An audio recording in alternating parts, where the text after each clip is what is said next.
up here with us as well. Max, unfortunately injured, but still here supporting the Cayman Islands. Just a testament to what a great community it is, all basically playing out of the same rugby club on the one-town island. Well, yeah, coming from an island with like 60,000 people, for us to like win 2 games against countries will have more than at least 1 million people in it, it's actually really good for us. We've got a few new recruits on the team, like Alex Ebanks. He scored his first try, I think, ever in touch rugby, and even ever in a competition like this. So it's quite good that we're all getting more experience. Obviously, the loss against England may have gotten to us a little bit, but it's a new day, so we're going to start strong and fresh. Slapped down by Ben Coke, whose 11-year-old brother is part of the under-15 squad as well. Wales up to the 7 for the first time, and it's Noah Williamson driving forward. Touch made on Ayres. Oisin Ayres looking to weave his way through. Wales were one of the strongest mixed open sides at the World Cup. They won the Euros at senior level. They are the defending champions at under-18 level as well, beating England in the final in Nottingham. And what a ball that is from Williamson. He's got that in his locker. He's chucked a couple of great long balls, but this time it was perfectly weighted into the path of Caitlin Morris. And Cayman Islands go behind. That was a lovely ball, to be fair. That was beautiful. Amazing catch as well.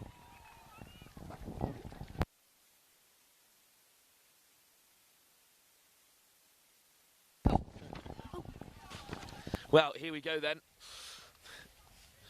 The Cayman Islands with a chance to respond. It's Matthew Rees. And then winding his way down the left, Shakespeare! Yes, what a pass! Shakespeare picks out Dorian Lynch. And no touches the call. Cayman Islands equalise. Shakespeare, another whose younger brother's part of that under-15 side as well. And, well, what a response by the Cayman Islands, Stella. Honestly, what a ball. Darren's been great. She actually doesn't live in Cayman right now. She goes to boarding school in Ireland, so she hasn't been training with us, and she's scored like, I want to say, what, 4 or 5 now? But in familiar settings here at the University of Limerick, scoring another on the wing.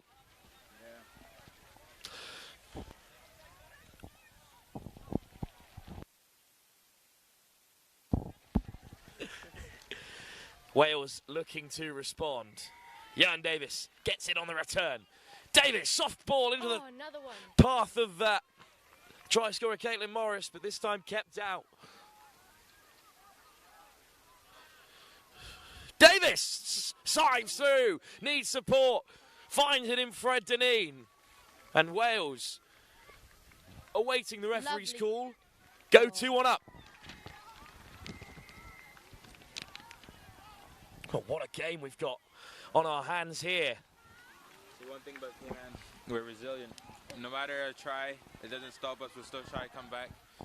When we played South Africa, we went up 4-0, kind of got to us a little bit. Then we went down 4-4, and then they almost looked like they were going to concede, but we just pushed to the end, get our last try to help us succeed further. It's been narrow games in those opening 2 victories, and they responded straight away at the last time of asking. Off goes Ben Coke. Ball back on the inside from Windsor. Fagan draws a touch. Coke off the deck. Round comes the sweeper. Good take from Windsor. Lovely corner there. Good defence from Wales. Well, the Windsors are, another fine example of the deep ties that the families have in the Cayman touch, with 2 Windsors in the team. The elder Windsor, part of the women's side, and also Mrs. Windsor coaching as well, and that is in charge. So.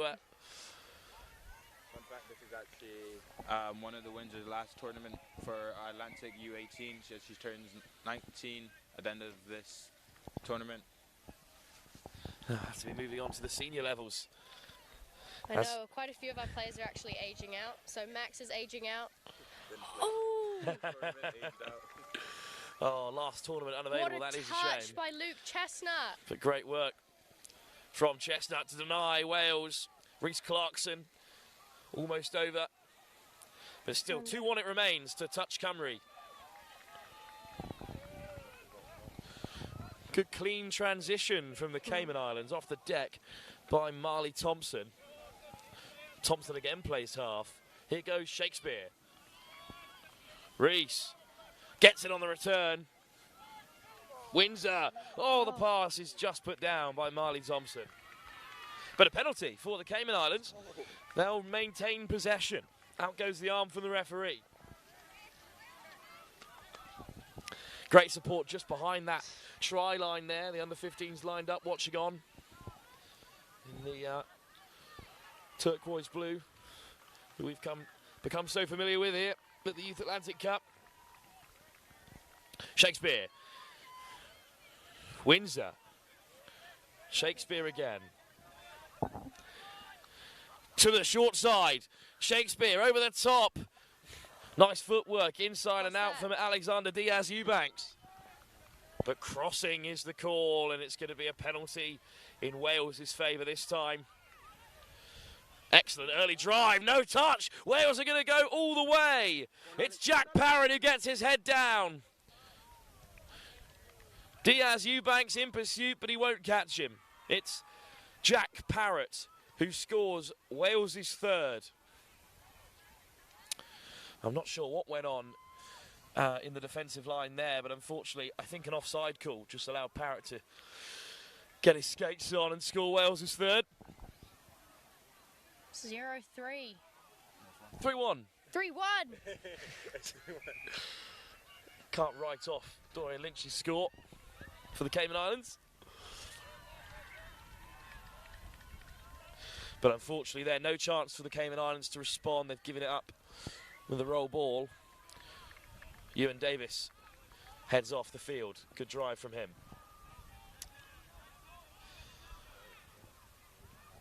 Well, the Windsors were in the commentary box yesterday over on Field 1. They were commenting on the weather here and how it has a bit of an impact on the players because conditions really are so does. different as the So grey skies return. do you do Celsius or Fahrenheit here? Wales are over in the end zone, and it's just been put down by Cayman Islands. I'm not ignoring the question, I've simply forgotten. The one that's less. Celsius. There we are. So right now in Cayman it's about 32 Celsius with what, 110% humidity or something? It's ridiculous. That's more than all humidity. That's ridiculous. Nice little show and go, and Noah Williamson is over. Well, the try creator turned try scorer. What a half Williamson's having. If anyone's watching on, it is not 32 degrees here at the University of Limerick. Cayman Islands go 4-1 down to the defending champions. Tap from halfway. Off goes Ben Cope. Windsor of the Rio variety. Cope. Fagan. Up to the 7. This is a much better drive from the Cayman Islands, and they will get a chance to strike. Pass is undercooked on the toes of Diaz-Eubanks.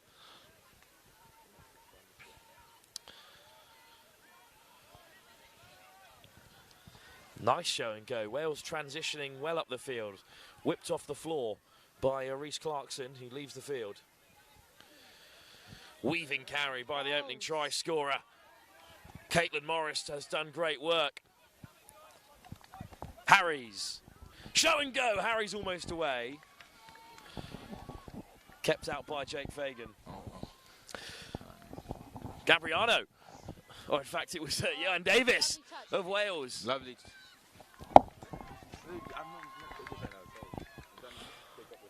Lovely touch by Marley Thompson. So tell us about this Cayman Islands side while we have you, Stella. Who's the most experienced, do you think, as a touch player in this setup? I would say that the Windsor sisters have definitely played the most. They've been to, I want to say, over 10 tournaments, including World Cups, playing for Mixed Open. Louis Shakespeare, who's currently got the ball. Shakespeare on the outside, just Davis to beat. Across comes Ewan Davis to make the touch. Yeah, he's also played, I'd say, for the boys the most tournaments, playing in US Nationals quite a few times as well. Oh, it's just been put down from Shakespeare's ball by Matthew Rees. But I think the touches were coming to an end anyway. Last touch, what can you do? Oh, Wales have turned it over. A very rare error from this level. So Cayman Islands will have to use it, Stella. They're going to have to.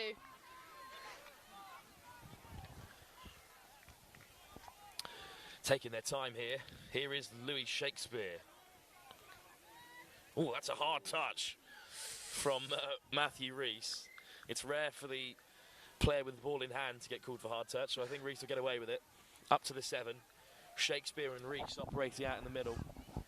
So Quickie by Shakespeare. Louis. Oh. Takes it direct. Just, yeah. Are they going to run the play again? Still Penalty. time here for the Cayman Islands. Penalty. Penalty, 6 more. 6 more at the 7. Shakespeare. Use them Reese. Shakespeare again. Might see a quickie here. Shakespeare goes short. Touch made. Yeah, this line I'd say is our best performing line this tournament so far. I think between the two of them, they've got something like 15 tries and assists. So, oh, Long ball. pass, searching for Yes! Lynch. What a ball! So that's Matthew's known as the longest throw in the West. Best thrower in Cayman. He's got a long ball, but he hides it sometimes. But just when he gets that long ball, it's a try. Matthew Reese cut out 4 Welsh defenders, and Lynch goes over for her second try. Cayman Islands have 2 on the board. Well, we've seen Wales chuck a couple of those throughout the tournament so far. Noah Williamson loves the long ball. It's just been shown exactly how it's done by the Cayman Islands. And Wales now, with Williamson and ball in hand, will look to respond. Williamson, offside, allows him to get away. Still going, Williamson. Whips off the missed pass himself. Dropped out wide, unfortunately there. The pass was just behind Macy Maggs. It happens. And Cayman Islands have it back. That's the insight we're after, Stella. Thanks, Wilfred. Oh, penalty, Over the unfortunately, mark. there. And just as the Cayman Islands get their changes underway, so Williamson has the green grass of Limerick ahead of him. Good recovery from the Cayman Islands and Ben Coke. Oshin Ayres, good pass. Ayres off the deck, finds the middle. Marley Armani Jones. The try is given in favour of Wales. Well, that is a feature of touch. It's not every time a player dives over that you know whether or not the try will be given. But this time it does go in Wales' favour, and Armani Jones, who bagged a hat-trick on the live stream yesterday over on Field 1, scores here to take the Cayman Islands away from a threatening Fly ball position. to Matthew. Windsor, Reese, Shakespeare. Matthew Reese. Shakespeare again, this threatening pod back into the centre. Diving over, looking for the offside call from Wales. But it's not coming. In fact, it'll just be a penalty. And a penalty against the Cayman Islands, unfortunately, there. Clarkson with the opening carry. Good soft Matthew hands. chasing. Good touch from Reese. Clarkson. And Wales transition. Good pick up from Johan Davies, who skips away. Lovely. Davies at half. Caught by Diaz Eubanks. No. Oh, but it was A dive Matthew and a touch Reese. clips the ankle. What a touch, all the way back, midway between the 10 metre and 7. Good spot there. And Diaz Eubanks will lay it back. Reese again. They've had a long time out on the field, this pod. Still bringing the speed to get off. Shakespeare lays it back. And here come the changes. Off the deck from Lynch. Maya Major is allowed to continue.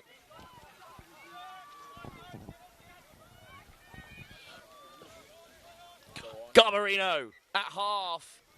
6 touches up. Got to get a good box so that you've got enough touches at the line, don't you? And they've kept Wales in a good position, but they take a tumble there, Wales. Take another penalty.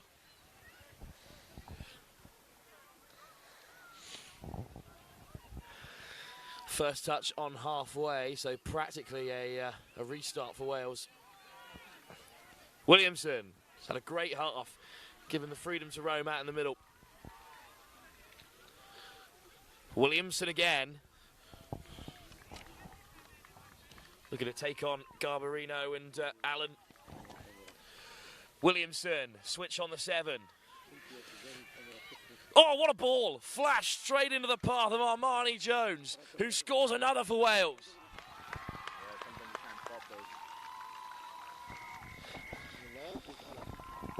Yeah, I was saying. Yeah, sorry, Wilfred. Yeah, I was saying sometimes you can't stop those type of balls. When it comes in quick, it's just a matter of little, like, reaction time. With the option to go out the back or to Yeah. hit the short line. It's tough to defend.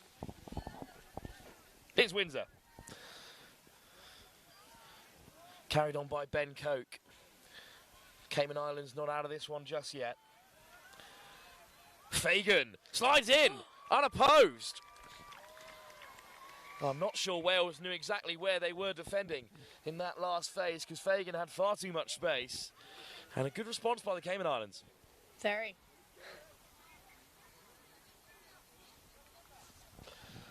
Seem to get back underway here. Tapped from halfway by Morris.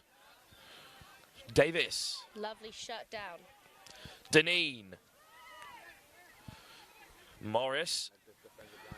To the 7, touched by Reese, but little show and go inside and out from Fred Deneen. And the tries just keep coming.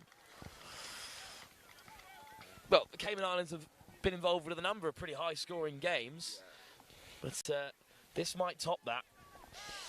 Yeah, sadly. Well, from both sides. Cayman Islands still got plenty of scores out there on the field. Yeah.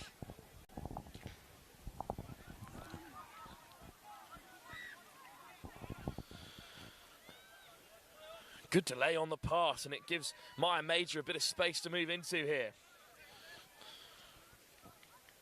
Garbarino. Josh Allen. This looks like it would be a good chance for a little quickie. Is he going to take it? Allen dives He himself. was just a bit too high. Unlucky. It's a long levers from Josh Allen there, reaching out. Allen. Oh, he does it long. Oh, and it's unfortunately not catch. Flung high into the overcast sky here in the University of Limerick and straight back down onto the turf. And Wales far from their box though, so they've got some work to do. Williamson whips Good it wide. pressing by Josh, number 6. Alex Diaz, he's chasing. He's hunting. Okay. Back to make the touch, but Williamson weaving away down the left-hand tram line. Changes in the offing for Wales. What can they offer with touches in the pocket? Good work from Parrott. Lovely scoop. Parrott shapes to go the long ball, instead just drops it off for Morris, who looks to get away from Diaz Eubanks, and does. But in fact, the touch was made. Good work from Diaz Eubanks. What does Alexander Diaz Eubanks go by? Because it rolls off the tongue. It's a long old name. He goes by Alex or Ali. We call him sometimes as a nickname just to short. But he actually plays Union. This is his first ever tournament down in His first ever tournament down in Atlantic Cup. He actually plays Union for Cayman's national under-19s team. Just made his way into the men's national team. So we could potentially see him playing in the Sevens World Cup qualifiers for Cayman soon. Oh, fantastic. Still starring here in the meantime in the game of touch. To the outside goes Ben Coke. Good defence from Wales. Right by their box though, that's not great. Let's see if they'll use it.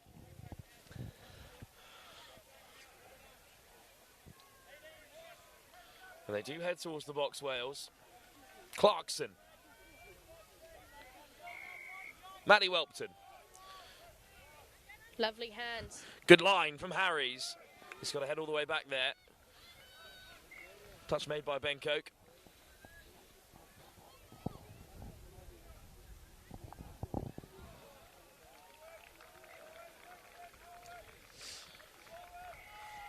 Harries. Pull on the inside. Cayman Islands on retreat. Harries with a missed pass. What a ball. Up goes the hand on the far side. Touch made. Good attack from Wales. But good defence from Cayman Islands. It's good, they're keeping their heads up. There goes the buzzer that takes us through to half-time. It's a good performance from the defending champions, Wales under-18s, in this mixed open competition. The Cayman Islands, 2 victories on the opening day in fine form. are up against it here with work to do in the second half to get back into the contest. We'll be back in just a few moments' time here on day 2 of the Youth Atlantic Cup for more action from the Under-18 Mixed Open. 20 minutes for the Cayman Islands to get back into the game against Wales. Cheers, mate.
Here in this under-18 mixed tie against the Cayman Islands, but Max and Stella are alongside me for this one, and well, enjoying your time at the Youth Atlantic Cup because the under-18s have put in some great performances so far, even if they're behind in this game.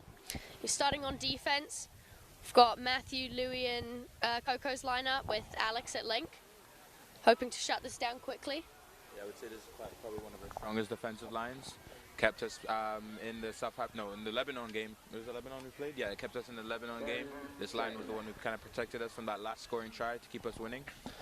The Black Lions, of course, defeated by 1 point against the Cayman Islands, who also beat South Africa in a historic win. Defeats to England followed in the afternoon, but it puts Cayman Islands in a good spot, even if they are down here, against Wales, who are on the offensive through Noah Williamson, who had a fantastic first half. as a creative force in the midfield. Williamson, not another setup.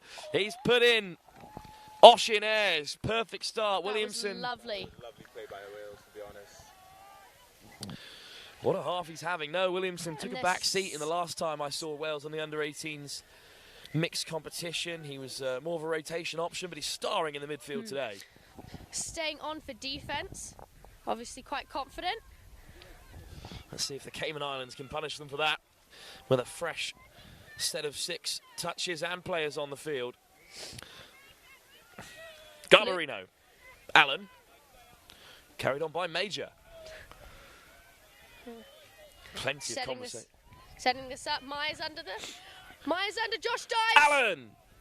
Up goes the hand from Williamson. 6 touches. Calls.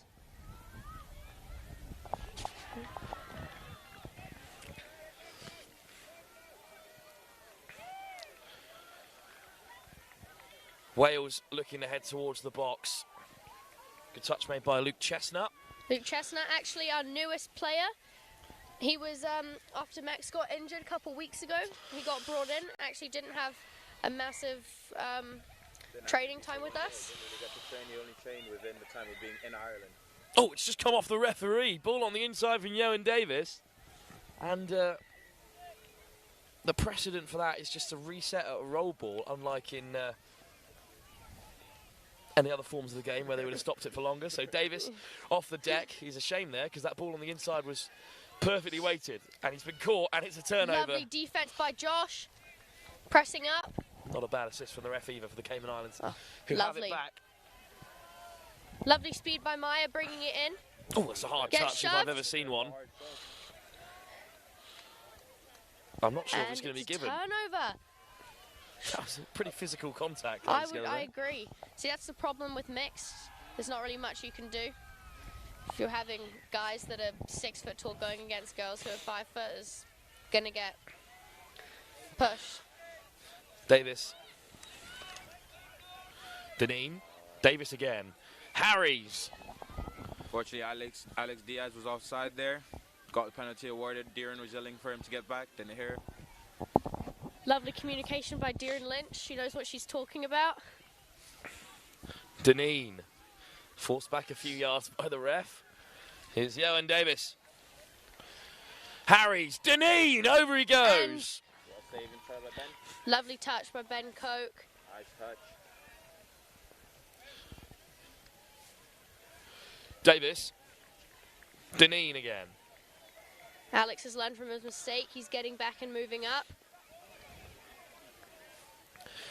Wales probing their way through, but it's a great defensive step from the Cayman Islands, and in the end, a Welsh error hands them possession again. They're not making much ground, but they'll bring it back with some speed. Laid back and lifted by Hayley Clowett. And that pass is just off target, but a penalty against Wales. Bit of tension between the line here. You get their head in the game. That's what happens when you're all friends, though, you know. The Cayman Islands probably play more touch together as a side than a lot of other of these national teams because of at the club level as well. Yeah, definitely. There's those connections throughout. Good carry from Reese. Yeah. Windsor. Shakespeare. Setting it up. Windsor under Matthew down.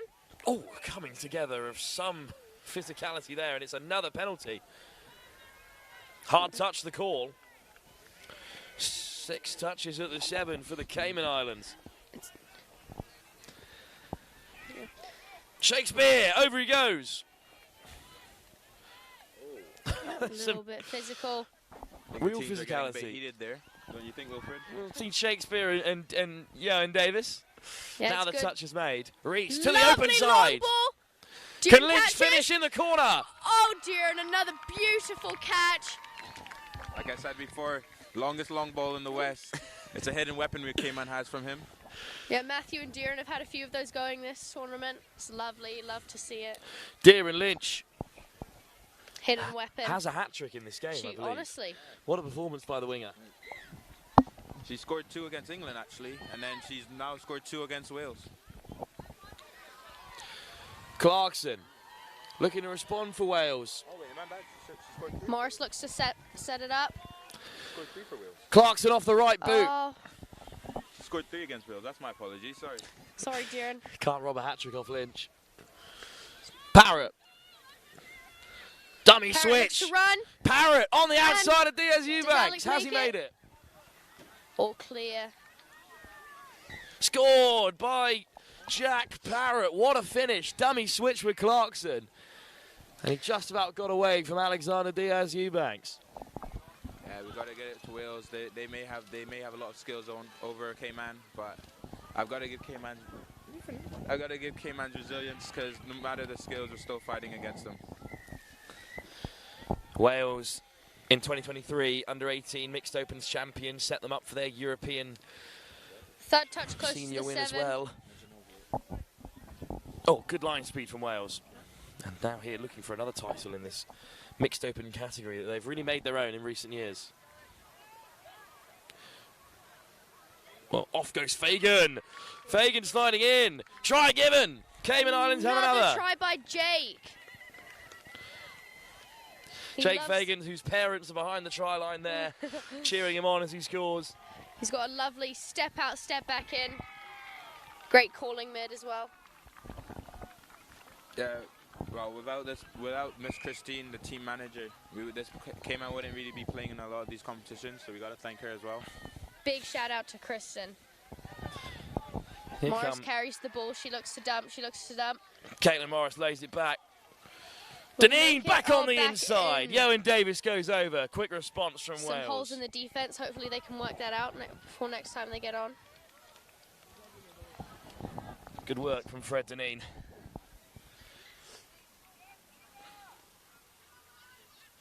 Now we've got a huge game at 11:30. After this one, it's the women's under-20s division. It's England taking on France in a rematch Oh, that's always a good one. of a huge game yesterday, which saw France come out 8-4 victors in a surprise result.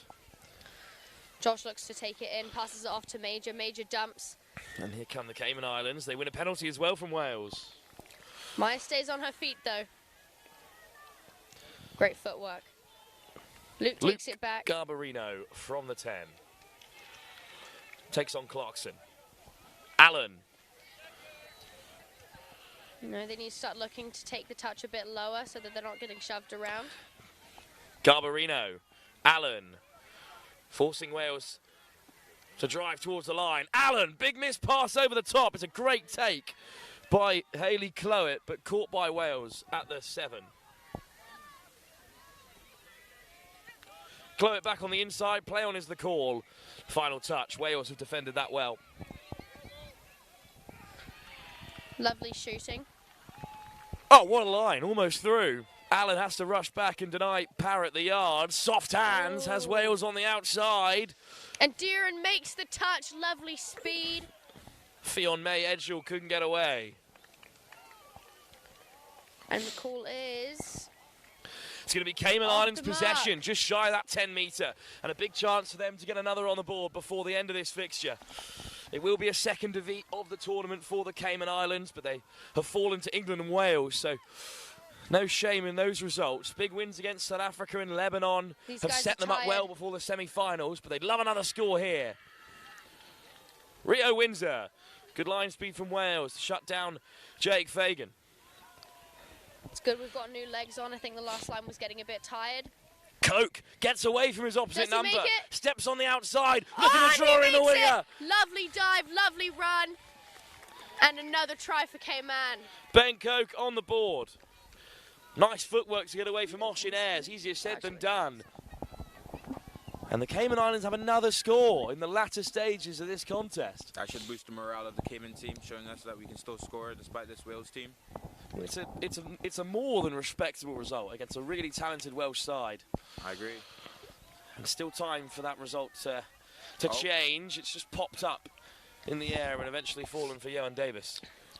Lovely shooting by Matthew. Oh, what a step Makes by the touch. Davis. Oh, unlucky Louis. It's okay, they rearrange, they get ready to shoot back up again. High energy. Number 12 takes Harry's it, looks to dive show in and go. and fakes it. What a score by Harry's. The big wheelhouse show and go allowed him to slip over and score. Not much you can do about that, is there? Just a good bit of individual skill, that close to the line. Well, we're steadily growing in contingent up here in the commentary box. Now flanked by 5 members of the Cayman Islands. Trying to stay impartial Maya here takes with Wales. it, lovely low. Strong performance. Maya, lovely ball carrying, staying low, not letting anyone shove her around. Wales all the way back at the 7. This is a good drive Look from to the Cayman Islands. Allen, major, lifts up for Garbarino. Oh, he's over. Touch called, 6. That's okay, we'll try it again. Jack Parrott wins it back for Wales, and now he drives forward as they will head towards their box. Clarkson. Lovely. Step off the right boot from Lewis Williams. Reece Clarkson. Parrott. Up to halfway. Wales cross into the Cayman Islands half. Ball back on the inside from Noah Williamson. Snipe from Williamson, who's in behind. Options on the inside. Down goes Oshinez, and Wales are on the board yet again. Maya chases, and she was close, but not close enough. It's Noah Williamson, who's had an outstanding game. A star of the first half. And then that try may well just seal it for Wales in the end, with not long to go here.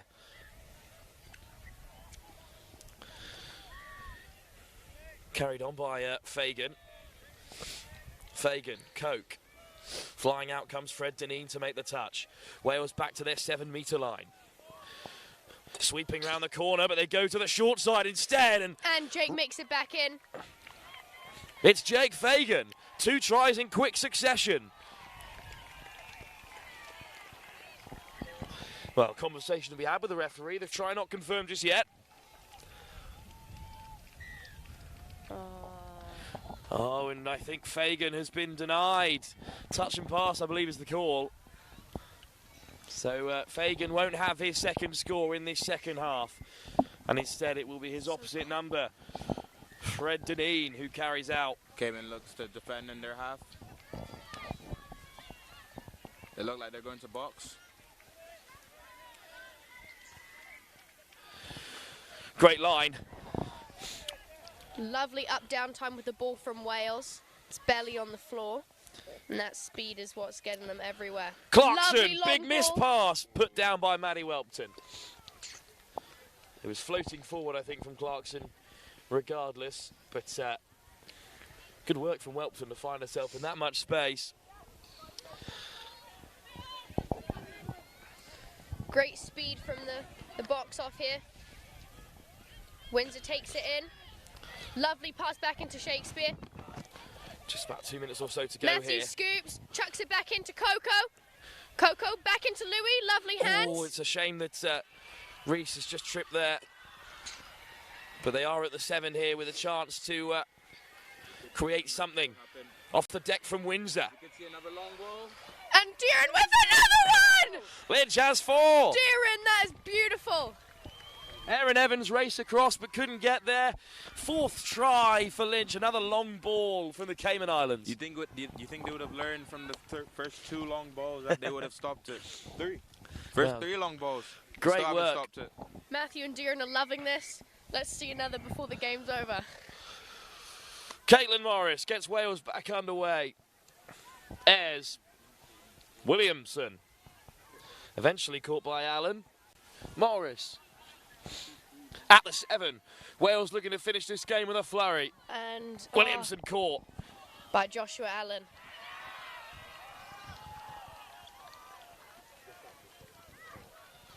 Williamson racing away. He's going to go the full length. Half no. court. Great defence.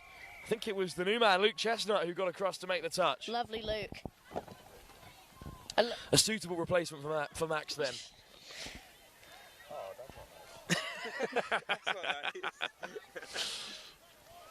Penalty as well for the Cayman Islands.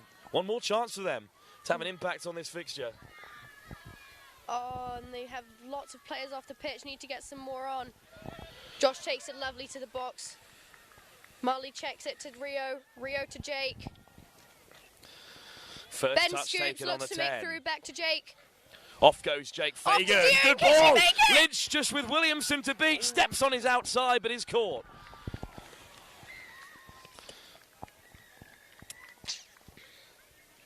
Good footwork on that left-hand side from the Irish resident. Fagan and Koch out in the middle. Round comes Diaz Eubanks, but it's to Lynch's side instead. That long ball is even beyond her.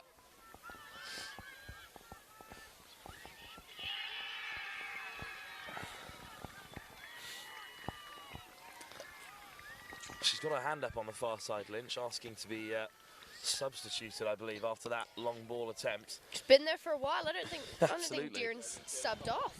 She hasn't subbed off this half. And after that long run down the left, may need to be replaced. But we're right in the dying embers of this contest. Jake looks to make it. Good scoop. Wales bouncing around, looking to break over into the 10. It's just off the dome of Ben Koch.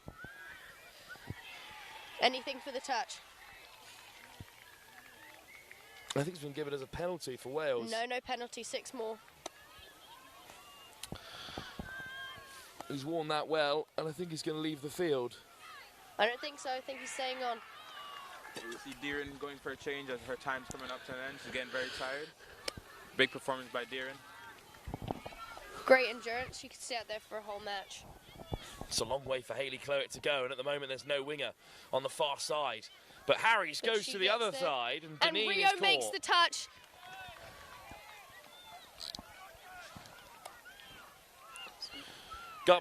This time it's Yoan Davis who's being marched back, and Wales Davis have puts the turned it ball over. down.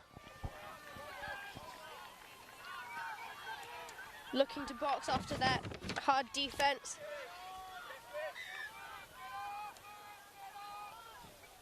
Hard touch called against Ben. Or not against. 4. Step off the Louis left looks boot to from step. Shakespeare. Ball rolling on the deck there, but it's lifted by Windsor. And Coco Windsor carries at link. Strong carry from Reese. And they're up to the Brilliant 7. carry. Here's Coco They're here, Windsor they're getting again. hyped. They're looking to do something. Reese. Harries has him well marshalled and makes the touch. Oh, hard touch.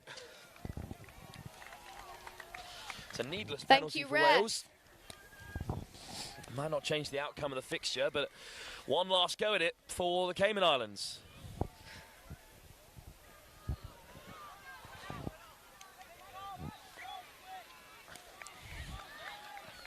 Shakespeare. Got to get hyped for this last one. Reese. Shakespeare at the half. Puts the handbrake on. Hayley looks to get in line for this long ball. Off the deck And from Matthew Windsor. dives. Reese. Sliding Ball in. is down. Lovely dive by Matthew back into the middle. Welsh defender offside, and Matthew Reese has another score. And Cayman Islands Keeping the- may well have had the final say. Do we know what the score is? Score doesn't matter. It is a victory for Wales, but it has been a fantastic performance by the Cayman Islands. And they may well fall into a playoff place, but they've got a big game against Scotland later. It'll be back on the live stream, and that may well be a decider to see if they go through as the Oh, Morris third takes a place lovely side dive, in the but pool Josh, as Morris goes over. Josh just makes it. Lovely dive.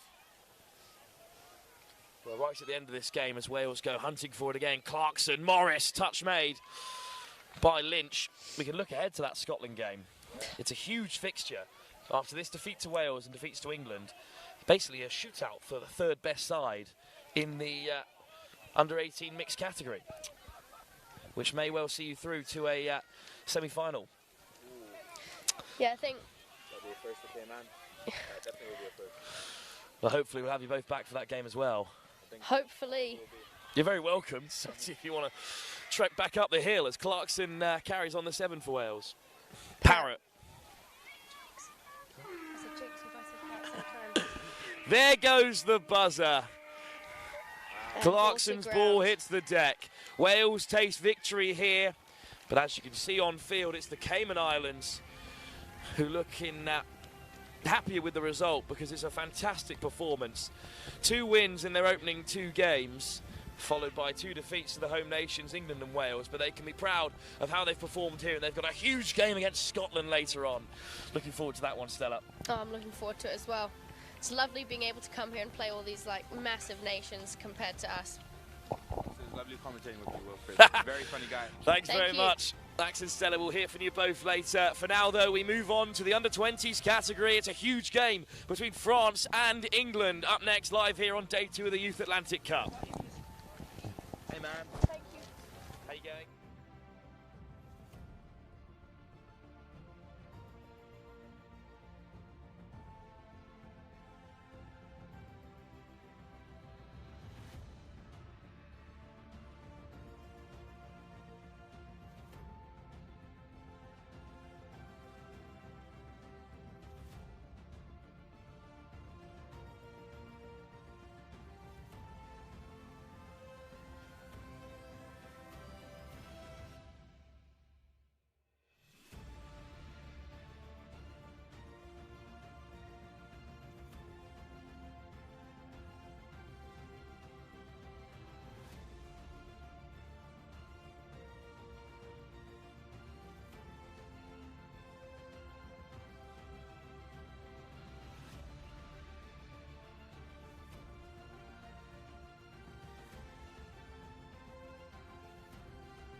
Pitch side here on day 2 of the Youth Atlantic Cup and a bit of under-20s action. I'm delighted to be joined by Theo Edwards of the under-18 coaching staff, but also recently an under-20s player. It's a top category, and France are a top side. Placing England here, beat them yesterday. How do you think this one's going to go? I think it's going to be really interesting. I mean, obviously, France came out really strong yesterday, won 8-4, so that's a really good scoreline. But there's a lot of experience in that English coaching box that will have gone away, worked out what to do, and they'll come back with some solutions. So it'll be a really interesting game. Second meeting between the two sides here, and we'll get settled in for what promises to be a fantastic game live here at the University of Limerick. 10 seconds. Well, it's going to be France tapping off here, Theo, and they start pretty brightly, this French team. Bleu and Levesque gets us going, and then it's driven on by Rose Juban. Tonso, good early carry from the French. Levesque, Juban. Round comes the sweeper. Levesque scoots through herself, picks out the winger, and what a start! France on the board right away. Yeah, very clever from the French. So if you watched the game yesterday, you would have seen them do quite a lot of that sweeper and then pick up against the grain. It's something they've noticed that the English are slightly weaker on, and they've done really well to exploit that again. So good work from the French coaching staff there. France v England at under 20 level. It's a real feature of this tournament with the 3-match test match going on in the men's game as well. Yeah, definitely. It's good to see that we've got some really good, strong competition going on across multiple nations. Taken in by Nicholas. And Nicholas again settled on the 7-metre. Nicholas on the return, directing traffic for England there, sliding in, but kept out by France this time. Yeah, I don't think that'll worry England too much. You know, they've done really well to complete their set their midfield press, and they'll start to see if they can pin France back here, and they have done. Well, rare mistake at this level. They've got to convert from here. Yeah, it's a full set. You can see Adam Brimlow barking orders in the box. He'll know exactly what he wants them to do. Start with an open side quickie. Nicholas again, and this time she slides in to score. Yeah, really good work from Katie. I think she plays down in Exeter Uni. She started up fairly recently. She's done a really nice job on that open side quickie. Split really hard and got on the outside of the saving middle. Quickly becoming the big four at university level. Exeter, Loughborough and the two Nottinghams. Yeah, absolutely. It's going to be really interesting. I mean, next year with some of the new additions to Birmingham, they're definitely going to be really strong. So that'll be a really interesting battle. The Simons are coming.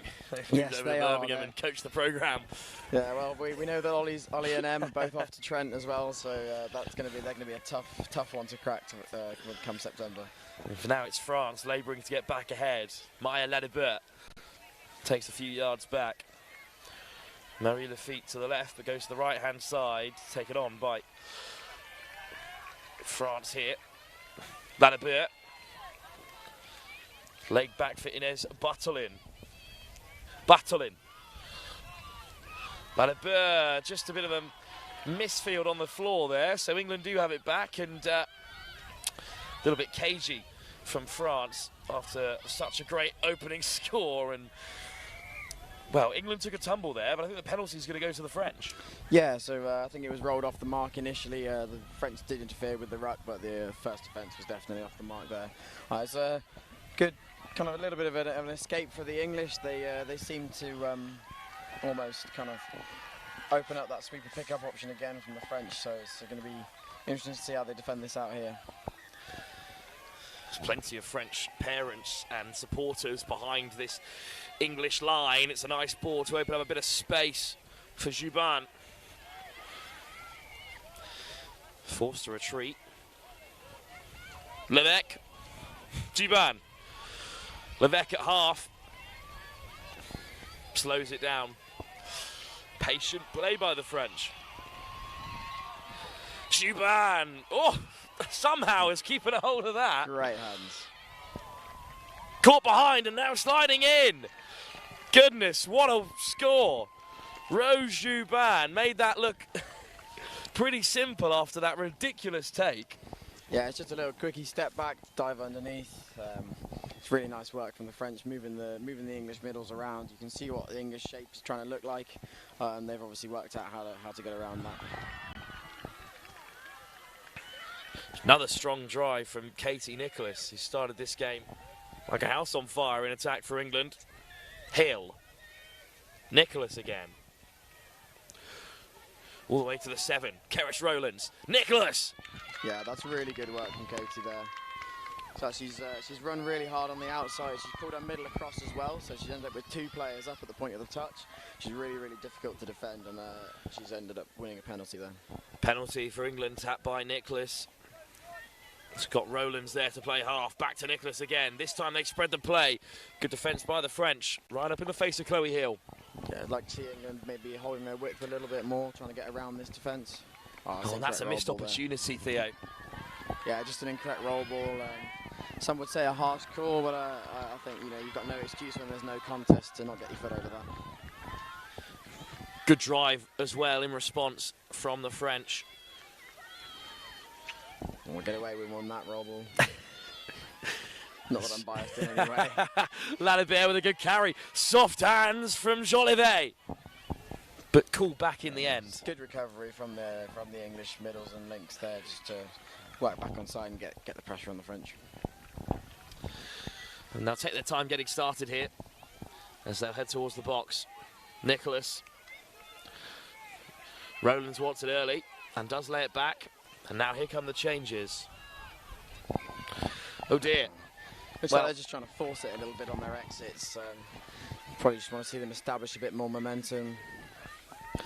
But Lalibert, her pass can't find Anouk Jolivet, so a little bit scrappy from both sides at the moment.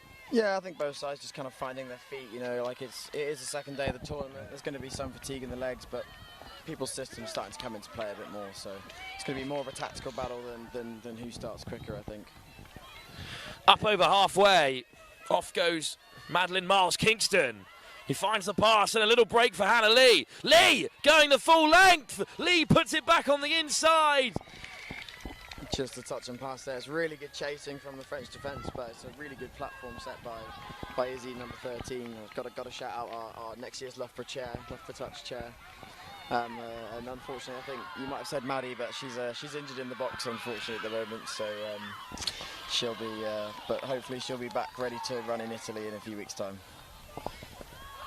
Well, my apologies. We'll find out exactly who it was made the break there. Indeed, Hannah. It was not Miles Kingston, but indeed Izzy Rance.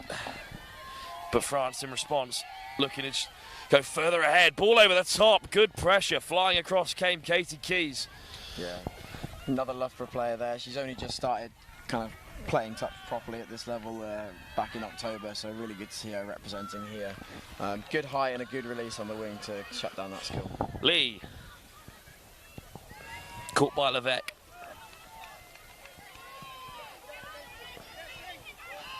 And here come the England changes. Nicholas amongst them. Yes. Forward pass, well picked up from Fergal on the sideline. He might have been given 7 on either way, but yeah, very good work from the refs to pick that one up. It was a bit of a sloppy transition from England. They'll like to clear that up for the next one. I think it's the area that's letting them down at the moment. Blue and Levesque. Here come France on the transition. Deep in England's territory here. Whoa, Klaus looking to get on the outside. Klaus! Hat-trick against South Africa. And a score here against England. Straight on the field. First touch of the ball for Elsa Klaus, and it's a try, just as was the case in the last game at the end of the day yesterday. Elsa Klaus scores with her first involvement. And that is a result of, unfortunately, England just being unable to transition as effectively as they'd like to. Yeah, just a few too many errors. You know, we always say whoever wins the midfield wins the game. I think it was just a nice 32 quickie getting on the outside and sliding in. Cook. Anscombe.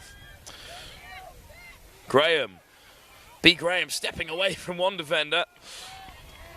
New pod on the field for England, looking to make a difference. A lot of space on this left-hand side if they can get the ball there. Long pass, looking for Freya Betts. Pragmatic from the English, kill it on their box side, set the defensive press. Good carry from Ladibur, and indeed the French do head towards the box, but it's good defence to burn a few touches. Yeah, it's good defence from the English. They've kept France within their own 10 on third, and they're going to be scooping from halfway come fifth, so it's a really good defensive set so far. Well, great carry up through the centre, but they just ran out of touches there. Really excellent midfield defensive set, and that all comes from their smartness, killing it in the corner, ready to transition out.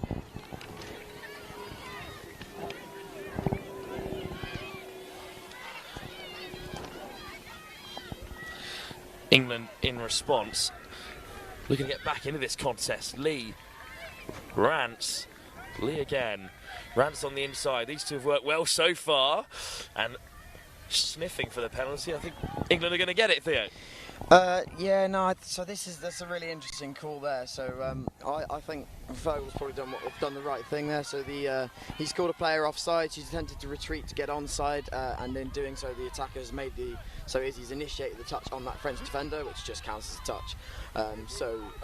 If you want to get that penalty there, you need to either run through that defender and attack the fact that they're offside, or you can move the ball away and then bring that defender back up once they've dropped. Oh, just a tough pick up there for Elsa Klaus, which hands England back possession. And England hit the box. Things have settled a little bit now in the second half of this first half. Yeah, it's becoming much more of a grind, and you see both teams going at it midfield. Soft hands from Hill. I think they may have just got away with a little bit of forward pass in that build-up play, but I see them rolling into it now. Nicholas Hill out of options. Yeah, it's definitely a bit of a midfield battle now, and it's just going to be whichever team completes the most sets, whichever team leaves the ball down the other end of the field the most, they're going to come out on top, I think. Well, that's a hard touch, and that's the trademark roll from Mary Lafitte. Tends to do it over the try line instead of off the field, but wins a penalty. Yeah, just coming in from the side from the English defender. If we want to compete in the role, we've got to be in front.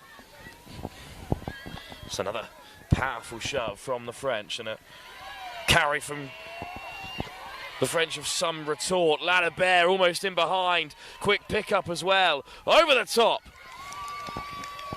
There's a really good roll on from the French attack there. They've got this defence going backwards at a rate of knots, so almost unlucky not to come away with something there, but good defence from the English to scramble and make it back. Katie Keys makes another important touch out on the wing as Nicholas evades the first defender. Good dart away again from the French high press. Yeah, it's unlucky there. Just a double touch, one touch on the back, and then she's ready and initiating for the second one, but one defender's already got her, and so correct call off the mark.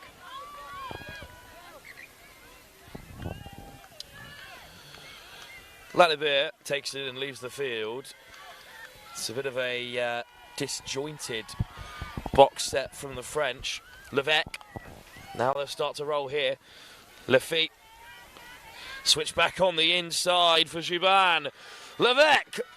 Touch made by Keys. But yes. Another good attack from the French, looking threatening.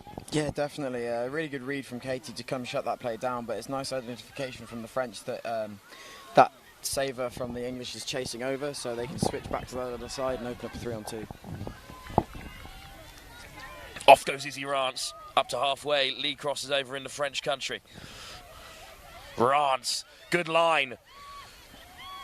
Good pass as well to pick out Keys, but just out of touches there.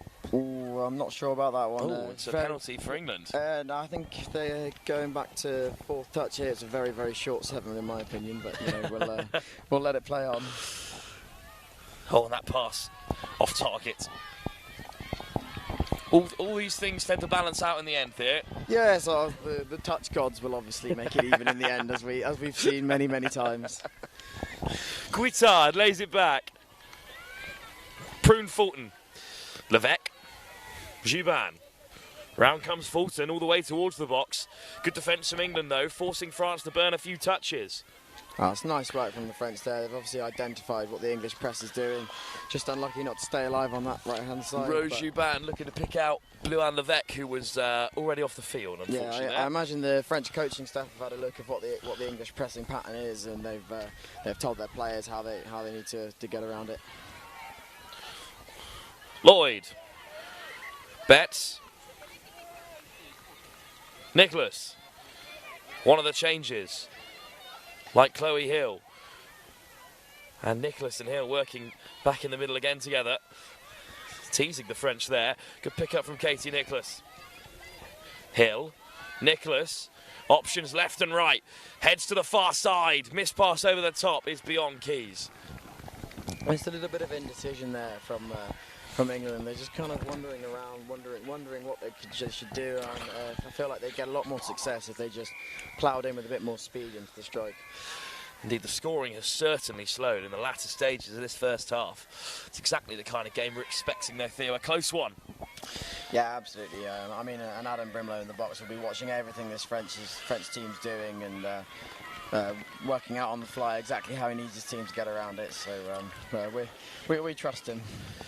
Good scramble from England to deny Maya Ladibert.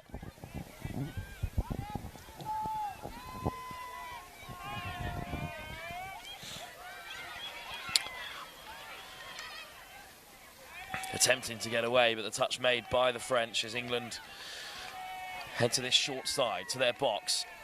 Nicholas picks out Ainsker.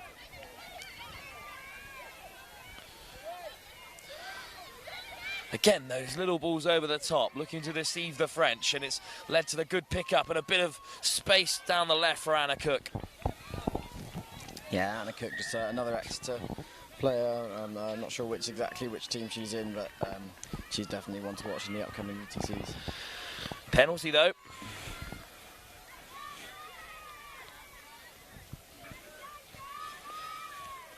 Butterlin leaves the field after carrying it on. Levesque. Juban. 3-on-2 for France. Over the top, there's a winger free. And it's another score before the break for the French under-20s. Yeah, that's all come from the drive from the French. You know, they've absolutely rolled that English defence, picked up with them going backwards, and really nice left to right pass to pick out the winger there. It's good identification that Katie's been coming in quite a lot to shut those down, and they've obviously noticed that and realised, okay, now I need to throw over the top to find the space. Penalty on the back of the England drive, so a bit of space for them to operate here and here. There's the tap from Rance. Groves, Lee. Lee off the deck. Evelyn Groves in possession. Back to Lee, just looking to force out the French. Lloyd, Lee. Down goes Klaus to make the touch.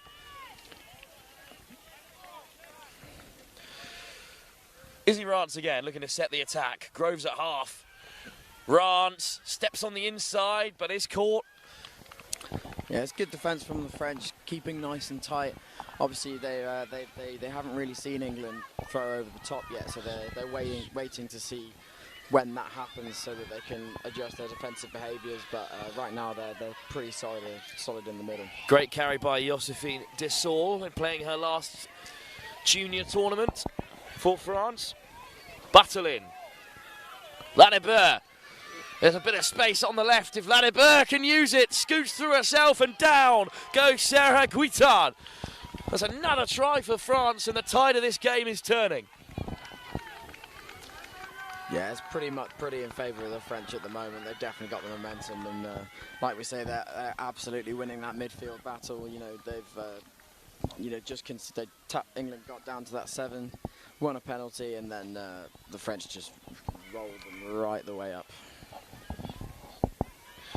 The transitions just look a little bit cleaner and they look a little bit more clinical. Here's Katie Nicholas, a bright spark for England in this first half. Nicholas, good delay on the pass. Rowlands is just caught by the winger. Good read by Guittard, the French try scorer. Yeah, it's nice to see England looking a little bit more expansive. Going for a little link punish on this side. Oh, unlucky. There's a lot of room on that left edge as they got the ball there. Well, of course, the action is never ending here at the Youth Atlantic Cup. We return to the mixed 18s next for Lebanon against Belgium, who you picked out in our conversation earlier, Theo, as a side to watch. That competition is expanding all the time as France, with a great drive here. Here's Klaus, finds the pass. And turnover there. But on that mixed 18s, you're with the boys' 18s, but the mixed competition is looking as strong as ever. Oh, absolutely, and I think it's only good for the sport that we get new countries in all the time, and it's great to see a nation that's not particularly known for its rugby or for its touch, like Belgium, really start to put their mark on the international stage. Obviously, first game of yesterday, they caused what some would probably say is a pretty big upset. beating the defending champions Wales by I think a score of 9-5, which is pretty amazing considering how dominant Wales have been in the last 2 years. So they're really definitely one to watch going into these final stages. One last chance for France before the break, but England keep them out. Under 20s, their second meeting in the women's competition, France and England, and it's advantage France at half-time, who look to go 2 from 2 against the Tier 1 nation. Second half to come here at the Youth Atlantic Cup in just a few moments' time.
Yeah, the hard thing is getting players into 22 early, because they do exist.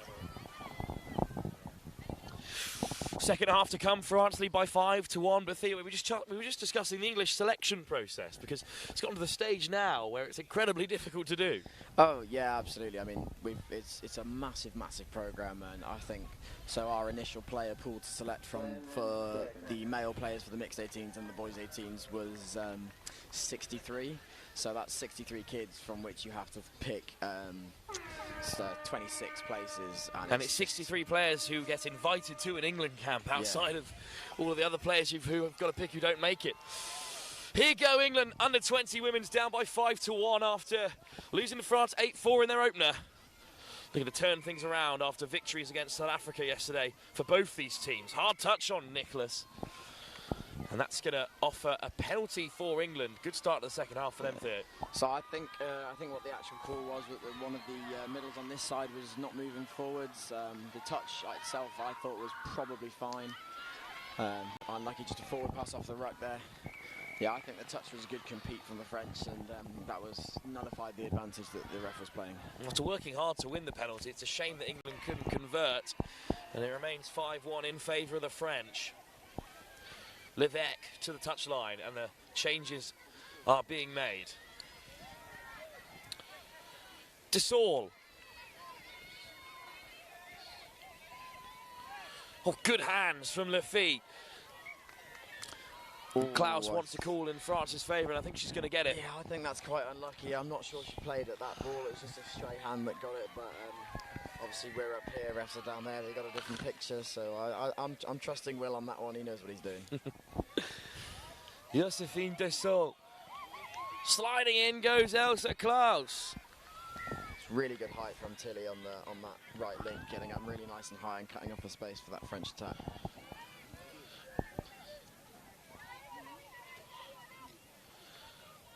Klaus, Desaul, Klaus again! Such a threat in that link channel. Wouldn't be surprised if they see, oh no, sorry, it's fifth. I was going to say, wouldn't be surprised if we see France go against the grain here. I reckon they'll just try and kill it by their box and set their defensive press.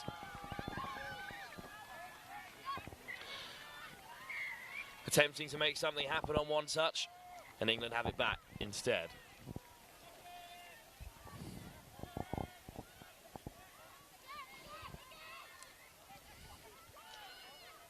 Now you can hear Katie Nicholas calling again. She wants that ball checked across where there was space. But England roll up to the halfway line. It's pretty nice transition so far. Katie Nicholas just falls into the England box on her way out. And here's Leeds as one of the changes. Rance. Oh, the pass is just in front of Charlotte Lloyd, who perhaps wasn't expecting it. Yeah, it looks like a little kind of pretty cool transition play. Probably would have liked to see England maybe go a little bit more expansive, get a bit more width as they flow onto the pitch. They do a good job of compressing the French defence towards their box, but it'd be nice to see them make them chase really hard away and try and expose some space that way. Here come France, looking to build on that 5-1 advantage they hold at the break. It's another nervy start to the game. It's another call that hasn't gone in England's favour. Well, much in it we were discussing before the game, Theo, in every form of rugby, doesn't matter which one it is, France can often be inconsistent. They struggled at times against South Africa after beating them 11-1 in the opening game, but seems like a continuation here of their fine play as Ladibert slides in for try number 6. They beat England on day one, and they look to be on their way to doing it again here. Yeah, and obviously this is, no, sorry, I've mistaken. I was going to say this is deciding test of who wins the series, but as in whether the match point for France, but obviously it's a round-robin game, but this will do them in really good stead going into the final game tomorrow, and really nice step back and dive there, catching the English middles rolling backwards, and France are really good at that momentum into the strike. They like to run into it, they like to roll, get that defence running before they take the touch. They're never really static when they're striking. It's really nice to see.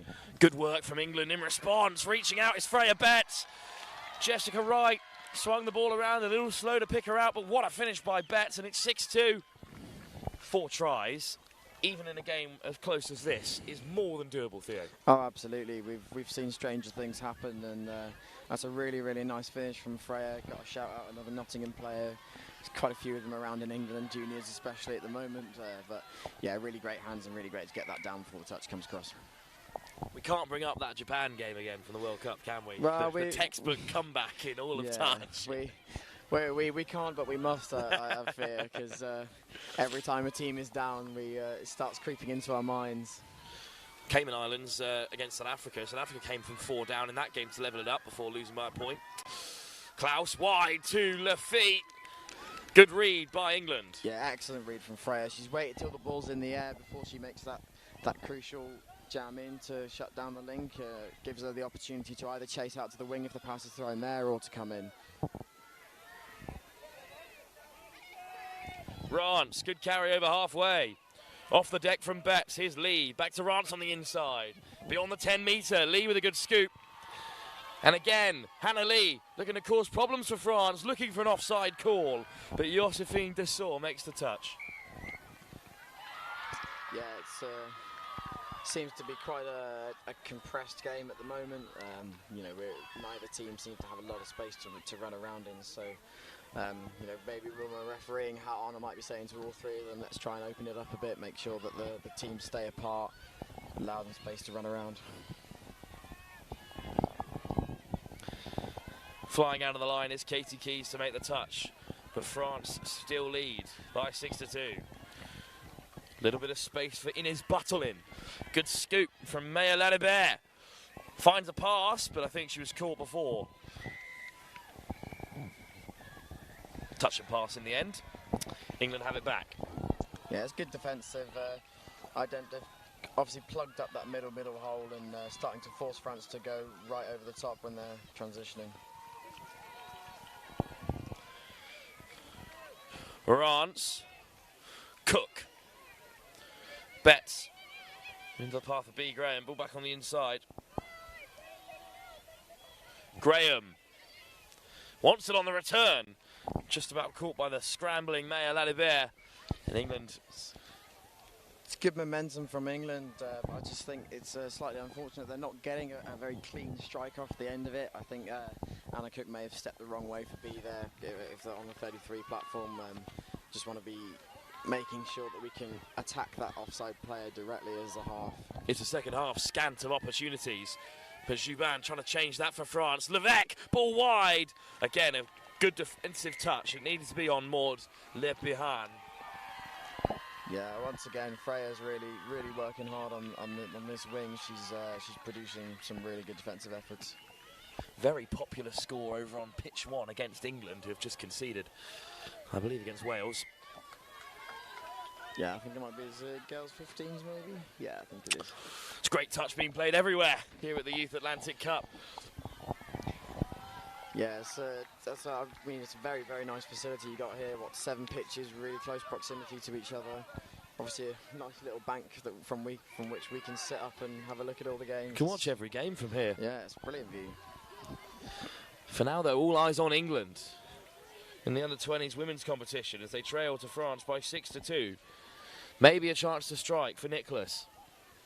Yeah, wants that link quickie again. Hill. Pick-up option. Winds it up. Really what a ball. It's a great pill. Charlotte Lloyd scores for England. It's 6-3. Hill is delighted with that pass. That's a really, really good pill from Chloe. Really nice identification as well. She's noticed that the defence is shifting really far across. We know how dangerous Katie Nicholas is on that line threat. She loves to get at the line. She loves to get low. Chloe's just picked up as that defence shifts right across and bombed it over the top. Josephine Dessau will get France back underway as their lead they hold has been cut to 3. Dessau. Klaus. Dessau again. Klaus so dangerous in the middle. Klaus reaching out. Up goes the arm of Evelyn Groves, who makes the touch. Yeah, really great exit line from Evie. She's made that touch and pulled a really nice hard corner. Because as we know, France love to attack that short side and step back late at the line. So she's done a really good job there. England head towards the box. Good take by the try scorer Charlotte Lloyd. Good soft hands as well to get B. Graham on the outside of France's high press. Yeah, this is much better from England. They're starting to move the ball a little bit, get a little bit more expansive, get that defence chasing. Ainscuff, oh, the ball is loose. One more try, and they're certainly back in the game. You can almost see the confidence in how they're playing. They've started to get their tails up, really start to throw the ball around and understand that they can throw this ball. They can start to move this French defence, and they have the ability to do that. And they've won a turn over there. It's just going to do wonders for them. Penalty, big time to do it as well. There is still plenty of twists and turns to come in this game, you feel. Off goes Katie Keys right from the centre. Oh, in fact, it was P. Graham carrying at the centre. Right, so we're rolling into the third now. See if we can get us good strikes at the line, get two players up. Good ball movement. It's Palmer-Denning making her first appearance of the game. Tilly Palmer-Denning steps off the right, can't get away from the French defender. It's good ball movement from the English. I think the French are on the very edge of what might be given as a dropping early. It's good pre-touch work from them, though. They've got a really good defensive shape at the moment. Round the corner they come. Here's Graham! Sliding in and sliding away from Prune Fulton, but good touch by the French defender. Yeah, so England looking to run that doggies play on this side. It's not something we've seen from them yet in this game, so it's obviously something they've identified as France being their links to target, as the ones to target, so they expect a lot of link plays, link 23 quickies, sweepers round onto the link.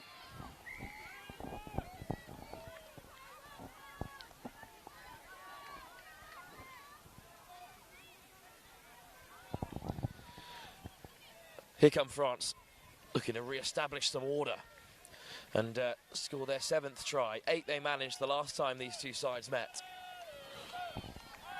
Wins against South Africa on 2 occasions followed for France. Juban steps in. Some much better defensive shape from England. B. Graham going a really nice pre-touch route, gets nice and high off the line, cuts off that space. Levesque at the half. Juban to her right. Scoops through herself. Picks out the winger. Second try for Guitard in this contest. Yeah, it's going to be a really good morale booster for France. They've obviously kind of gone away from what works for them and what's been working throughout the last game and this game. And it must be, I'm imagining, a call from the box to say, look, let's go back to what we know, what works. That sweeper pickup, going against the grain, going through and finding a free player. Another try for Guitard out wide for France. Excellent work from Bluen Levesque. Physical touch, but what a line by Nicholas. England reload and go again. Here's Hill. Good drive all the way up to that 7 metre.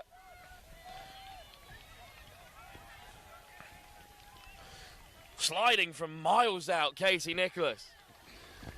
Yeah, she's a really good direct threat at the line here. It would just be nice to see England kind of using her as a bit of a foil now. She's obviously known to the French defence as that main strike player, that real threat. And as you can see, they start to tighten up. They start to protect a little bit more space as she gets onto the ball. So be nice to see her maybe release to her outside players, or as we saw earlier, someone picking up from half and going against the grain. This is a great drive by the French. Lovely offload over the top from Lafille. But we're going to come all the way back. Yeah, touch and pass there. Good recovery from the English defence. Marie Lafille, who has a younger sister also playing in the tournament here, the Youth Atlantic Cup.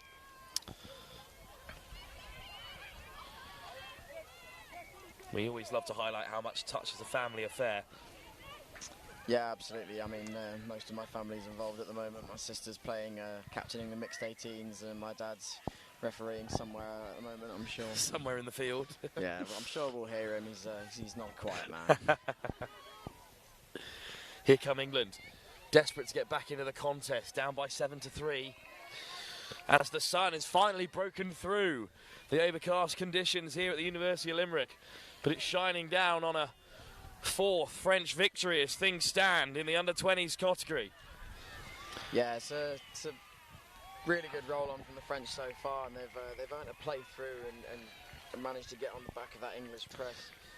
Levesque. Rolling into fifth now, I think, coming. Juban with a bit of space. Switches back on the inside for Charlotte Tonso, but well read. Yeah, well read by Izzy. I mean, it was definitely the right read to make that that link switch in, and be interesting to see what France do kind of go back to that. They're getting the defence chasing quite hard, and now England are starting to have to really chase after these French players when they run laterally. So it's going to be interesting to see how they work with that.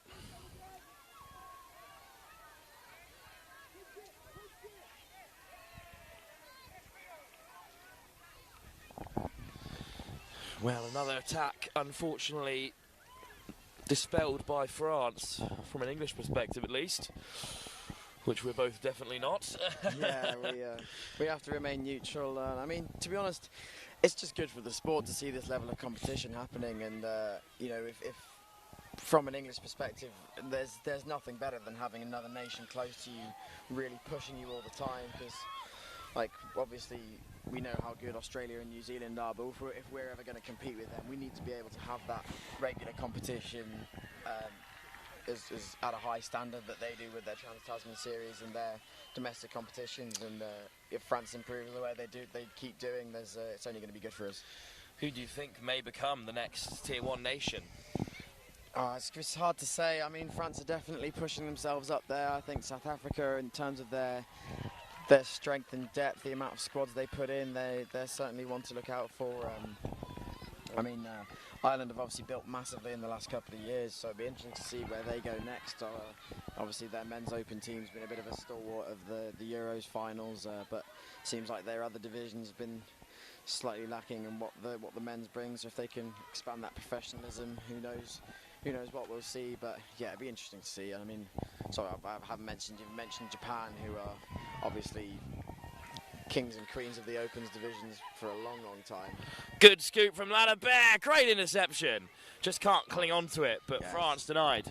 Just unlucky there from Tilly. She's done a really good job to get in there, find the ball, but just put down.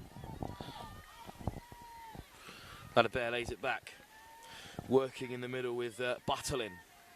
Here is Inez Battelin, gets it on the return. Two fly out in red and white to make the stop. Yeah, good recovery from Chloe Hill. She's done a really good job to get across to where that ball's going. Battelin.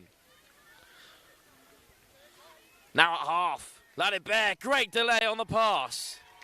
And France have 8, as they did the last time these two sides met yesterday. It's another good performance, and it's a try for Anouk Jolivet. Really nice delay on the pass there. It's a lovely open side quickie. Just holds it up at the line, forces that link to make a decision. Doesn't know whether that middle's compromised or not. Doesn't know whether she can come in. And obviously the winger's worried about her winger because of the way they've split. It's an easier overlap to execute. So it's good identification from the French, and obviously the English have got a little bit of work to do now. We're in the dying embers of this fixture. I'm sure England would desperately love another score to at least match their efforts the last time these sides met. Nicholas slides in. Well, it's a 50-50 call there. I mean, from my perspective, I think it was probably a forward pass off the ruck, but we're not gonna say anything. But it's Lloyd on the edge who's caught. Yeah, last touch. Another just good pragmatic bidding from England. It's going to set their press now. Well, France are going to take this game away from England in the end with not too long to go now. So we can perhaps reflect on how England are competing elsewhere. The 18s men are obviously having a really strong day. The under-18s women's side look to be the standouts in that competition as well. Yeah, so far, I mean, we've got our game coming up against France boys 18s, and they're looking like a really strong outfit, so it's going to be a really, really good test for us to see how we can push ourselves, test our systems, see how we can actually make... Oh, that's unlucky there. So it's a really good option to pick up, and they've won a penalty off that, and really nice hole chopped there. I think if they'd managed to get that ball in there, it would have been a score, but... yeah, back to boys 18s. We've got France boys 18s and then boys 20s later on today, so it's going to be a really, really good competition. Really going to be interesting to see how we go. We've got our first knockouts as well this afternoon in the mixed 15s and 18s, the qualifiers for the sides who have just fallen out of the top 2 or 3. Yeah, so I really like the way they're doing it as a format. It obviously gives teams an opportunity to still break into that top half, and they've not necessarily had the rub of the green in some of their fixtures, and it also means you've got to keep the top sides on your toes. You know, there's no chance for you to slip up and still make it to a final. Izzy Ranch runs it in on the buzzer. And that brings us to an end here. It's another victory for France. They remain undefeated in the under-20s category. They're 4 from 4.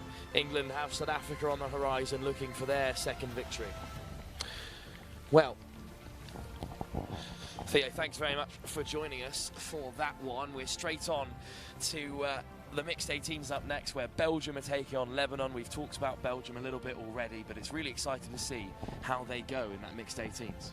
Yeah, definitely. I think their game against Ireland later on is definitely going to be one to watch. I think England have got them tomorrow as well, so that top 3, and obviously when you throw Wales into the mix, you know, you can never really count them out. So I think that kind of top 4 is going to be really interesting to see where everyone pans out, where everyone finishes, and as we go into knockouts. Well, England defeated again by France under-20s, who are now 4 from 4 in that women's category. Straight on to the under-18 mixed competition up next, and next time, Theo, I'll be on the other end of the slope.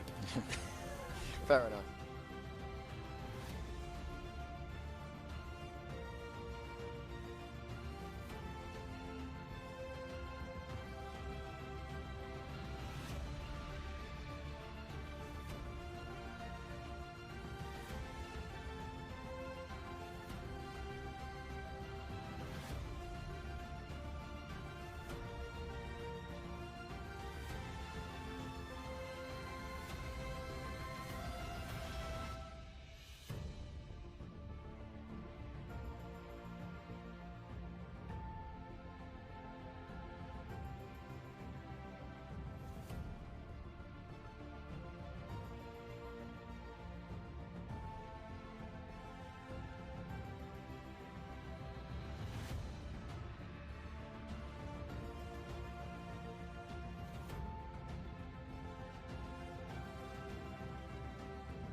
We're live, Delphine. Welcome. I'm Chris Simon.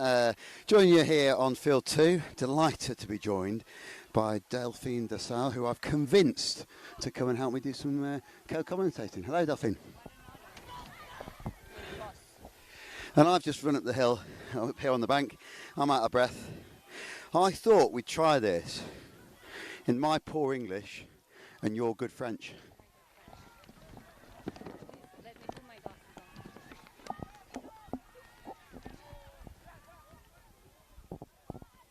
So I convinced you to do the French girls 18s game, which was next to us, and then I was commentating on this game, Belgium Lebanon. Which is fun too. Yeah, and I think probably most people watching this game are going to have much better knowledge of the French language than the English language, maybe. Probably. Although they're both very good in English. Multilingual, I would think, both of these teams. So now you hear me, I guess. Yeah, I think we're just checking on our comms there. There has been a bit of a problem with the live stream through the FIT website, I understand, on the last time slot. I was commentating on that, so I think if you're on YouTube, you were fine, but if you're accessing it from the FIT website, there was maybe a streaming problem. But we should be live on fields 1 and 2 at the moment, and Lebanon are on the attack in this mixed 18s game. I've not been following this division. I will try and have a look at where we are in the pools at the moment. This is a big division, 8 teams in the mixed 18s, and we'll progress to semi-finals and finals tomorrow. Good start, good drive.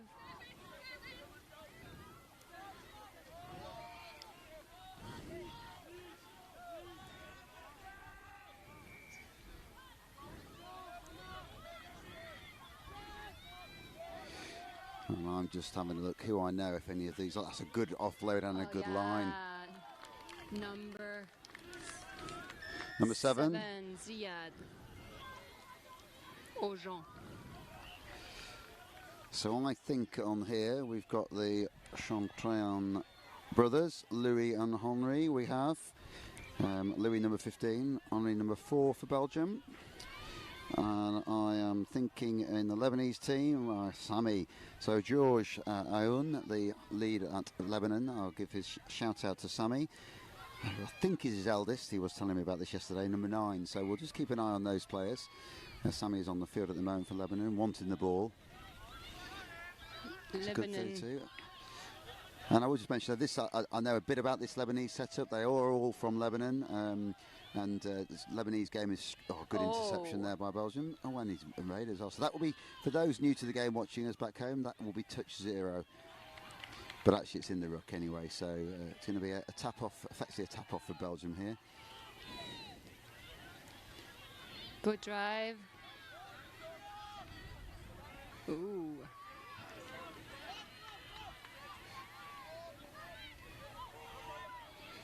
That's going to be over the mark, I think. Oh, no touch given there.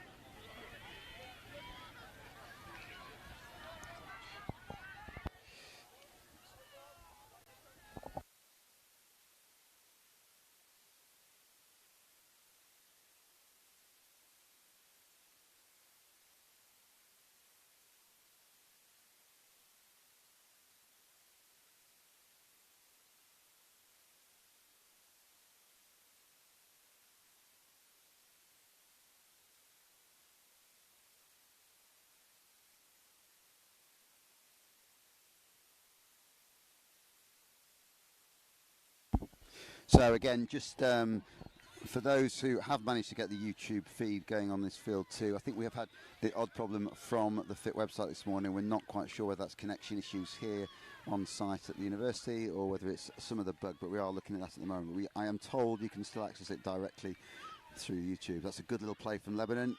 Good shot though, good read. Good read from the link. It's quite a new sport in Lebanon, is it? Yeah, I think it's been going maybe for a few years. George has been actually the driving force behind that, really keen to use the skills and the experience of the Lebanese community back in Australia to grow the game domestically in Lebanon. And these players are all from Lebanon in the Middle East and are already a much more equipped and capable outfit than they were 2 years ago at the Atlantic Cup. Good little fly coming out the back there. It's a good touch. He's just on the mark. There's that 4-5 coming. Scoop will come off this fifth. Scoop. Going short side, step back. That's a nice step back. Yeah, step back. Good score. Score. And I think the Lebanese there, the two middles just got caught a little bit. The one this side over committed to go short side, and the step back was inside both middles to effectively create a 4-on-2 really. And it's Ziad again. Scoring. Good player. I'm not aware of Ziad Ojan.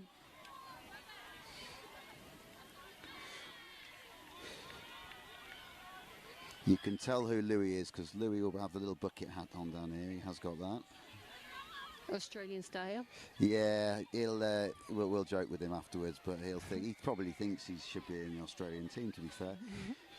But Lebanon second, we've got a few reverse caps. I think all of them reverse caps. Good ball, and lucky ball down. Going to be offside. Going back to offside. Clear comms from the referee there. She did say play on, play on. I am liking the uniformity of the Lebanese team. Yes. All of them with reverse caps, so it's no option. Whoever likes that look has told the rest of the team that's what you're doing, and I think it looks good. It's definitely a trend. It is. That's a good counties play, stepping back into the grain. Little 32. Going for Good touch. putting the cap back on. Making sure he looks good. So when we get a moment, Delphine, I will ask you about your last game, which I only heard a score at half time, so I will ask you in a moment afterwards. I've not had a chance to have a look. Yes, please do. I'm very happy. I can talk about it good. again. I will ask you. That looks early from the early. I thought he went early. Oh, that's a good run. Good run. That's a very good run on one. Is that Brother Henri? I can't see. Oh, that's unlucky. Unlucky. So whilst we've got about, I'll just give a bit of a plug to the team ref. I can't see whether it's Sylvan on the far side. I certainly know in the middle of the field, Jack Harris, good friend of mine back in England, referee manager for England Touch, did a phenomenal job whilst I was with England, and is doing a phenomenal job now. What he is doing is calling offside, and that's good comms from Jack, and very good response from Lebanon, accepting that decision straight away. And that's Louis in the middle bossing it at the moment. He'll want the ball back, counties play, 3-on-2. If he gets it, a little short, good defence. Really good read there from the winger to close that in, gave the link no chance. So whilst the ball is away, just talk me through that women's 20. It was 5-1 when I saw it at half-time, and I will mention, obviously, with my former England allegiance, women's 20s, I have no children playing in that game at the moment, so you were well up. You were well up. We were. Actually, we're. But you know, the coach always wants more, but we're good. We're actually. What was the final score? 8-3. 8-3. Good. So yes. Congratulations. Thank you. So Delphine is coach of that women's 20 French team, a very good team, and it has been noted in England. I know how strong that team is.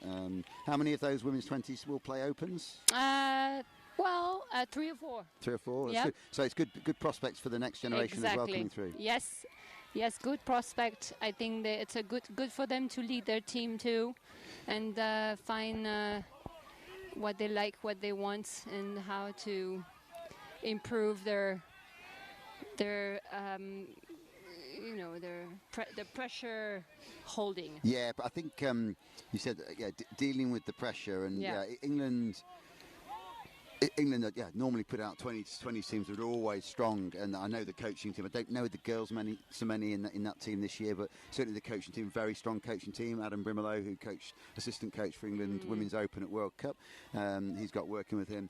Ella Loveridge and Carly Went, really strong coaching team and team manager team, and they'll be disappointed that I know you won yesterday. They'll have been expecting to get something out of that second game. I think, am I right in thinking there'll be another game to follow? Yes, a final. Hopefully, yes, tomorrow. So we'll see. Maybe England is going to do a lot of. You are unbeaten, I'm assuming. You beat South Africa. Unbeaten so far. And I've just come from Field 1 commentary where I had a nice scoreboard that I keep looking up at. But here, has there been a score yet? Are we 0-0? No. One score. Where, on this one? Yes. Yeah, no, I don't know. Where are you looking at? I'm just on our field. I can't recall what the score is. Who scored? no, Was it 1 it's to Belgium? Oh, I can't remember what the score is. We'll get a score update in a moment. I'm enjoying myself too much 2. talking to you. 2. I 2. think. Okay. 2. You know, Ziad Yes, scored 2. Belgium are up, aren't they? So, and I think Belgium will come into this game as favourites. Oh, it's a good touch. Good touch. The girls are doing a good job driving forward. It is good. The Belgium game has really come on, and the youth programme is developing very quickly there. I don't think it'll be very long before they'll be putting more men's and women's teams in rather than just mixed. We played against a women's team with the Women's Open, and they were quite good. In the World Cup? Yeah. Oh, that's going to be another score, is it? That's another one. Yep. Just ran around the outsides, did he? And that's a red cap. That's number. Wait. We shall get a number in one moment. Apologies for anybody watching back in Belgium who is yet to get you'll know who this is, who's just scored.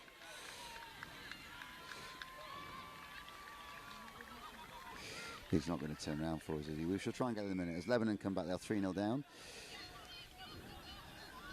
Drawing the link up. Big open side out here is the option is on. And I think, it's a 3-on-2 if he goes. I know. And the link just a little bit slow to get into that channel to create a bit of an option for them. Not assertive enough. Going forward, changing over. What I'm liking this Belgium team, they're not frightened to. That's a good touch by the winger, but they're not frightened to move the ball around a bit. They're passing the ball out of the obvious touch, not always taking the touch, and this is default. Trying to gain yards, playing the fly out the back when they come on a little bit. The And scoop is coming here. Again. Whoop. Oh, good touch. He just called him on and half court. So number 10, our scorer was the last one. So that is Bo Rowland. We've got 3 Rowlands on the team. I'm going to assume we have Bo. siblings. We've got Bo, Florence number 1, Jude number 2, and Bo number 10. So I'm assuming that is siblings. I'll try and find out from the Belgian team a little bit later. You'll no doubt tell us. If you are watching the stream and you've got any comments to make, please let us know. We will try and pick those up and feed those back into the team. Good release there, and it's going to go back to the.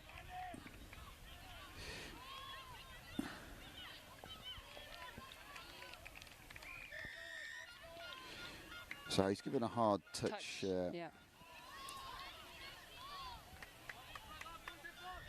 Now it's starting again. Lebanon trying to create momentum. Yeah, absolutely. I think it'd be good to try and see this Lebanon team score a little bit. Good offload, good offload. And what they're doing at the moment, is working very hard that middle. They're sending that first middle up to do as much of the work as possible in defence. Good score. Oh, Ball's down. Good score. Yes.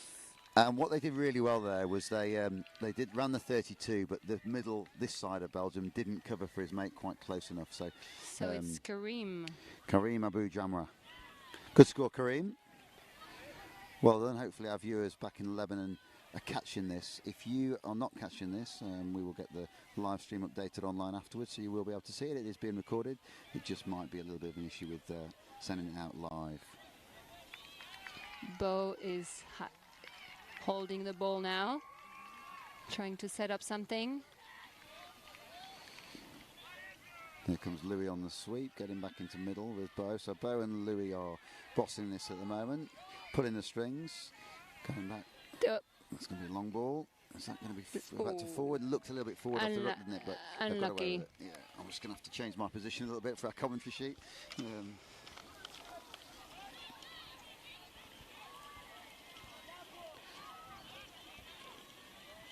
Belgium trying to compress defense.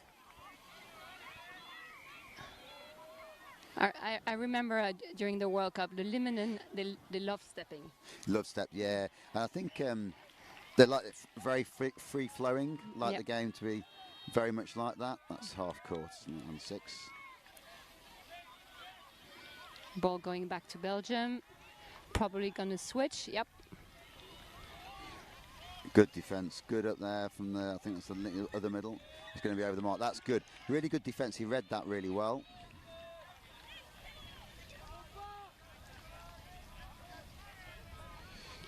Middle's offside, middle's offside. The other one's made it. So Louis was definitely offside there, and I think he saw that, tried to step back up, but it was good coverage from Bo, his middle companion there. So a little bit tight for Lebanon. Has the ball, splitter comes in. Another good touch. So we're seeing what we call in England the splitter. So the middle there is stepping out, and the link is stepping in between the middles to play the strike play. Just trying to create a little bit of confusion in defence. Sweeper play coming round. Oh, never really good on. catch. Ooh, oh, he's gone. Good run. Oh, the cap is off. Not going to make it. Not going to make it. 13 is trying. Nope. Good score. Yeah, very good read. I think probably not needed. Lebanon tried to force that out wide. Didn't need to. I think they still had touches available. And that's a good run all the way down the wing. And he must be a little bit weary. He's not defending the next set. Number 11, Paul Lee for Belgium scoring that one. Ooh. Oh, a little out the back. Creative. Flick, like that. And what we're seeing from Lebanon is some good creative touch. It's fast. They're moving the ball back. What we probably just need to see is a little bit more structure sometimes. Focus. Yeah, a little bit more focus would be useful. Number 6 is going. Good score. Yeah. Good score.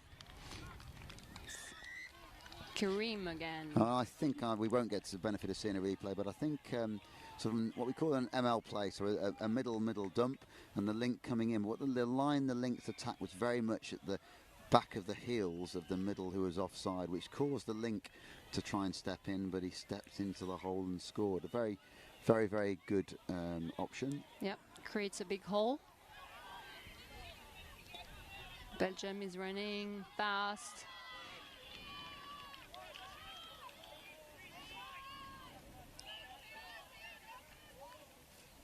Is there a lot of Lebanese supporters? I think there is a few that have come over. I think there are a lot watching back home, and certainly for World Cup. I'm aware that we didn't have commentary on all of the fields. We had some fields with just cameras, and I understand back home the Lebanese TV channel picked up the feed and added their own commentary, which was great. And we are exploring as FIT, as FIT, whether actually commentary streaming without commentary is an option, and have like the VO cameras, the analysis cameras, that sort of thing, and then letting nations have their own commentary in their own language. And so we are exploring that for future years. That's good. I've lost track. Is that fourth touch, I think? Fourth coming already. 5, so good set of defence from Belgium there to close out. Can Lebanon do anything? Step. Ooh, driving and I think we're going to go back to a hard touch. The one before that, I think, looked a little hard.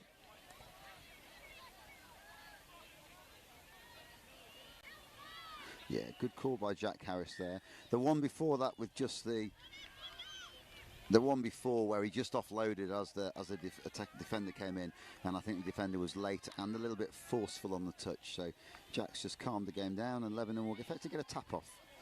Yeah.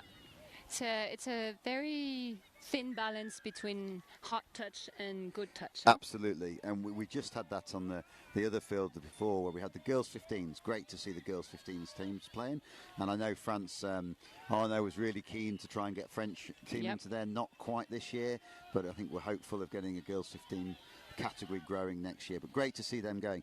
But even in that game, we had some very narrow margins, fine margins around hard touch and not hard touch, and much to the annoyance of some of the girls in that team as well. Yep, and a good way to teach them not to talk to the referee. Yeah, absolutely. And I think what the ref is giving here, so we had it in the previous game. We don't often see it where the hard touch is given against the attacker, but I think sometimes the attacker extends their arm too far and pushes the defender over. And Jack, is it Sana that's on with Jack? I think it is. I'm just having a look. I can't see down there. Or is it Elsa? I can't see who is refereeing. It might be Elsa. and it's Jack Harris in the middle. I think Sylvan on the far side. I can't quite see who the referee is on this side, but good call. And I think that's it. Get back to the mark. Oh, good call there with Lebanon. I find myself coaching half the time rather than commentating. I can't help it. Half time. So we are at half time. Belgium are in front. We think the score is 3-1. Three. Check.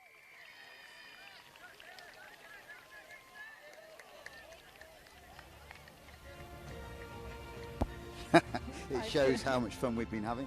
I said 3-1. It's 5-2 to Belgium, but at least we had the difference almost there. So a good first half. I think something in it, Lebanon. They've had their chances. And what do you think the first half, Delphine? I think we have a good representation of both countries. You know, Belgium is doing a good job trying to implement things that they learn, and then Lebanon is quite creative with trying to push through. I'd agree, excellent. And I think, Lebanon probably playing a little bit less structured touch, but Yeah. have the options to score. And Belgium playing some really good platforms, probably slightly up in this game and deserving their three-score advantage. But it's an open game for second half, so we'll take a brief breather, and then we're back with you just before the second half. Thanks very much. Thank you.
Right, welcome back. We are live again here on Field 2, and I'm Chris Simon, and I'm joined by Delphine Dassault, the women's 20s coach for Touch France, who have just had an excellent result against England. Yeah, thank you. Yeah, we're very happy.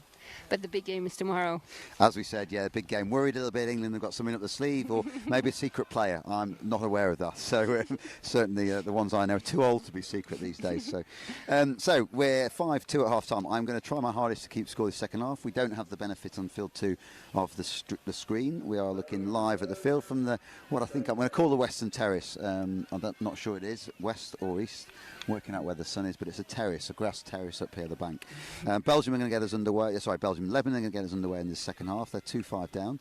We'll want to score, hopefully off this tap-off. We'll certainly get down into the bottom half of the field and put Belgium under a little bit of pressure. The team is routing for them in the box. We're having to go. We've lost a couple of caps for Belgium. Not caps as into. Oh, that's a hard.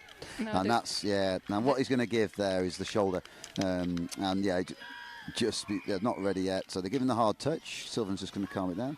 No, it's just led with his shoulder and his arm and his elbow a little bit, and you can't do that. So probably accidental. I mean, it happens. It's poor technique as opposed to maliciousness. Energy. Absolutely, yeah. You come energy. hyped up half time, don't you? Yeah. But Belgium made it good. That's fourth touch, I think. That's going to be ball down.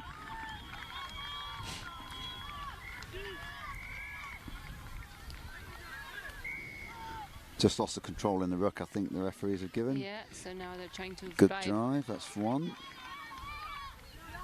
2.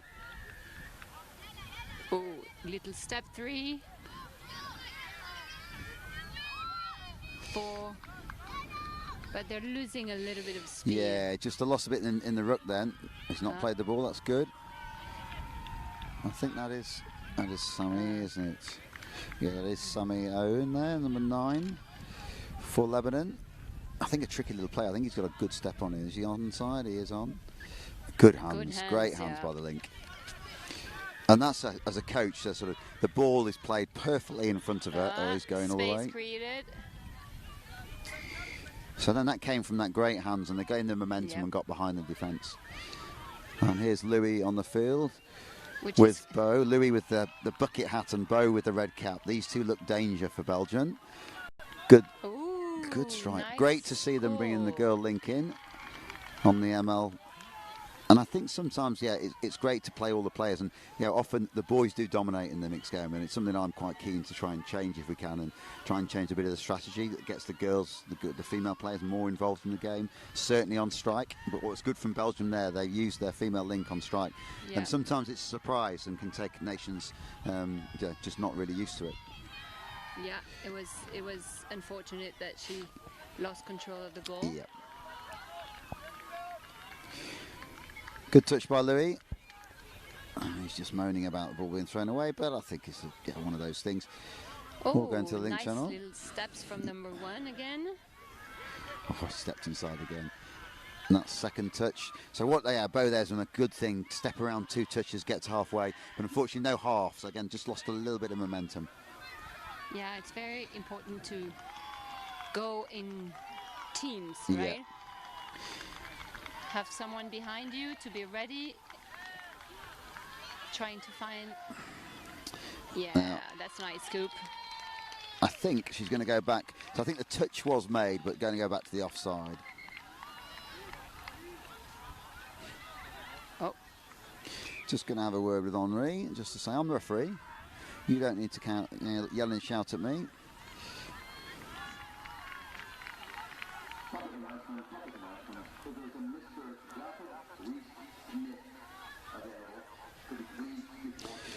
And I think from up here we haven't got the benefit of replay, but that looked offside. So I think Henri, it was Henri or Bo, Henri or Orlan Cordy, isn't it? This side, one of them scooped through, and here comes a 32 not a 32, sorry, ML again. Touch is made. So Belgium using their links quite a lot. They're playing a 33 platform and bringing the link in on the short, and they're not afraid to use both links, the female and male link. That's on a 33 back short side. To give them a touch or the score.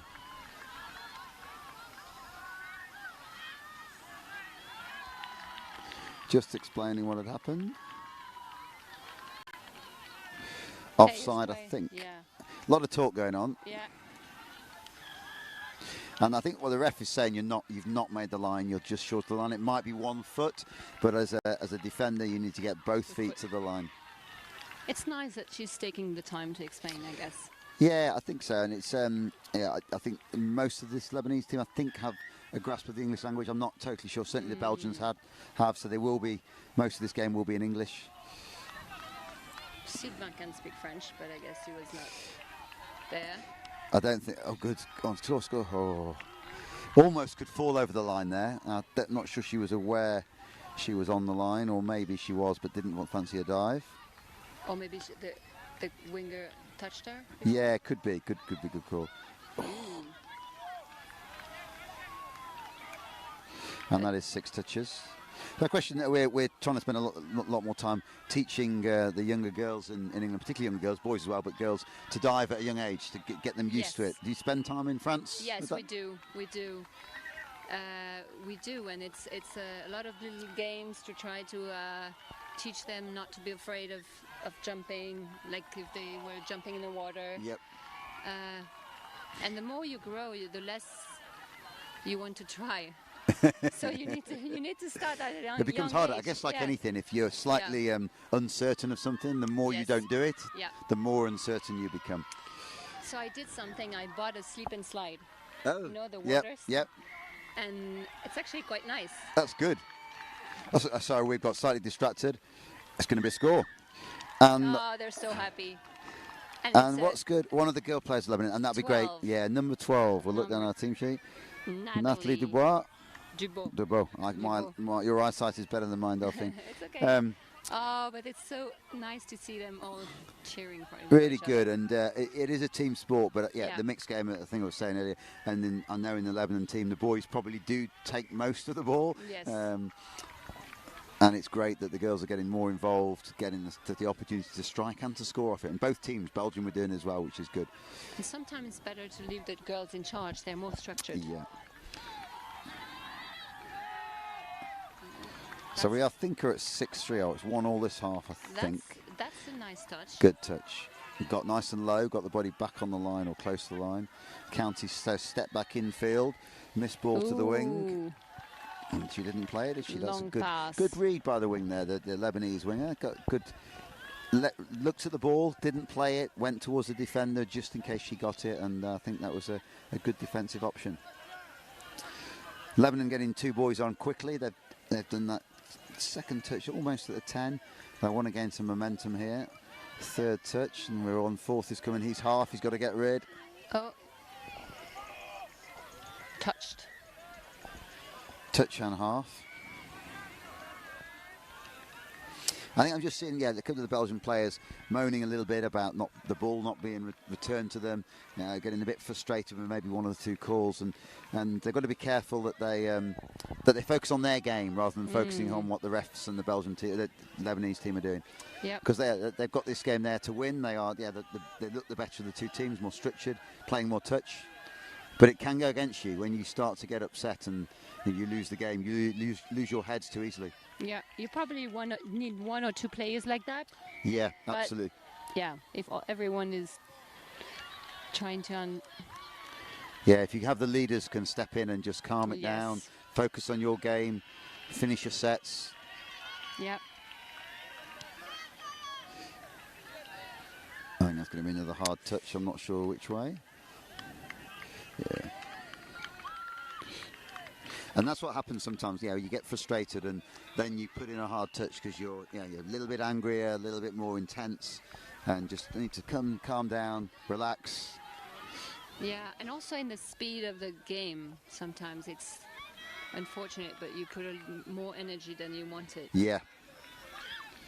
So Belgium has a chance. Oh, that's is that going to be a good score or a good? No, I think he thinks he was touched. So ref didn't need to make that decision. He made it for her.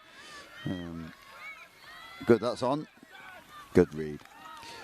And I thought there the offside was middle. The offside middle was still short of the line, but the Lebanese attacker stepped back into the place where the onside middle was, as opposed to attacking the offside a bit more. So there was an option there. Yeah, offside is given.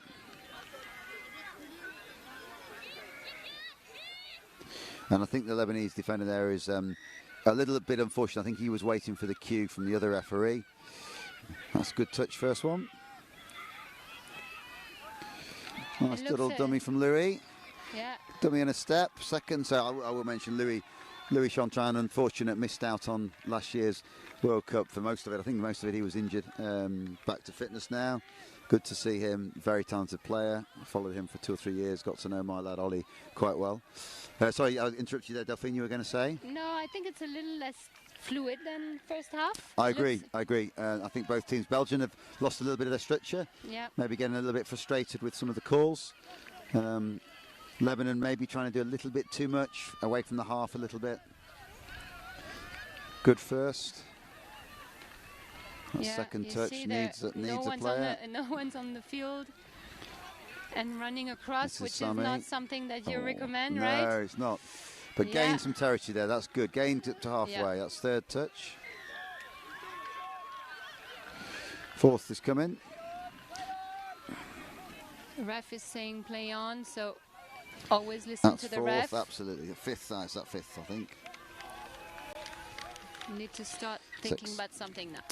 Yeah, I think I talked yesterday about that as a coach, you want to try and strike, but if you can't strike, next best thing, complete your set of 6 on the 7. Yep. And ideally on the far side, away from the box, and that's what Lebanon have done. So this is a good drive from Belgium. They've moved the ball over here. I think that's third touch. That's a really good read there. Fourth, good defensive. I think fifth is coming. Fifth. That is fifth. And now they have to score. No.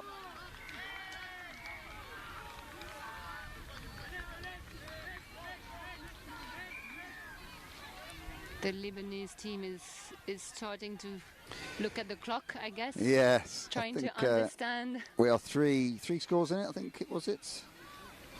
3 scores? Three. 6-3 maybe? 6-3. You remember 5-2, better than me. Yeah, 6-3, yeah. I think. Over the mark. Yeah.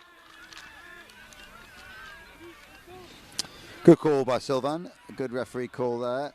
And sometimes over the mark isn't given if it goes sideways, but it is still over the mark if you go sideways. First touch just outside the 7. So they've got at least 4 good strike options here. Let's 5 see what if the they score's want the to last. do. Yes. Number Middle 13 split. is Straight an back in. option That too. looks like, good touch from the link. The number 13 was very well positioned. Too bad they didn't choose that option. Yeah, very good. This side. And because she's nice and wide outside, outside her link. And even number 8 could be. Yeah. Let's see. Good Let's miss see ball. what Good score. Yeah, Not needed. Is that on Henri? I think was that Henri Chantran? I think Henri. I'll have a look in a minute. Number 4, I think. Yeah, 4. What do you think of this throwing the ball after a score? Well, I think it's become. I mean, technically the rule, isn't it? You have to return the ball to halfway, not throw it across the field somewhere. I think it should be reviewed. I think we need to get the ball somewhere close to the halfway. I think you can throw it maybe back no further than the 10-metre line towards halfway, and even the kicks can go all over, and it does waste time. And I heard from the Australians that in Australia you're not allowed to kick. I like that. I think your ball is the baby. That's a good idea. I like that.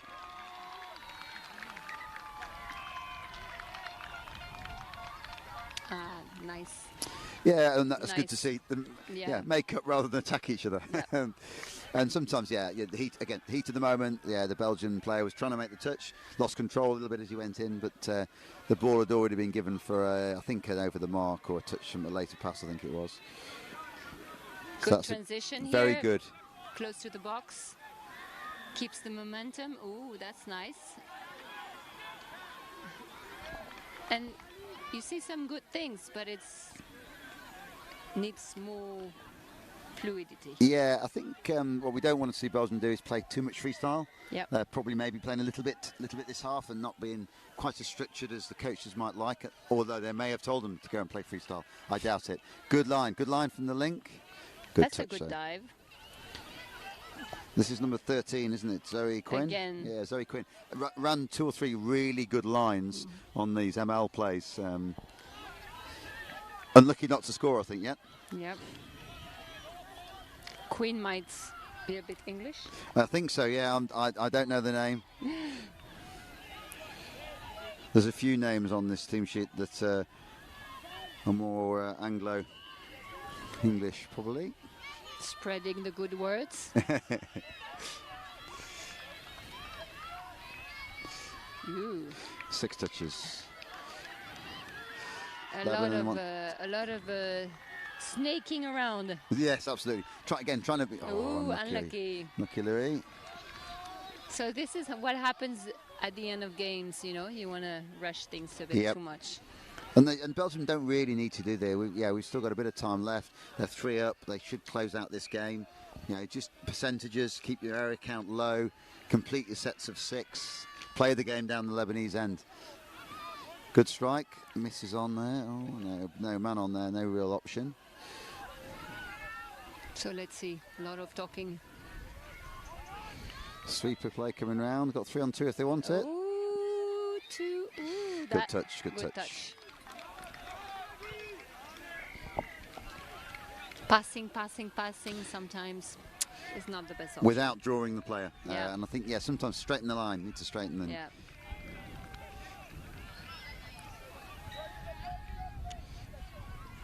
Not a lot of drop balls. No, it's good. The handling is very, very good. High quality. Yep. That's a good step again from Louis. I think that's only 3rd touch here. Little check out. Good. Ooh, nice. Ooh, that might be too bad. That's going to be forward pass. Oh no, not a forward pass. Just going to be ball down.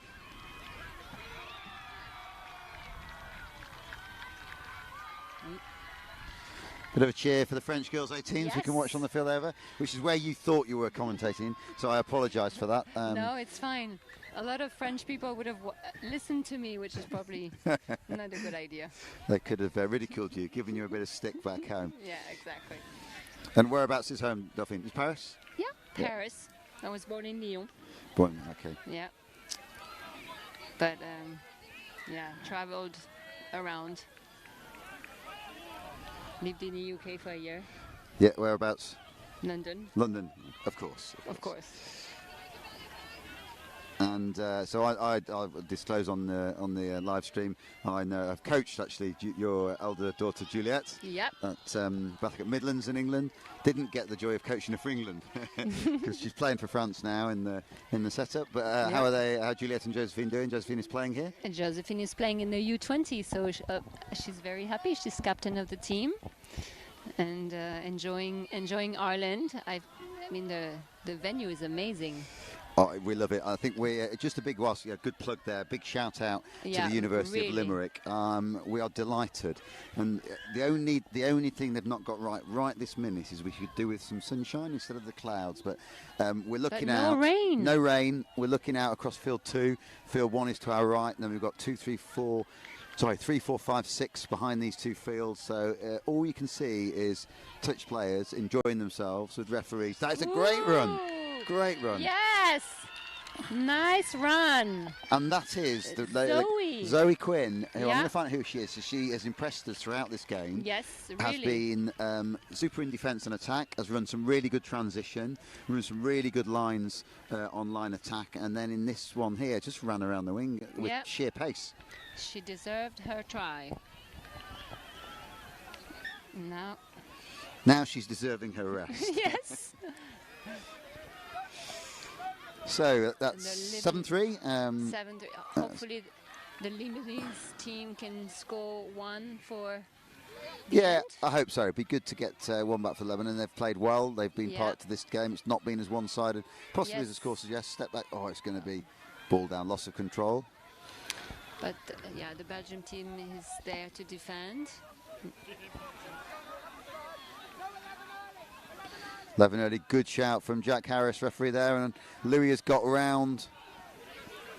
Very nice transition. He got around the roll ball. He's played the roll ball round the first defender, played the second roll ball, or the second defender, and looking for the penalty, having a word with Jack as Jack came off. What's going to be on here? I didn't see anything there. I think.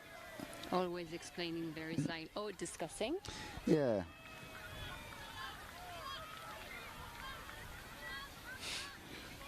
So again, referee, I can't see who it is out there, I'm looking hard. But the referee, very clear comms, which is what we like, and calming the game down, no rush. ML coming in again, and it's a good score. And both teams. That throwback, that's okay. We quite like that throwback. That's somewhere in the region that Lebanon can pick the ball up and start again. But a good score, an ML line, but actually an ML from the far side, stepping back and scoring between the middle and the link this side. So, not normally the place where you'd see an ML, normally on the more onto the short side, but a good score, and that's where the hole was. Maybe they closed too far on the far side. Maybe not enough communication in the defense. Yeah, absolutely. I think we they're call it losing sort of their keep concentration here. switching off a little bit, getting a bit tired, and that's going to be our full-time hooter. So I think 8-3. 8-3. I think we might be told in a minute. 8-3 is the score we've got. 8-3. Yeah. Yeah. Well, at least we kept the score second half. 3-1 second half to Belgium. Similar to the first half. I think not, as we said, not as structured. Belgium having to force a little bit, but finish on a high. I think. Delphine, any closing comments? I like the girls' tries. Very good, and we'll just do it. We'll close with a big shout out to Zoe Quinn. I think certainly for us, our MVP of that game. Yes, very good, very definitely. impressed. Take that back home to Belgium. Yep. That's us complete. I'd like to thank Delphine. Hopefully, I might get you up here again sometime over this weekend. Yes. Good luck for the women's 20s. I will be very neutral for the rest of the weekend. Enjoy yourself. So. Thank you very much. That's Chris Simon signing off on field 2. Enjoy the rest of the weekend. I'll catch you again later. Thank you very much. Thank you. Bye bye.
Thanks to Chris Simon for taking the last game. We're now on to the boys under 18 competition, and it's the hosts Ireland taking on Wales in what is surely to be a fiery contest. And I'm joined by Athena Newton, Irish international.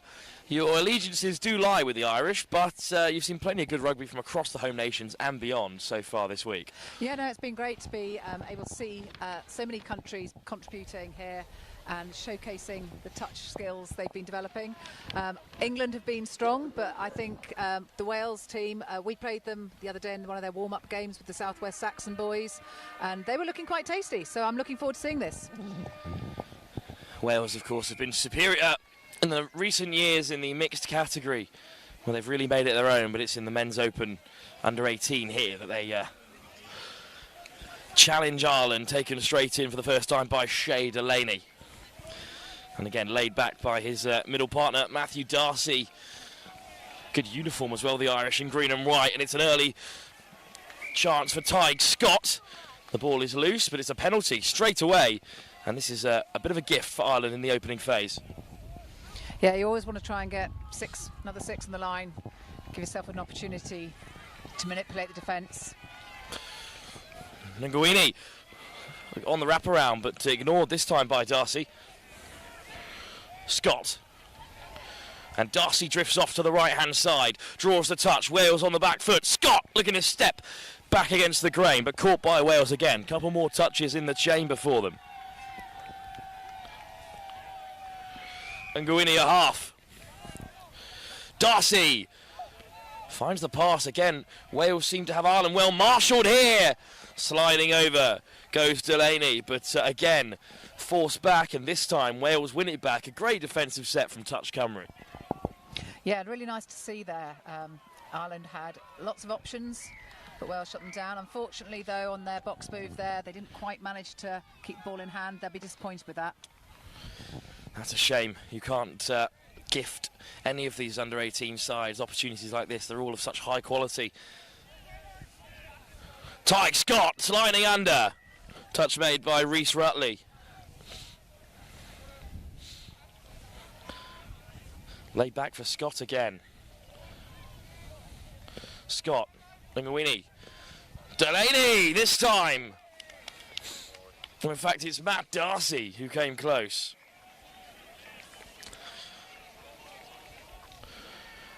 Really patient from Ireland, but they've run out of touches again. Another fine bit of defensive work from Wales. What do Ireland need to do a bit differently in that area? I think it's about manipulating defence, but again, that's unfortunate there for Wales. Just looking what's going on there. That's the second touch. They still haven't managed to sub yet. These guys are on their third set of D. That's going to be hard work for them. Not sure what touch rugby time loop we're stuck in, but we're back with Ireland lingering just outside the 7. Down again, from Scott. They're nicely bringing out the defence here, which is good. Making the move, opening up those holes, but there's a fumble there, unlucky. Let's see if Wales can actually get up. Shea Delaney was on the wrap, but Tig Scott couldn't keep a hold. At a third time of asking, can Wales make it to the box cleanly? Good hustle from Delaney in defence. But they do finally make some changes, and can this new pod add fresh impetus for Wales? Off goes Ewan Clark. Nice dump in the mids there, scoops on. Scoop through. There's plenty to pick out in black and red, but down goes Zach Middleton. Dylan Davies with a scoop. Middleton finishes it off. And there is a absolute mountain of supporters behind that try line in both green and red and in the colours of Ireland. Now, I think Wales will be happy with that after doing 3 sets on their line to come back and make a score there, putting their mark on the table. Very efficient from the Welsh under-18s. Step off the left from Alex Connor. Ethan O'Neill back to the 7. Connor. Kelleher. It's lifted up for Alex Connor, who's happy to slow things down for now. Connor again has it. And now he accelerates away to the left-hand side. He's around the link, but Wales have numbers. And in the end, it is Ollie Elias who recovers well to turn it back over. And we're back in this corner again with Wales looking to exit. Oh, it's another turnover in a dangerous area, and surely in this 5th visit to Welsh territory, the Irish must create something here. Connor. Little sweep round there. Guilfoyle finds an offload. The wing is free, but it's behind Sam Brennan. He puts it down. Wales go to box again. Nice yards there. I can't believe the amount of attempts that Ireland have had to threaten this Welsh line. It's great defence. I think this time Wales may be spared the punishment from the referee. It's lucky, I feel, on their behalf, but they'll have to give another go. Get the momentum rolling again. Off goes Dalton. And look how quickly Wales turn defence into attack. Rutley puts on the handbrake. Big miss pass for Dalton. That's good there, killing it in the far corner, away from the Irish box. And one in the mids. Well, Ireland looking to get towards the box. It's good defence from Wales, though, to keep them contained. Wales lead by just the single try scored in this contest so far. And Gwynny onto the field. Colton on the wrap and gets it back from Kenneth Crowe. Here's Colton looking to take on Wales. Well marshalled by Zach Burns, and a turnover as well. Wales, despite the field territory being in Ireland's favour, do look the brighter of two sides in these early stages. Yeah, I'd agree. They're looking more dangerous when they're down there. Their scoop is very good. They're moving the defence, manipulating them to create those holes, and there we go again. Off goes Priest Evans. Oh, this time it's Ewan Clark. Left by Thomas Priest Evans, and Clark went for it himself. A little bit of discussion here. Oh, it's a penalty for Wales. Thomas Priest Evans. All the way to the try scorer, Middleton. Back on the inside for Davis. Big miss pass. Clean finish. Just beyond Samuel Thomas, but I think the Irishman got across to make the touch. A little bit of discussion there with the refs. Checking with the sideline ref what he's seen. Bradshaw, his opposite number, just about caught Samuel Thomas on the wing for Wales. And I think they're going to have to play on here with a few more touches. Thomas Priest Evans. Davis. Priest Evans again. Kept out again. No, oh, this time it's been given. Oh, you could never call too early. No, I think the ref was just checking with the sideline that they were both happy before stepping back. That was a great dive there. Thomas Priest Evans reached out from a long way out, and Wales are now 2 up here in the early stages. She's really against the run of play. Ireland have had more of the handling of the ball. They've been in territory, I would say, has been down in the Welsh end more. Just not managing to convert. Ethan O'Neill. Here's Tyg Scott. Again, Ireland find themselves deep in Welsh country. Scott. Matthew Darcy. Tyg Scott gets it on the return. And it's excellent Welsh defence. Ireland at the moment unable to truly threaten the Welsh try line. Yeah, nice there. Wales taking one in the middle just to create that defence. And the pattern is moving up. Box coming on now. Rutley leaves the field. On comes the changes. Rhys Hallam Dunn amongst them. Good carry from him. Isaac Thomas up to the 7. Looking for the scoop.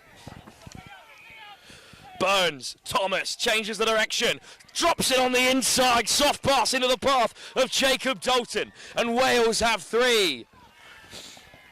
They are playing with such clinical nature, and that's the difference between the two sides, Athena. Yeah, I think they're actually moving the defence really well, and they're creating those holes, but they're just taking that split second to look up and read the play, where I think Ireland is still a little bit confused when they're down there as to what they're actually going to do to create a hole in this Welsh defence. They've got another set of touches to figure it out. Laid back by Matthew Colton. Connor. Con Kelleher. It's just a bit static at the moment. That's better. Kelleher puts some pace on the ball. Colton. Still Ireland play. Laid down by Tiernan Guilfoyle.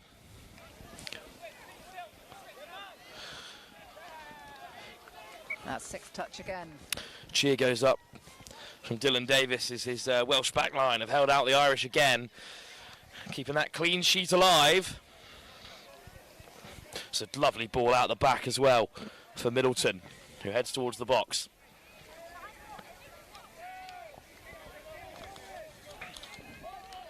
And we've got 5th coming now, looking again for that scoop. It's been so effective.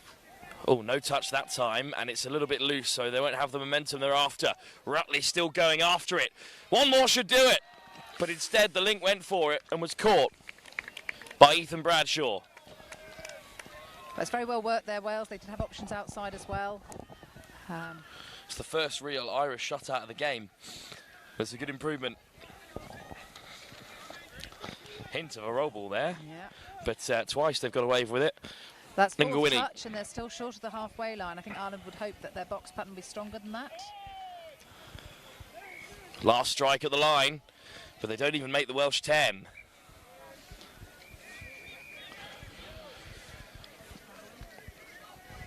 Rutley heading towards the outside. Wales a little short of numbers for the moment, but the Irish shoot doesn't make contact. Off goes Burns. Thomas. Nice little show and go. Gets it on the return. Thomas steps off the right boot and slides over, looking for the offside call, but good work from Kenneth Crowe. Thomas. Touch made. This is the final chance for Wales. Hallam done. Back to Thomas. How on earth have they kept that alive? Sliding in. Go Sam Cross, but good defence. Unlucky. There's a forward pass there. But the way they keep it alive there, that was fantastic hands. Going side to side. Ireland need a better transition than the last couple that they have presented for us here. Ngawini. On come the changes. Oh dear. I think it's another penalty. Yeah, just over the mark there on that last roll ball. Ireland be disappointed with that. And Wales have another 6. Not far short of their line. The home team here are under real trouble. Oh, that's a good result. Good contact around the touch. Although it is touch rugby, the physicality in that area is so important. Yeah, particularly in the boys' 18s, you see it more so. That disrupt touch can be very effective.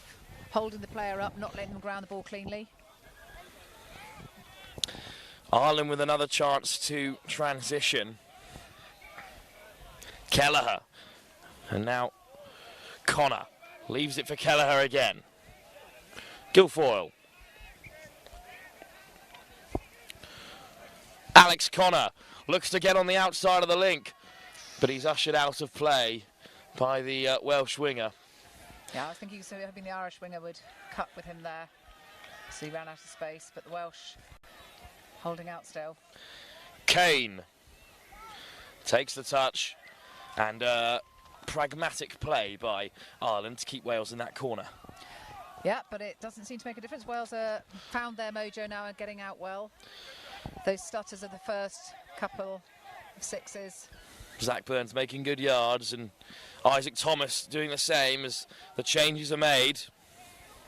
Ewan Clark takes it midway between the 7 and 10. Davis. Quick ball for Wales. They've got numbers over, but they might not need them. Ewan Clark goes himself. And ball is down. That was a lovely bit of play. Went himself, but he actually had 2 men outside him, so there were options there for the Welsh.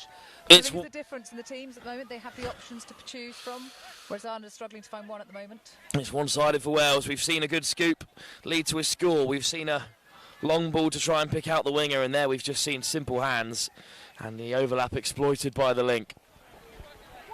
All in all, it's going rather one way for Wales, and it's in their favour as they look to fight on all fronts here at the Youth Atlantic Cup.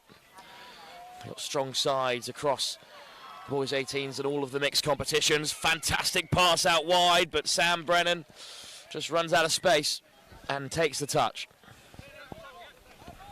Ngawini heads over to roll it back, but it's Welsh ball instead. Oh, it's finally a mistake forced by the Irish line, and that will present them an opportunity. Yeah, no, that was much better from Ireland. Just putting the pressure on the Welsh, forcing them to make an error. Can they capitalise on it now? It's a touch In goes there. Crow. Ireland still looking for their opener. Shane Fox, Crow, Fox. Back to Crow again, looking to flick it through the cap flap, but the ball is down off the palms of Ethan O'Neill. Fox. Now the touch is taken. Ngweni gets it on the return, lifts it over the top. Beautifully weighted ball, and Ireland have their opener. Malachi Ngweni with a great ball, but oh no, it's forward. And the try has been chalked off. Lovely shape on the pass from Ngweni. Yeah, it's difficult to see from this angle where it is, but the refs were in the right place there and felt it was forward. We were talking before the game about the Ngweni family and their influence on Irish rugby. Yeah, Billy's a big influence, and he's here coaching. And I know that he's got great coaching set up for the juniors up in Dublin with Tanya Rossa. Two big names in Ireland touch. And the son Malachi here representing the 18s and trying to make things happen for Ireland, although the changes for now have been made for Wales, but Ireland still attack with Ngweni and Crow. Nice ball into the path of Shane Fox. Kept out again by Wales. Wales have got a very, very tight defence. They're very trusting. They managed to go, not leaving the holes there for Ireland. Ngweni, good pick up. Shane Fox drawing out the Welsh defence. Crow. Ball down. Wales have it back. And Ireland's attack is just a bit of a blunt instrument at the moment. Another transition from Wales where they make it into the Irish half. And we know how clinical they've been from here.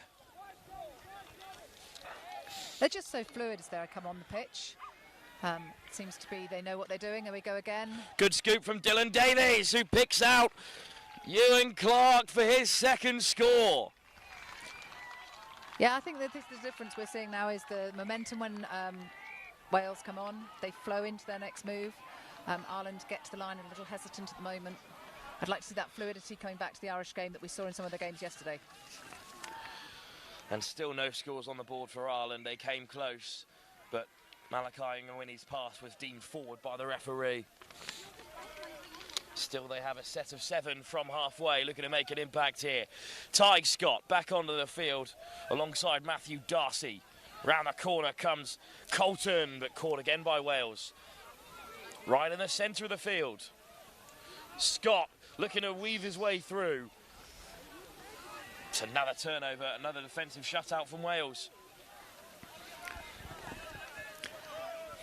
Now Wales come again, hard yards being made here. Out to the winger. That's great yards. And they've made it to the box rather comfortably. Rhys Rutley.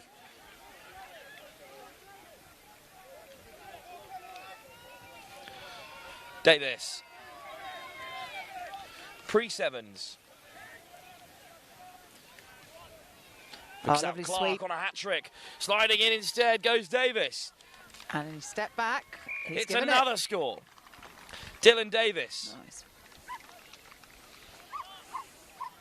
This is going from bad to worse for Ireland.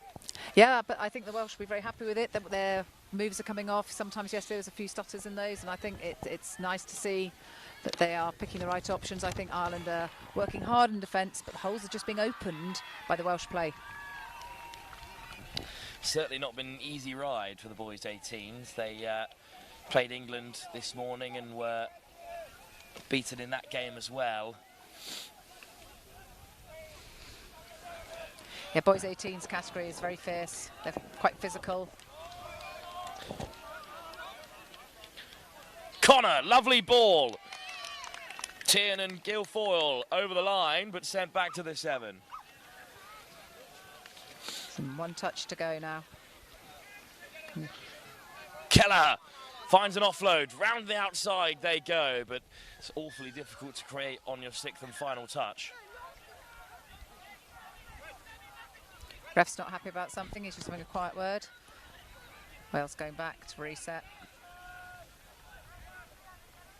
But the boys 18s category, it's very physical, but it's not just that. There's a real tactical, mental side to playing touch.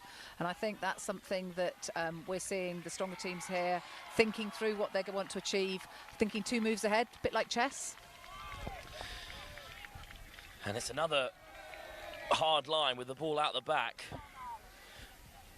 But this time it doesn't work, and Ireland have been gifted another chance. Wales have certainly been handing Ireland opportunities. They just haven't been able to convert as of yet.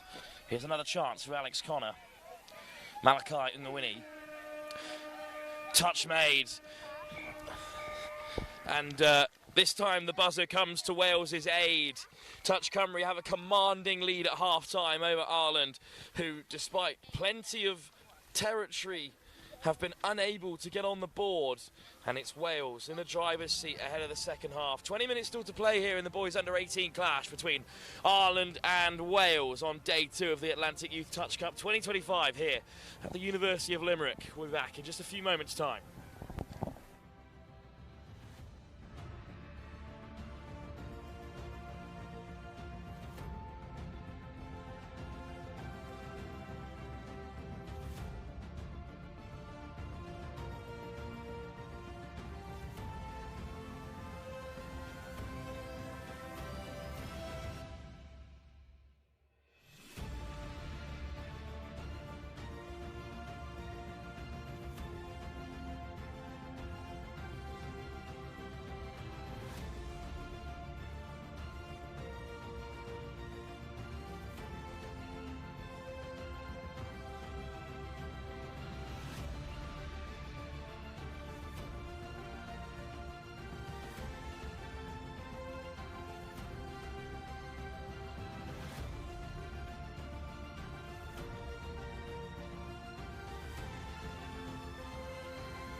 We're back then for the second half. It is 6-0 to Wales in this boys under-18 tie. Keen to see if Ireland get back into the game, and they've got plenty of home support on the hill around us as well as on both ends of the field. It'd be nice to see them get an early score in, get their heads a bit up, get a bit of confidence back.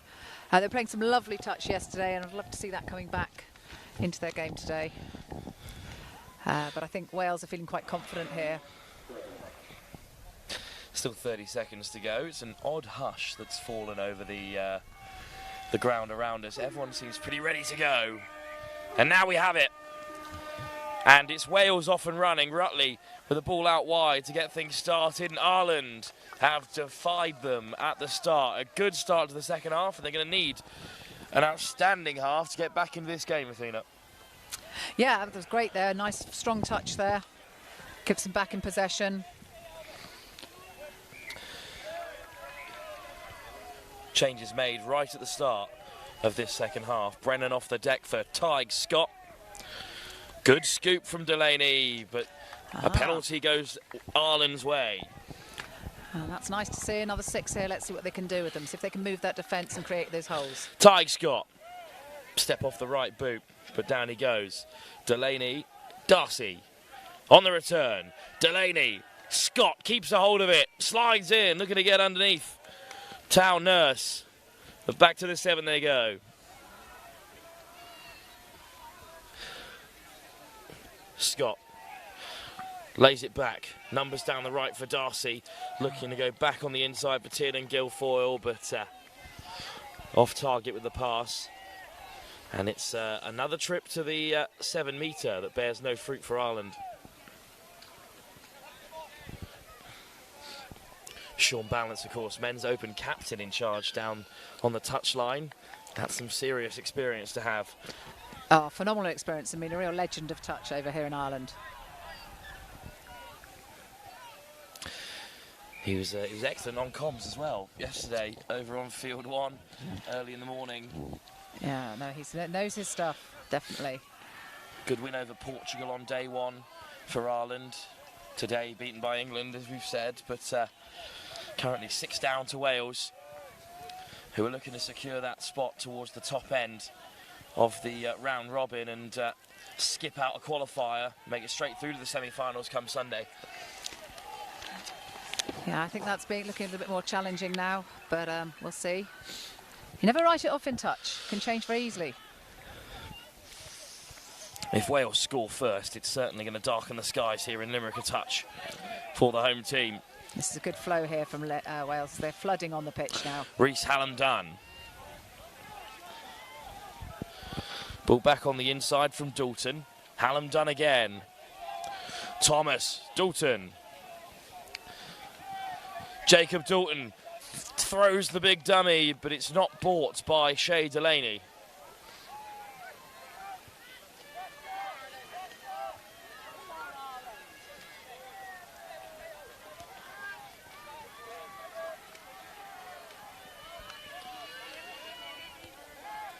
Ireland flooding around the corner with a little bit more pace and urgency than they did in the first half, perhaps. Excellent drive. Good work from Alex Connor. Flicks it over the top for Kelleher.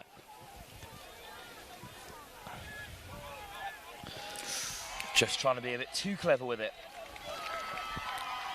And Ireland miss out. Hallam-Dunn will tap us off.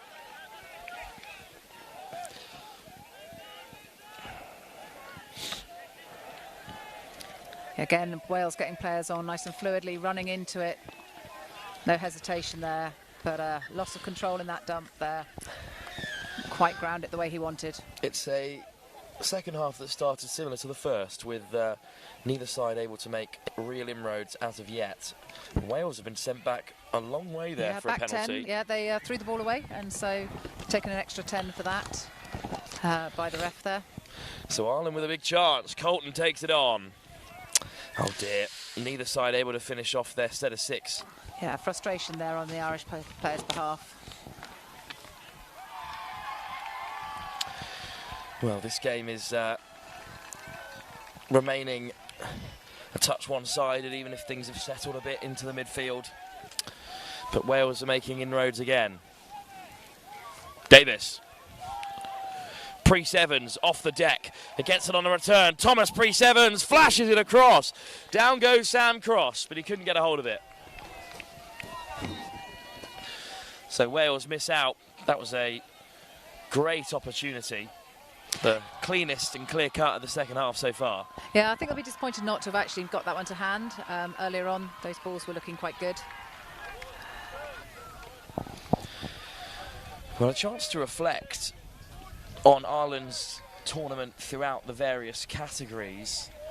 Their mixed 20 side are perhaps the strongest they have put together, but across the divisions they're competing on all fronts here as hosts, and it's great to see the growth of the game as that final touch denies Yeah, the Irish mixed 18s actually beat the Irish mixed 20s in training, so I'd say that the Irish mixed 18s would rate themselves as pretty high up there. They lost yesterday to the English side. I think it was 15-8. But that will be another good game to watch. In the latter stages, as we approach the knockouts. Big dummy thrown, but not bought by Thomas. Here he is again, Isaac Thomas.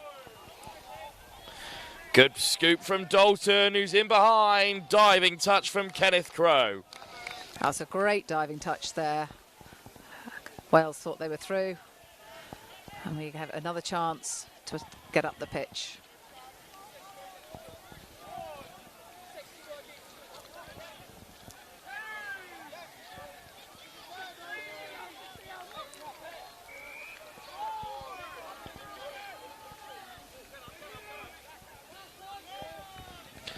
This is a much better drive from Ireland, but they're short of options here. And they have to give it up in the end to Rhys Hallam-Dunn.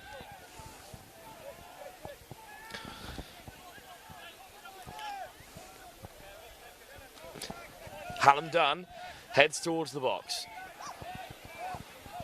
The Ireland defence just rolling a little bit here, letting the Welsh take that territory rather than coming up to meet them.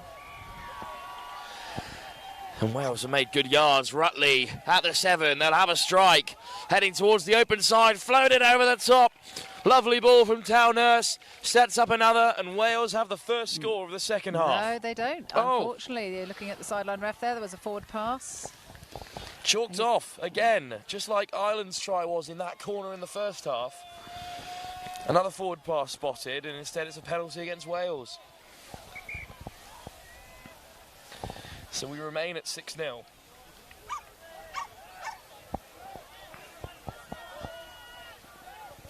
Ireland head off the field. Changes incoming.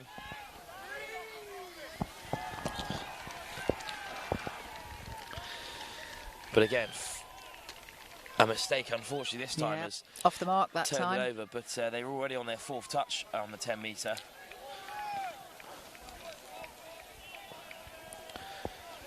Rodri Harris.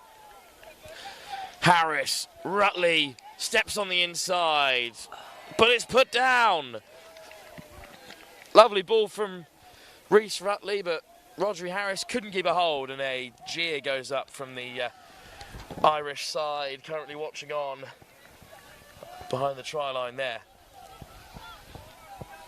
And I think Ireland been let off again there. Twice in this half. Absolutely. Wales could have scored and perhaps killed this contest. As it stands, it's still a long way back for Ireland, but bigger scores have been overcome. Crowe, Gilfroy, lovely ball. Racing on the outside goes Charlie Kane, but he is caught.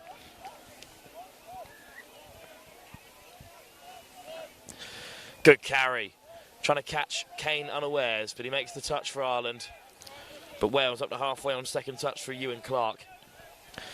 Good line speed from Crowe. Davis. Thomas Priest Evans draws the touch. Dylan Davis out the back. Beautiful move. Oh, fantastic passive sweeper there coming round. Lovely move from Wales. It's a Ewan Clark hat-trick and Wales are 7 up.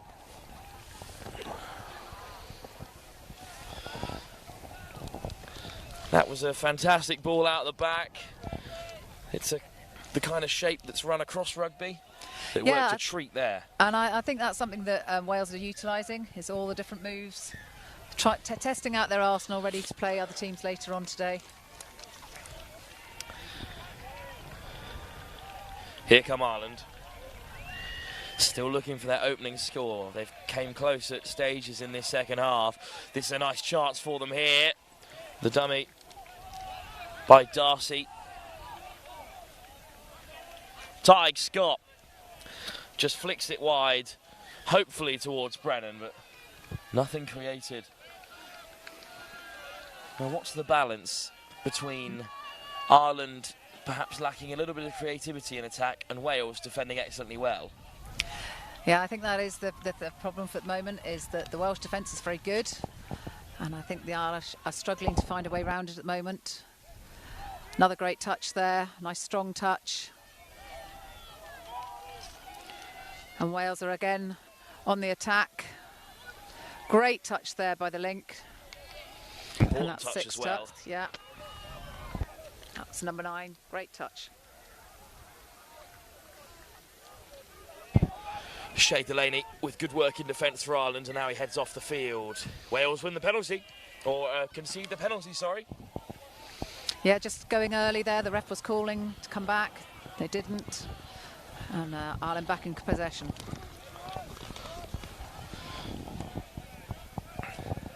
Up to halfway.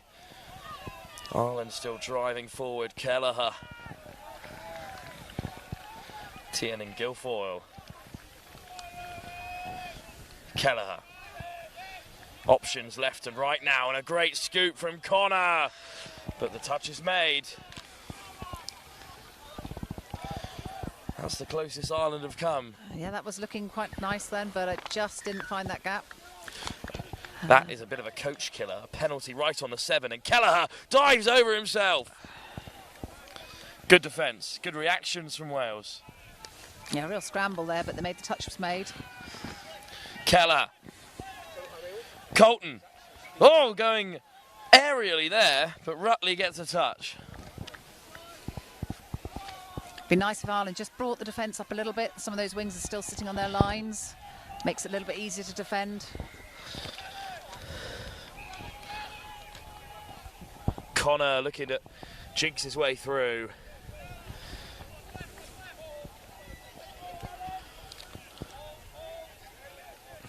Connor. Colton. Oh, good delay on the pass, but it's off the toes of Sam Brennan. Penalty. So Wales in a period of transition now from attempts to attack. And they found the box very comfortably there. Yeah, second touch, third touch coming now. Well up the halfway. So they will get a chance to strike the Irish line. Excellent scoop from Middleton, who got the scoring started, but in the end he is caught. And this quasi-stalemate in the second half continues. Yeah, I think Ireland will be happier with this in their defensively, but they're still struggling to get a score on the board. Ngwini, lovely work. Round his opposite number, Middleton. Two touch players who couldn't be more different, both wearing 15. Good pick up from Crow. Oh, but there's some pressure from the Welsh, and it's forced a turnover.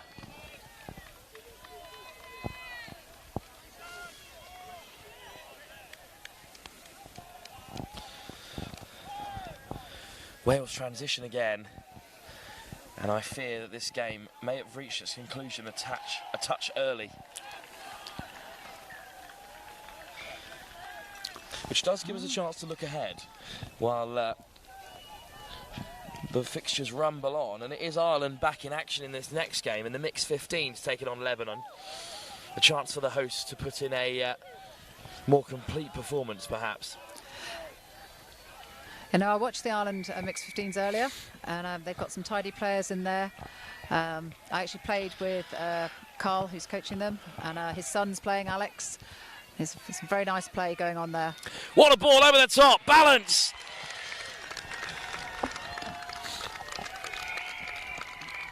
We'll be proud of that one, the head coach. And it's Sam Brennan in the end who touches down. Yeah, really nice, well-worked try there in the end.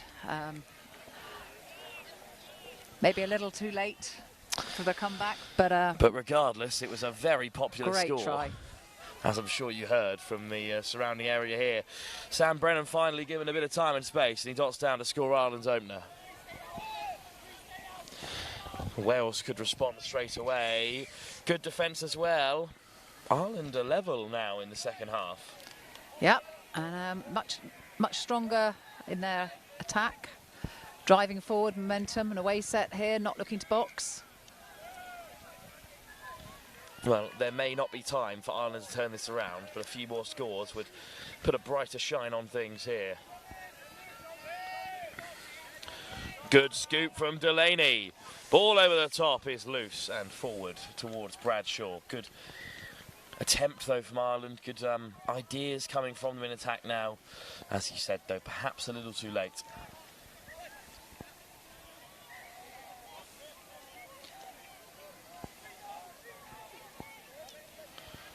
Oh, again, nice, strong subbing there. And Wales effortlessly shift into the final 7 metres here. Little show and go. Perhaps the pass should have gone. Instead, it's Tig Scott who makes a big touch. Unfortunately, though, some of them weren't retreating, didn't make the line. And Wales have got another 6. Ewan Clark directing traffic, and there he is at half. What a ball! Middleton over for his second. Outrageous pass. And the deficit is re-established. Goodness me, that was a fantastic ball. It was fantastic. Sent a really nice, flat, hard ball and just picked out his link. Dabbed it down. Disappointing for Ireland that, because up until then they've been looking quite strong in their defence this half. Indeed, it is a better half for Ireland all round. What a line by Kelleher. Well, there was a coming together between Connor and Hallam Dunn. Both number 7s. And I think the final decision may well be a turnover for Wales, or they might just let things play on here. It's rare for the player in possession to be penalised for some sort of hard touch, and I think indeed it is going to be Irish possession at the 7. Kelleher. There he goes again, Alex Connor. He's sucking the defence in now, so hopefully be some space wide. Kelleher, Connor. Ungawini, Connor again. Ungawini winding one up, instead just dropping it short for Colton, and then the wide pass to the winger has given Bradshaw far too much to do, and he is caught in the end. But much better play from Ireland there, much more movement of the ball. Now that's a harsh call. It was throwing the ball away, but he did drop it right on the toes of the Welsh player. Yeah, I think that was a bit of a tough one, but you have to either put the ball on the mark or not touch it, or give it to a player. So Lesh the law says, yeah, back 10. Wales taking full advantage now. Rutley. Elias. Oh, forced to turn it over. Well, this second half was unfortunately characterised by the first, with Wales sitting on that big scoreline deficit they opened up, and despite a better performance from Ireland, they haven't been able to overcome the 6 tries they conceded in the opening 20. No, but I think they should take quite a bit of comfort from the fact that this second half has been so much better. We are still in the round-robin stages, aren't on knockout yet. Plenty of touch rugby still to be played. They've certainly showed a completely different shape this second half. And again, the Welsh player that time throwing the ball away, and the Irish getting an extra 10 for it. A couple of pieces of ill discipline right at the end of this contest. Maybe Ireland get one more on the board. It would certainly be a popular moment here on the banks of the University of Limerick. Shane Fox. Delaney gets it on the return. Good soft hands and straight through the link hole. Go Ireland, but good cover from Wales. Still one more chance for Ireland in the latter stages of this fixture. Fox shows and goes and looks to get away from Harris. Still dancing his way through is Bradshaw. But the touch was made in the eyes of the referee. And the ball returned cleanly then to the player, so no discipline that time.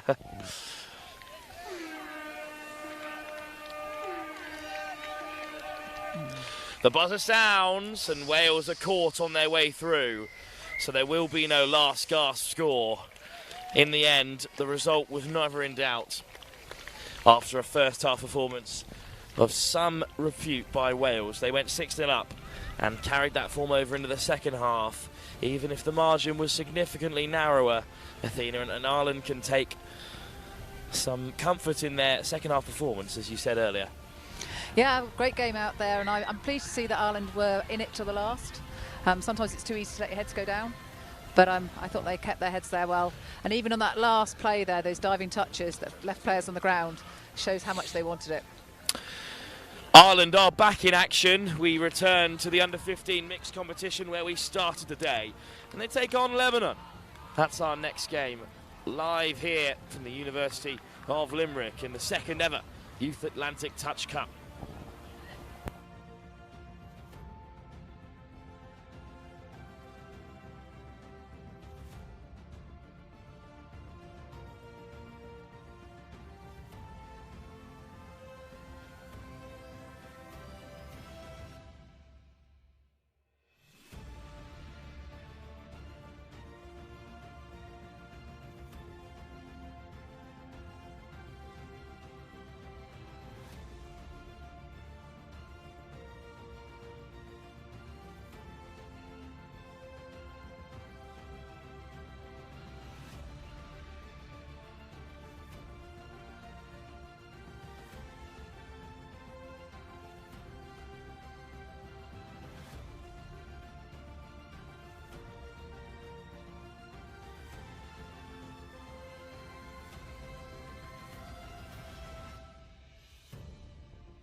Another game from the Atlantic Youth Touch Cup 2025 here at the University of Limerick. It's a return to the Boys 15s competition. It's Lebanon taking on Ireland. I'm delighted to be joined by Dennis O'Connor. Dennis, thanks for coming. And you watched Ireland earlier on in a game they played live here, and they're taking on Lebanon here. A good start for them, a good carry by Alfie Willis. Yeah, I watched them play Wales earlier, and they were a bit off in the first half, but they put in a really strong second half performance to come back from 5-1 down to level it at 6-6, and then Wales, to their credit, got a good try to win it late on. Great second half performance by the lads. Let's hope we have a game of similar quality here as Willis leaves it for McConnell. McConnell, Willis again. Well, now looking to open things up. Good touch made on Jack Delaney.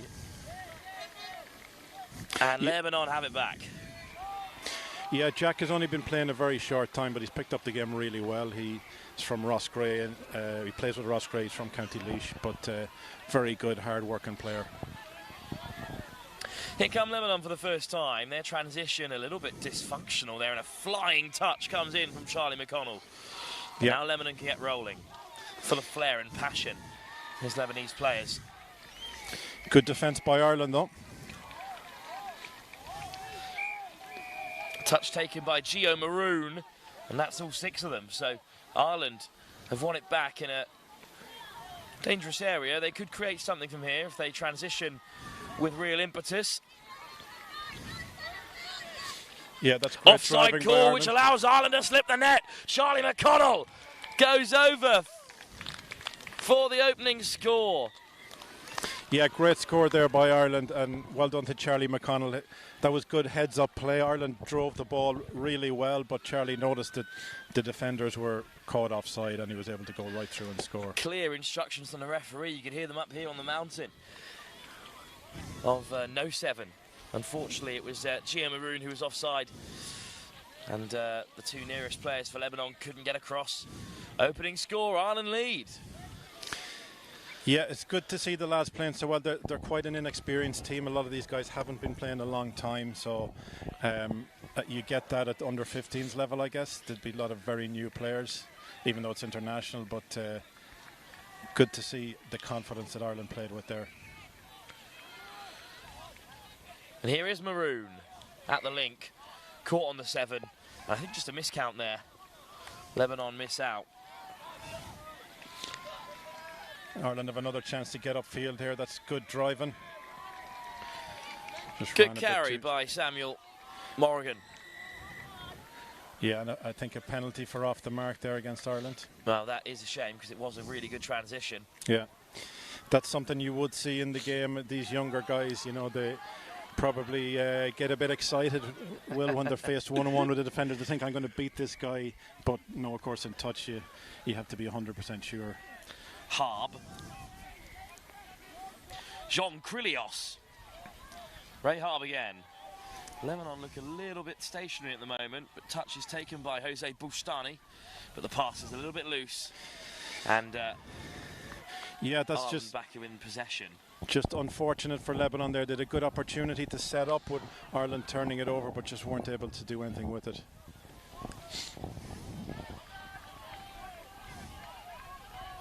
Bit of confusion here. A bit slow to get things started here.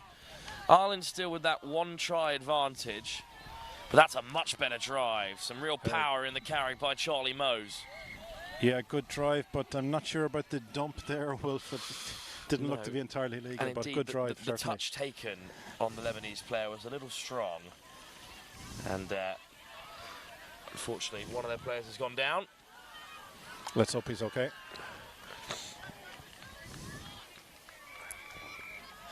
Well, we'll have a short break in play then as he receives a bit of attention.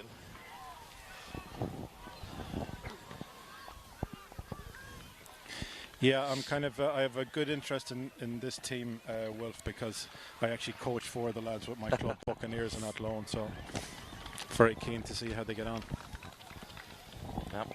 Maroon carried off the field so that play can continue by the Lebanese coaching staff. And I think he will be all right. There's just a lot of young players out there, especially in this under-15s category. And sometimes it can all be a bit much. Yeah, let's hope he's fit to continue his tournament anyway. Game will resume with Ireland just one try up.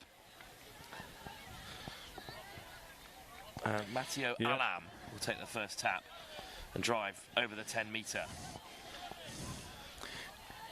Here goes Harb Strong again. defence by Ireland so far. Krillios gets on the outside of the first and the second. Across comes Copeland to make the touch. Good work from Lebanon. Yeah, this is a good opportunity for Lebanon here. Let's see what they can do. Touch taken by Bustani. Alam.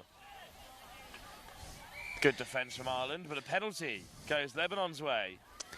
Yeah, a bit better from Lebanon there. They spread the ball a bit and won a penalty. Ireland were caught offside. So very good opportunity for them here. Alam takes the touch, but Lebanon not quick enough to react, unfortunately, there to No really half in place, unfortunately. test the Irish line. Harb. Jose Bustani takes another touch. Harb, good line this time, sliding in, but straight into the outstretched hand of Jack Delaney.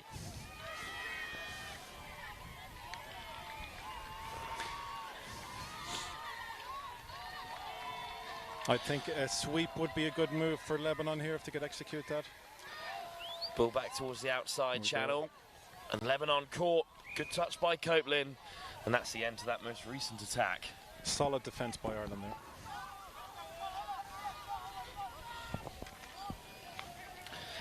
Here goes the Irish transition. They're a long way from the box, and they've lost possession. It's another penalty. Ireland just can't get out of their own half here. Lebanon with another chance, and also Lebanon thankfully have time to make some changes here because there's some tired bodies out there.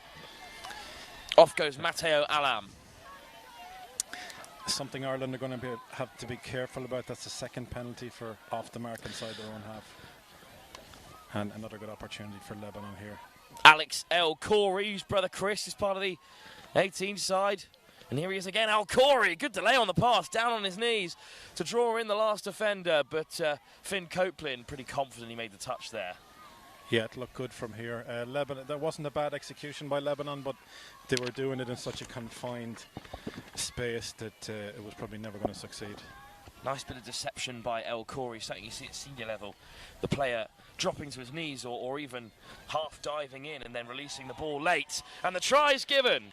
El Khoury creates it freshly onto the field. Winger dots down for Lebanon. And they do have an equaliser. Yeah, well done to Lebanon there. The Irish player must have been judged to be offside there. He clearly made the touch and he said so to the referee, but after consultation they decided that they were giving the try. So 1-1 here. Square again here in this under-15 boys competition. One of the Lebanese players is tying his shoelaces there. Wales and England also share this under-15s competition. It's just the 4 teams. The top 2 will be straight through to a final. Yep. Well, 3rd and 4th play there, and it's Ireland who'll be hoping to make it to that final. But they will need to win here against Lebanon.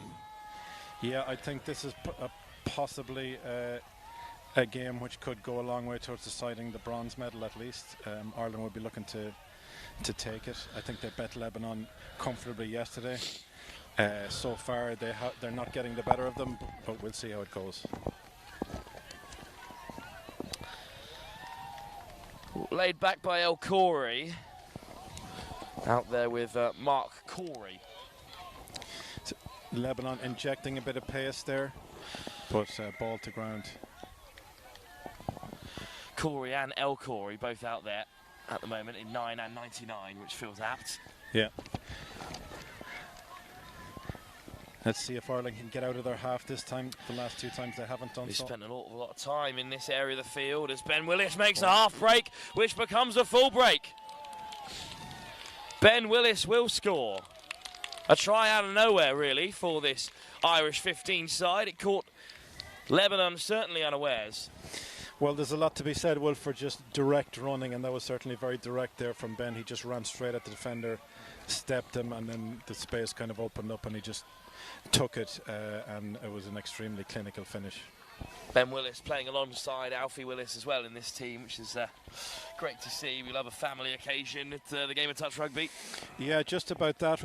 With the two twin brothers here, you probably can see them on the wing, Ryan and Finn Copeland, and they're a really great touch family actually, because they're older brothers, and older brother and sister Cian and Molly also dedicated touch players. So yeah, they would be one of the biggest touch families in Ireland, I'm sure. All 4 siblings playing touch. And Ireland have won it back as well. Some good defensive intervention by them, and it remains 1 apiece. Yeah, Ireland going direct again. They've just got to be careful, obviously, about not overrunning the mark. Oh, well, almost, but instead it's the call against Lebanon instead. Jaden Quinn can lay it back. Here is Quinn at the half, finding Alfie Willis. Makes good yards. Quinn caught on the 7, so Ireland will have a chance to strike at the Lebanese line and take a further lead. McConnell sliding over. Lebanon claim to have made the touch. Good setup by Ireland, but probably a bit too close to the line. They should have maybe drawn the defence out a bit further. Well, they have the chance to here from the 7. Well, a penalty there, I believe, against Lebanon. So Ireland with a fresh set of touches. Dangerous times for Lebanon, who already trail by 2-1 after 2 quick scores. Yeah, we haven't seen... what a pass that is, but a good read to catch Henry Pratt. We haven't seen Ireland actually set up yet, because they've basically had 2 length of the field tries and 2 turnovers anytime they've had now a chance. It's over the top, but it's right between the winger and Link. So Finn Copeland unable to get there. Yeah, a bit of a wasted opportunity by Ireland there. They had a full set, but unfortunately ball to ground there. Maybe not the best option to pass. And Lebanon make their changes.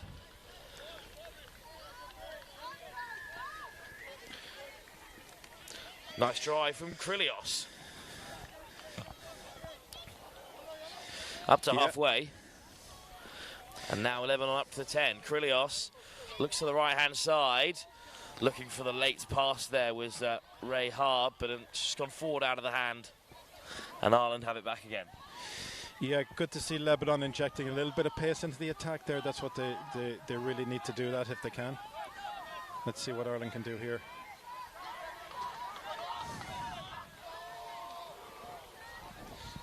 Good footwork by Henry Pratt.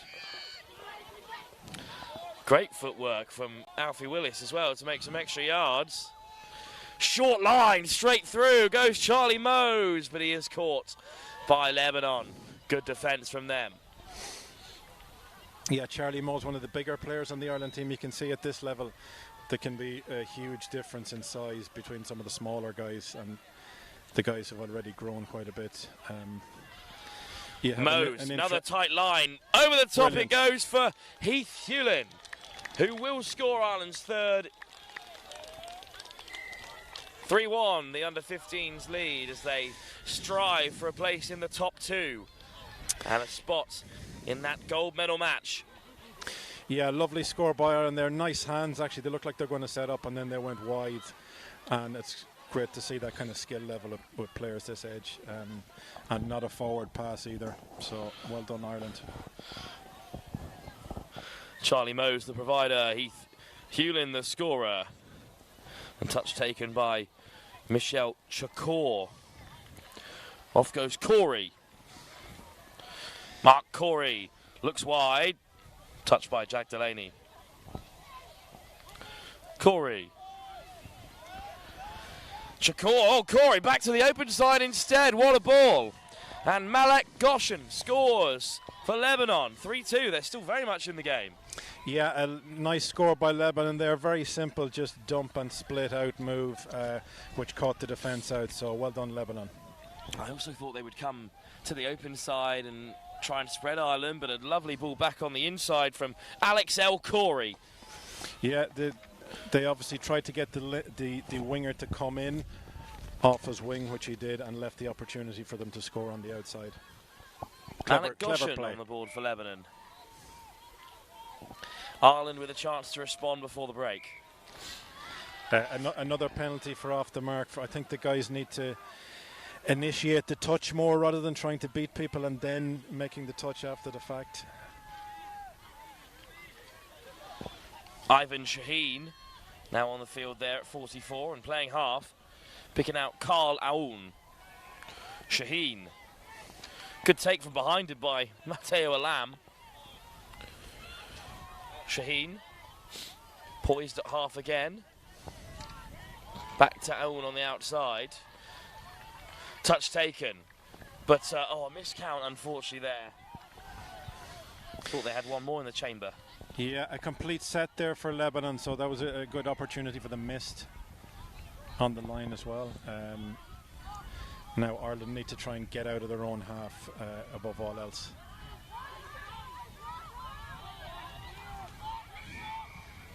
It's good driving there by Ireland. They need a half in place though. A little bit slow to get things going, and it's allowed Lebanon to defend well. That's 3 touches before the 10. Good work from Lebanon. Now it might open up. There's a bit of space out wide. Pass pinged across by Ben Willis, but unfortunately just put down. And Lebanon celebrate on the sideline as they make their changes. Yeah, a bit of a let off for Lebanon there. Ireland had the overlap, but unfortunately Ryan Copeland just couldn't hold the ball. A nice move by Ireland though. They spread the ball wide and they looked like they were about to expose Lebanon, but the ball went to ground unfortunately. Good drive from Krillios again. Little goosey in there from Alex El Khoury. But unfortunately it's Ireland who will have possession back. And the call from the touchline is clear as they look to head towards the box. Always good to see a bit of unexpected skill like that, although the referees didn't seem to like it as much. Good touch to stem the Irish momentum, but it's a penalty for Lebanon. Against Lebanon, sorry. Yeah. So Ireland with 6 touches from halfway, practically a restart, and they should create something with it. They're 3-2 up here, but Lebanon keep biting back. First to equalise, and then to close the gap back to 1.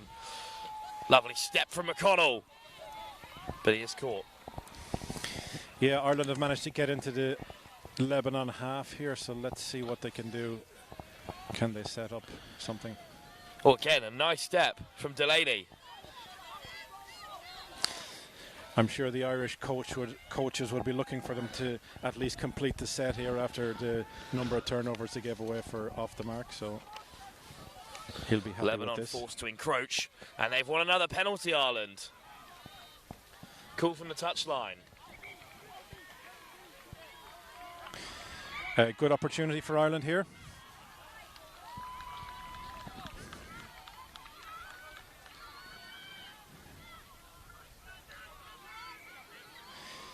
So let's see what their setup is here. Looks like a 32. Good pick up.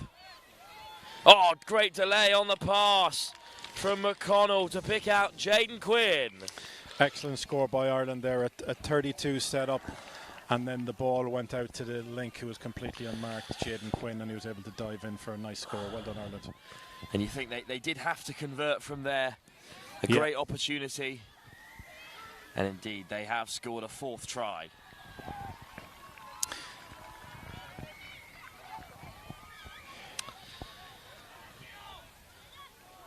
In approaching half-time, there'll be some fatigue out there, of course. Playing 40 minutes at under 15 is a big ask, and doing it 4 or 5 times. It is indeed, and it's quite warm today as well, deceptively warm maybe, so when you're out playing in those kind of conditions, it does sap your energy. I'm not sure Lebanon will mind as much. It's more a return to a normal form for them. Even Shaheen takes a tumble as he goes in, but it will be Irish possession in the end. Okay, and I'm sure the Ireland coach's main concern here will be that Ireland get out of their own half and complete their set of 6. Clear call from the touchline again. Head towards the box, and that's the plan. Ireland drawing the touches. Good so far from Ireland. Nice check pass there. Nice start from Mose.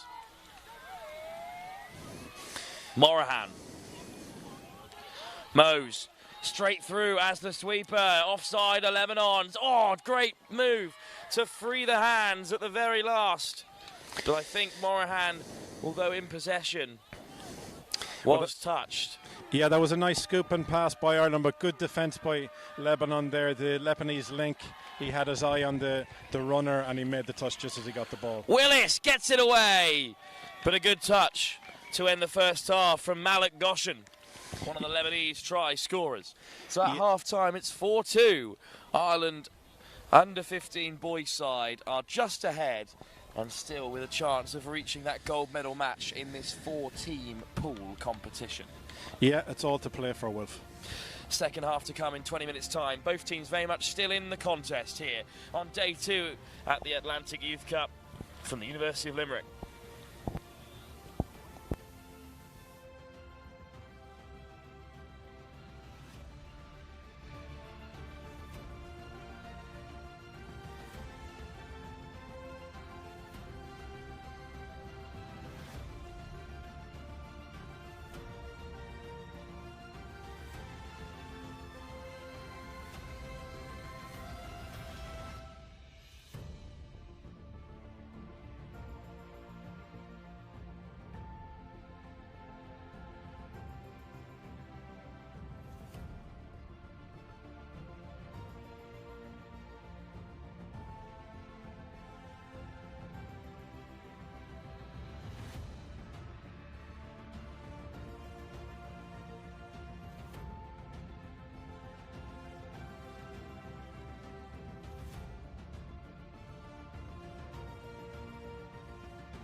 Back then for the second half, about 60 seconds or so to go until tap off, and it will be Lebanon who get us going.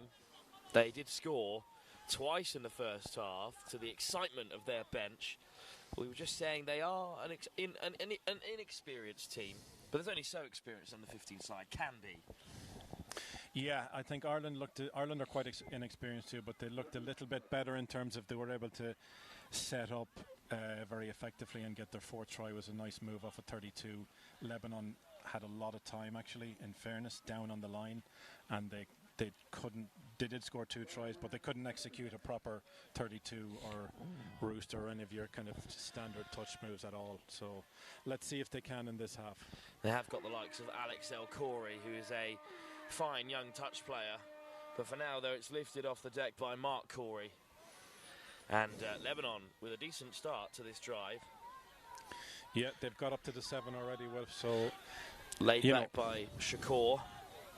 Khoury. Here's Alex El Khoury. Mark Khoury.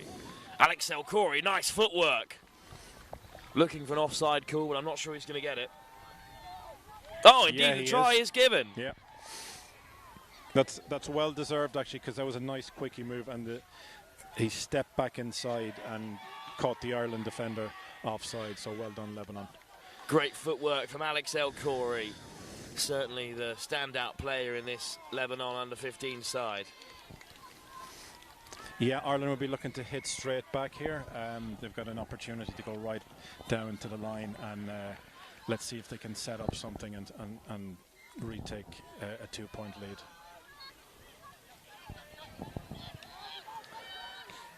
Offside there, so Ireland keep rolling. Good response for them in this second half after conceding early doors. Number 8 is quite relaxed there. And suddenly they turn it on, and there's plenty of space out wide, but the dummy from Charlie Mose sees him over.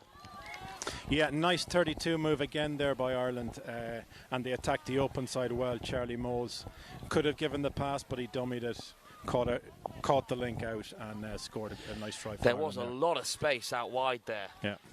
So I think for Ireland, obviously they've caught Lebanon out twice on the open side after a 32, so they should really go after them in that regard. And indeed, there were 2 players free outside, so Charlie Mose had to score that, or he'd been in a lot of trouble. Yes, he would. When you're playing against inexperienced teams, defending against the open side is obviously going to be an area of weakness, so that's something that you should look to exploit.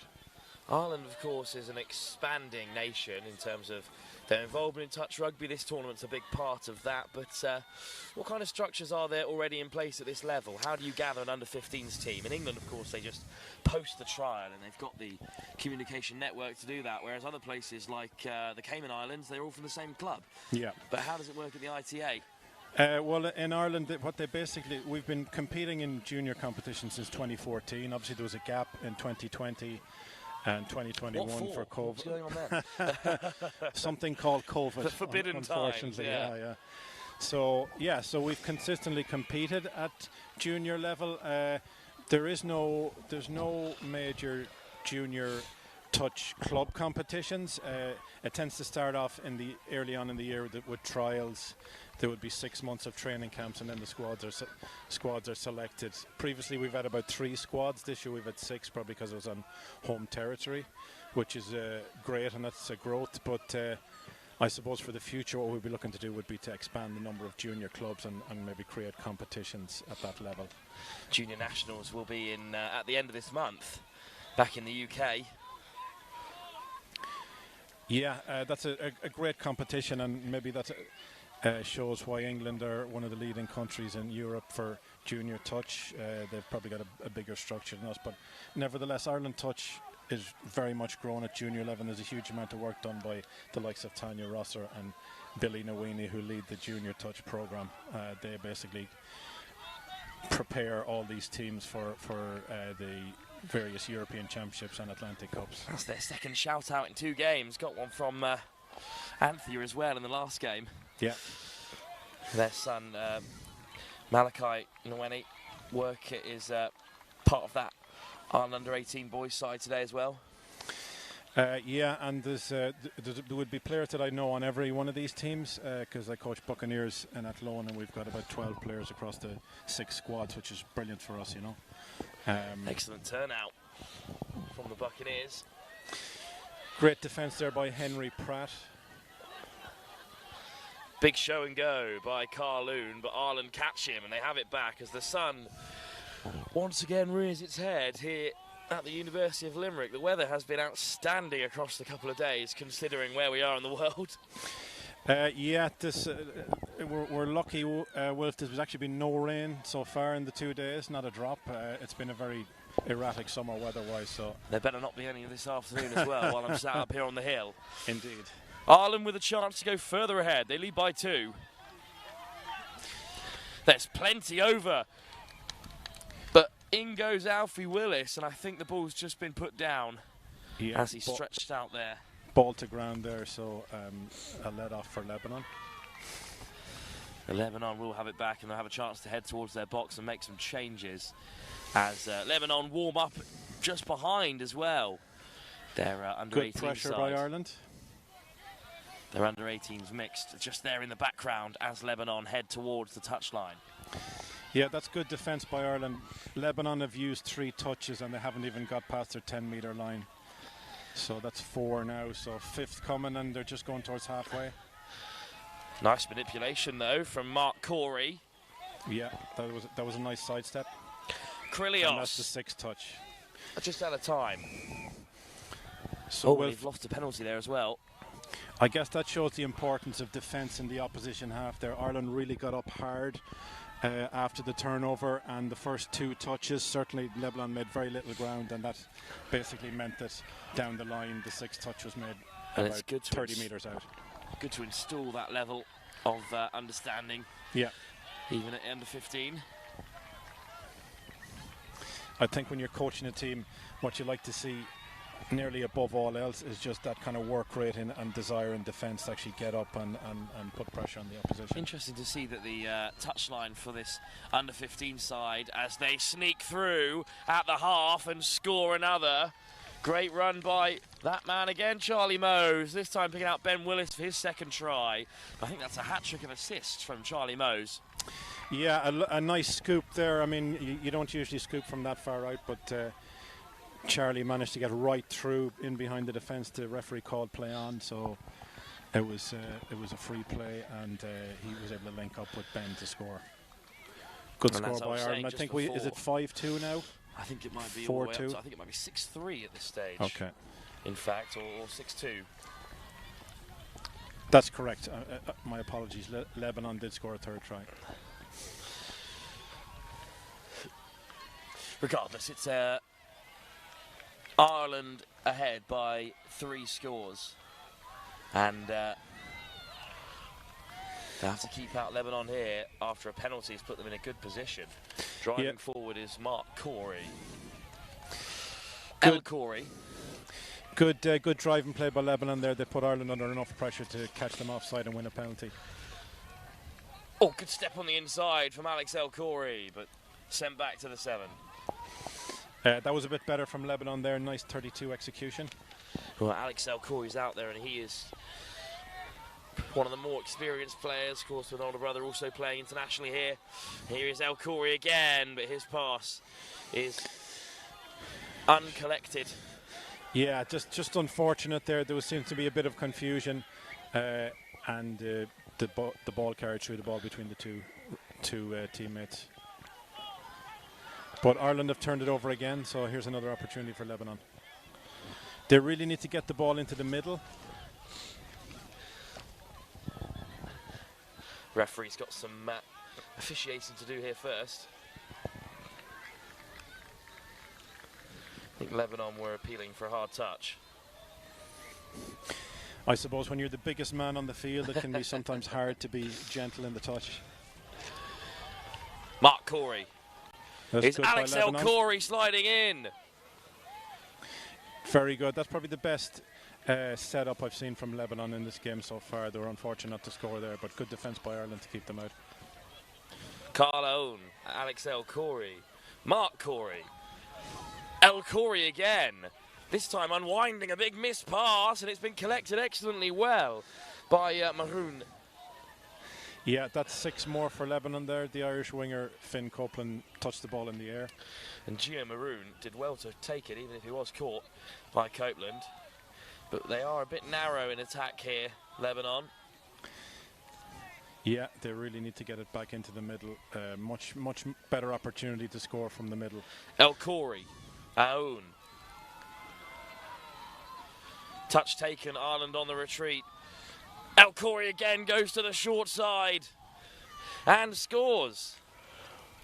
Well, there's a conversation to be had first, but the Lebanon players are celebrating, but prematurely.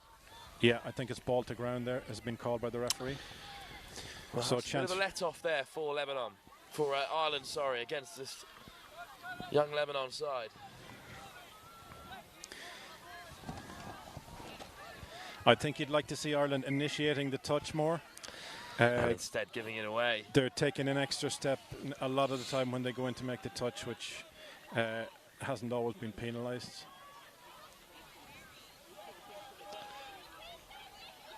Another opportunity for Lebanon here. And again, they're just bunching right in the corner here, which is probably going to make it easier for Ireland to defend. Oh, great delay on the pass. Again from El Khoury, but Ireland keep them out.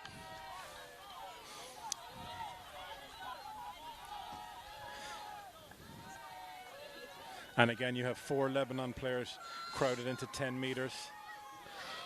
And no surprise, Ireland actually can cover that and they make the touch. Nuhad Boutros caught on the edge. So Ireland really need to get out of their own half here. That would be the main thing and not worry about anything else. Good driving here, that's better from Ireland. Good drive by Henry Pratt there. But they really need to put some pace on this. It's just gone completely static.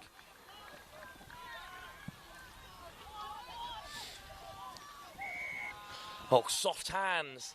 Looking to get on the outside, but a forward pass denies Ireland an easy run in there for a try that would certainly seal this game. Yeah, it looked like they were about to execute the overlap there, but a touch pass, I think, was called. Or was it a forward pass? I think forward in the end. Forward pass, yeah. Which is a real shame for Ireland. But still an opportunity for Lebanon. Oh, another forward pass. 2 in quick succession. This one chucked out of the Lebanon hand. Yeah, clear forward pass there. Easy to say from up on the hill, but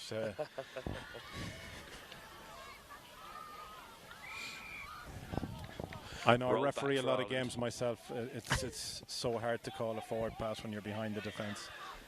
Oh, what a run! And lofted over the top. Fantastic take by Heath Hewlin, who'll cross over for his second try for Ireland. Yeah, excellent by Ireland there. Henry Pratt got outside his man, sucked in the defender, and a nice pass to Heath to score in the corner. Ireland will be very happy with that. That was a lot better. Lovely work as well to open up the space initially. And then Hewlin with a great take, high above his head. Yeah, you can talk about structure and all that at this level, but it's still the small guys with a bit of pace and a bit of agility who can sidestep, who create a lot of the scores. Especially even at under 15 level. Certainly, yeah. Good drive by Lebanon, though, in response. Stopped at the 7, Jose Boustany. Lebanon have had a lot of time on the 7-metre line in this game. They just haven't been able to execute as well as they could have, really. But Ireland have given them the opportunity by turning the ball over quite a lot. So let's see if Ireland can just complete the set here and get out of their own half.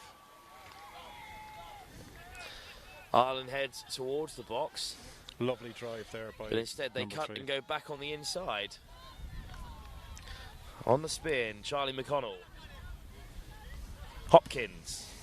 Where's the touch? Okay, they don't seem to be boxing here. They're just all staying on the pitch. Morahan on the charge. Charlie Mose.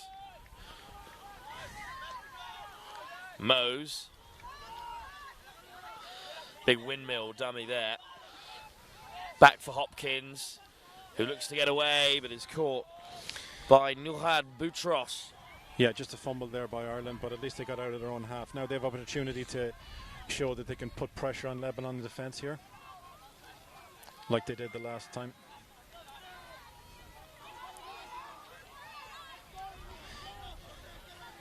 Ben Willis getting up and making the touch there, well done.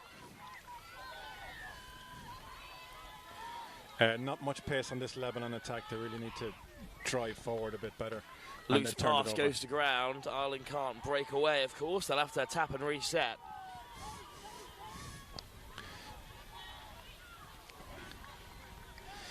Yeah, I guess the players are tired, but there just seems to be a lack of pace at this stage in this game. I think if the players are capable of it, injecting a bit of pace would make all the difference here. Charlie here we go, Mose might player be the man clearly to do it. offside. Mose slapped down by Lebanon. So a fresh set of 6, but Yeah. Matteo Alam had to disrupt that ball. It would have been another try for Ireland. Yeah, clear penalty there. The two Lebanese middles never made it back to the line.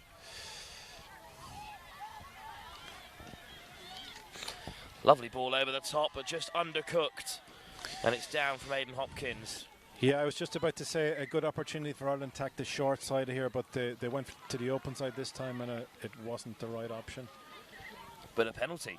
So still a chance for Ireland. Fortunate for Ireland there.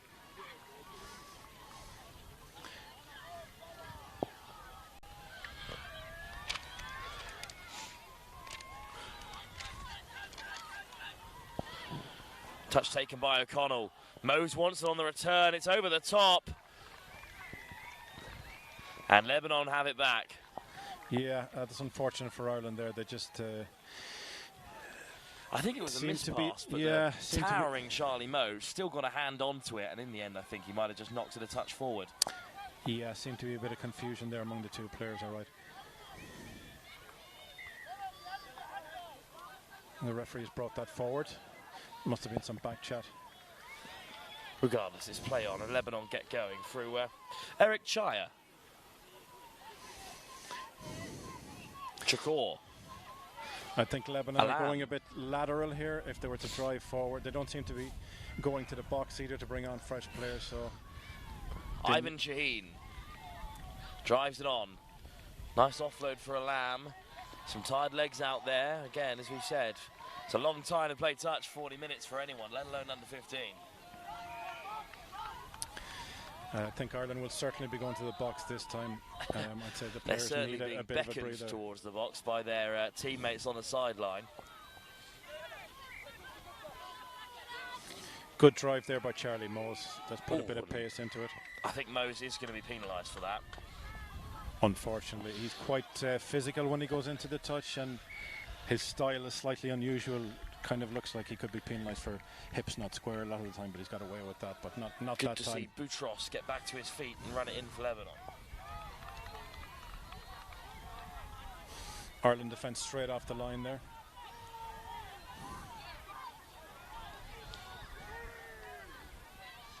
Yeah, again, solid defence by Ireland here. Shaheen, Alam. Ivan Shaheen at the half. Yeah, no real threat to Ireland there. Lebanon went across the field rather than straight up the middle, so Ireland were comfortably able to defend that. Now they got a chance to get up the field again. Nice play by Henry Pratt there. And Ireland maybe with one last chance for the end of this game to add to the scoreboard. They have certainly taken the victory here with not long to go. Yeah, good display by Ireland. They're quite good at times. When they got up to the line, they showed some good touches, some good structure and setup, but also some nice footwork and nice passing to score. But I think their coach would probably not be happy with the amount of turnovers they gave away. Pratt over the top. Good take from Hopkins. Another turnover. Well, it is Men's Open that leads the way in terms of Ireland's touch. They're a force on the World Series. And under 15s and under 18s are the next step to come in that programme, because eventually the players in the Men's Open of now will need to be replaced. Yeah, you would certainly hope to see some of these guys playing Men's Open. That would be the goal, all right. I suppose the main thing is that they're still playing touch in 5-10 years' time above all else. I think we've got our eyes on Charlie Mose for that one at least. Yeah. I have to say, Jack Delaney at Link has put in a great shift in terms of defence. He's one of the first guys to get up off the line and put pressure. So, but of course, at under 15s level, there's still so much time for these players to develop as athletes as well as players. Yeah. Lovely footwork. Off goes Henry Pratt, who's had a really bright injection into this latter stages. Drew Sisadia out on that right wing with a good carry as well. Nice footwork from Druv there. He showed the defender a clean pair of heels stepping inside him. Pratt. Willis. Ball, lovely ball on the inside from Quinn. Referee has called the touch pass there. Probably the correct decision in fairness. The Lebanese player certainly made the touch before the pass. Good diving touch to bring an end to the contest from Willis, as Quinn has final say. Ireland victorious. It was a game that at times was close, but ebbed away at this late stage of the under-15s competition. Yeah, Ireland clearly the better team, but gave away a lot of turnovers. Gave Lebanon plenty of opportunity to score. Lebanon did get some nice scores, but yeah, maybe in 1 or 2 years' time, if this Lebanese team stays together, they could be a lot better. However, the temperature is about to rise here at the University of Limerick, because our next game is a massive one for the Cayman Islands. They are the story of the tournament so far, alongside Belgium, who are also dominating this under-18s mixed open. But the Cayman Islands, 2 wins from 2, beating Lebanon and South Africa on day 1, beaten only by England and Wales. Now they face another home nation in Scotland, hunting for a place as 3rd in the pool, behind the aforementioned Belgium and England. That's the next game live here from the Youth Atlantic Cup at the University of Limerick. It's Scotland taking on the Cayman Islands.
Welcome back then to the Youth Atlantic Cup 2025 here at the University of Limerick.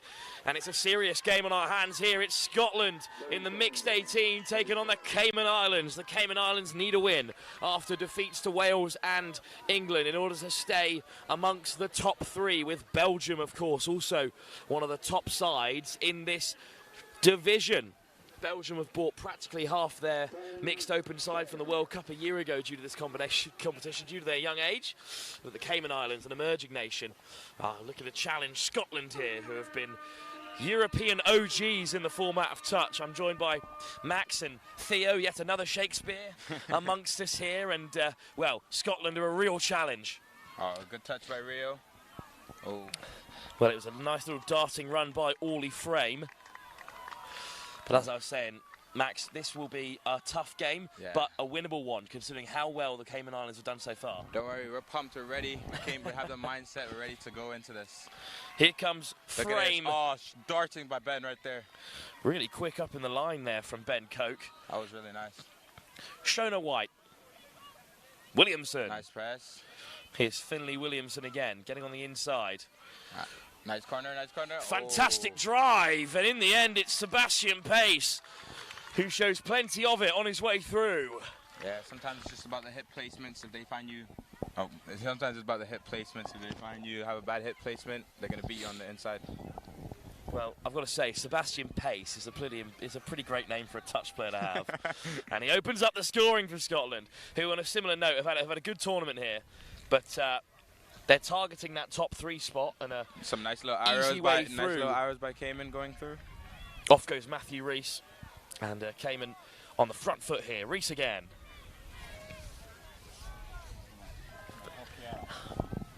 Got the boys in, we'll bring you in as well. Here's Rees. Options inside and out, but Shakespeare, Rees, Shakespeare again! Oh, that's what you call perfect team link-up. Fergus Bain looks to make the touch. That is what you call perfect team link-up right there. But Shakespeare's on the score sheet, and Cayman Islands level it up. See, Matthew and Louis have a little bromance there. Yeah, been mid players for a while in Cayman. Shakespeare on the board. Scotland have been pegged back at the first time of asking. Nice little Kira Lessel. Lines.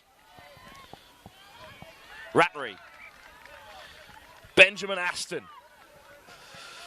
Up to the 7, Scotland immediately threatening again. Ben Martin, this new pod of theirs. Cayman's putting looking good to pressure dart on over. Him, though. Good touch. What a dive from a long way out. Good touch by Luke. That was a beautiful diving touch by Luke. Luke Chestnut, your replacement in the team, Max. Yeah, how are you feeling about his contribution so far? Because he's been playing really well. I mean, he has been playing really well. I'm proud of him. Obviously, I wish I was playing there. But I am proud of him. It's good to have someone who's still good and understands the team. He hasn't been training much, like you said earlier. So for him to come in and start doing really well, it's actually quite nice. Scotland have some work to do because racing away down the outside go the Cayman Islands. What's the run from? That's a great box on right there. That's probably what you call a really class box on. Look at how far we're up on the pitch. Fagan made plenty of yards.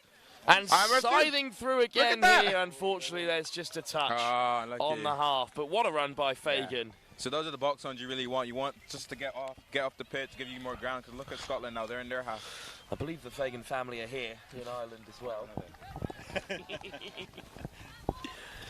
and supporting. So it's good to have some Cayman influence.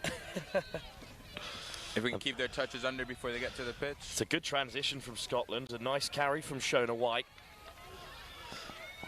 In goes Williamson. Oh, and suddenly it opens it up. It's Sebastian Pace again. Sliding through, and the dramatic dive to put Scotland back ahead. It's just a little setback for Cayman, but Cayman doesn't let that discourage them. Like I said before, we're resilient, we're brilliant. Can't believe it's Sebastian Pace making an impact again for Scotland. This time, the try scorer turns provider. Finished off in the corner with a acrobatic dive from Tamsin Gevy. It's the kind of finish of a man who knows where the cameras are.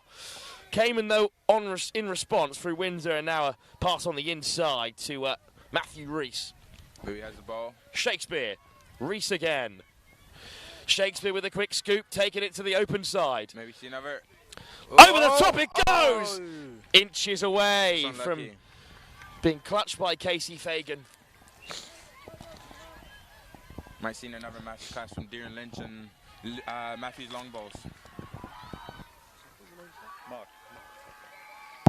So, delighted to be able to bring in Mark stood behind me, of course. There's two Fagans out there on the field, both having an impact on the game. And, well, the Cayman Islands is a perfect example of how touch truly is a family affair. Thank you very much. Yeah, very proud of the kids, both playing for Cayman under 18. And we have Reese going through. No touch was made. So they have a set of siblings all over the gaff. Yeah, they've lost one Shakespeare to the game of football, unfortunately, but nice ball over the top, and what a finish! Who's that? Dorian Lynch. The Reese Darren long ball. Matthew? Lynch goes over, and the try is given. See, I told you. Long ball works again. I think that's like Matthew's now 6th or 7th long ball in the tournament. And it's always Lynch on the end of them as well. Great finish, great take from Dorian Lynch. Just shows how we use all of our players. All of our players have a role to play in this touch tournament. No one feels left out. Lovely ball on the inside to Ben Martin. Scotland rolling, looking to go ahead again. Lessel, Martin, directing traffic in the centre for Scotland. We got Stella commanding the team. Went from commentator to commander now. Sliding in this time goes Benjamin Aston. Great touch by Josh. Kept out the Cayman Islands, but it's still Scotland in possession. Aston draws the touch, quick dip off the floor, and a slide in for Scotland again. There's a claim of the touch being made, but the score is given. Ben Martin has it, and they go ahead once more.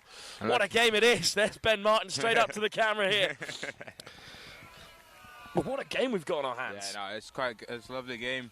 Both teams are actually scoring back to back. It's not like one team's just dominating. It's not a kick out of the park. Off to the races go the Cayman Islands again through Ben Coke, this time out in the middle. We've got Ben, Jake and Rio doing their lovely shoots. Coke on the outside.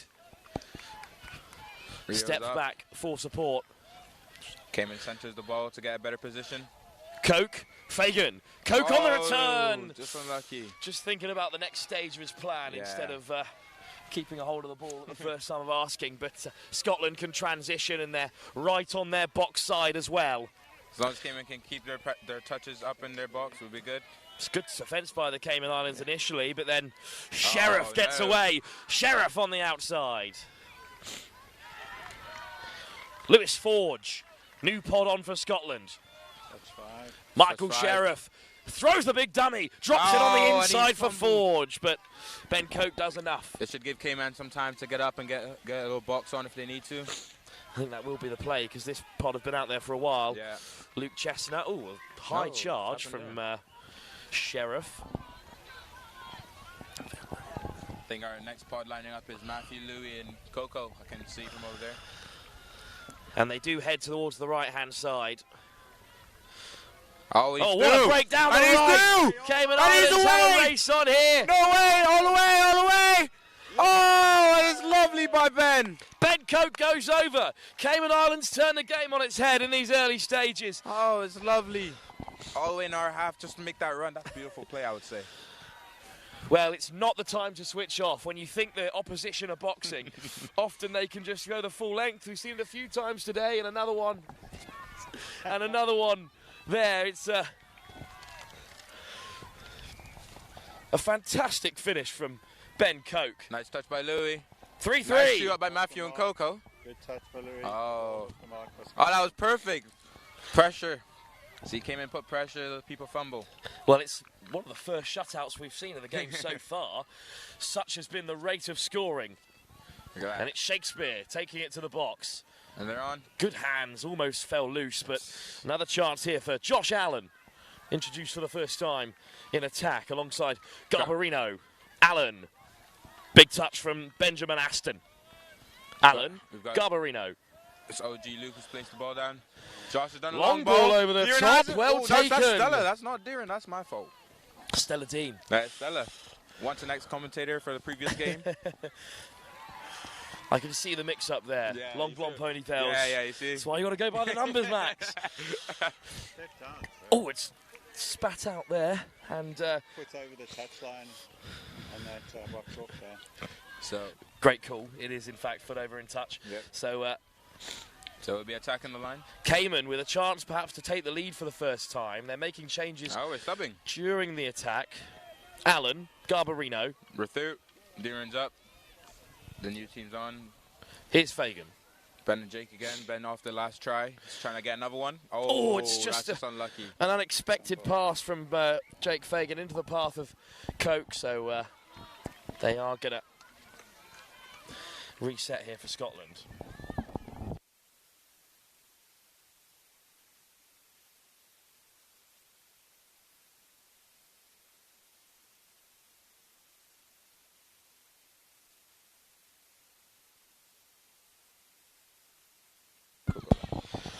Well, what a break this could be. It's just like the Coke try before, but that time it's Sebastian Pace who didn't have enough of it to get away from Ben Coke.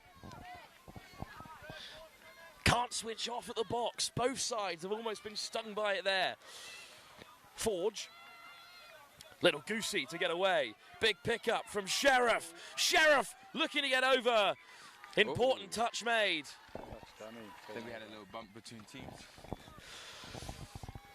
Great touch by Stella Dean. Shame she's not available for commentary duty, Max, but she's defending well on this near wing. Yeah. Hey, listen, she exceeds in a lot of things. Here come the changes for the Cayman Islands.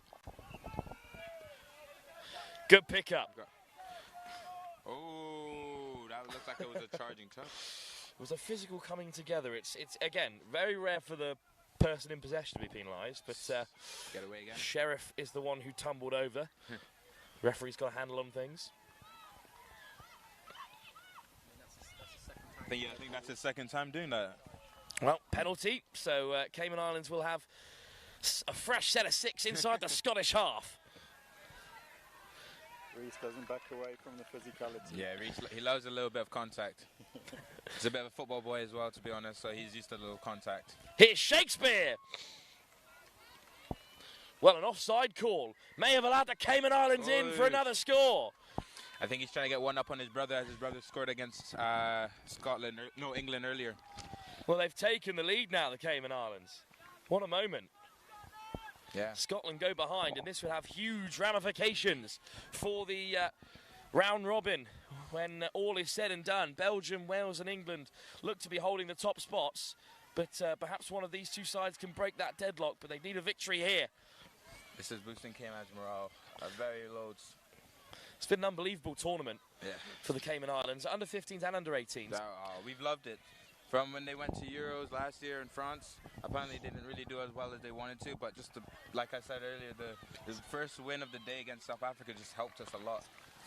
And then getting a win against Lebanon, even though they were close, that just showed that we have the ability to go far in this tournament. Scotland penalty spares their blushes. Ashton wide to McIntosh. Lovely touch by Derek. But Lexi McIntosh turned away at the door by the Cayman Islands this time. Lessels. Aston Benjamin. Martin skips through. Well, it's admirable honesty from Maya Major. Not claiming the touch, but it's an equaliser for Scotland through Ben Martin. 4 apiece as both sides ring in the changes. This is a lovely back-to-back game. It's exactly the contest we wanted. It certainly woke me up in the early afternoon. And it's Cayman under 15s watching on just as the 18s were during the warm-up. Little dummy not purchased by Ben Coke. We've got a thing in Cayman called Cayman Kind, so basically if the under 15s are doing it for us, we do it for them. So like how they've been doing tunnels for us after, even if we didn't win the game, we're there to support them. It helps boost morale. It's a really great way. Important touch from Finlay Williamson, denying Ben Coke a second score. There's plenty of Scottish support here. A couple of the Scotland faithful have driven down the full 13-hour drive. Wow. I was chatting to some of the Chinese delegation who said that's as long as it took us to get here. Some of us are like... Good camaraderie developing between Cayman and Scotland, actually. Yeah. Scotland out supporting Cayman earlier against England, the old foe. Some of us believe it's just because they want to get to the top thing. If we beat England, they would get top. That would be some result, certainly. But indeed, England is a unifying force in the world of touch because everyone here wants to beat them. Touch there on Ben Coke. Still a chance for Cayman from the 7.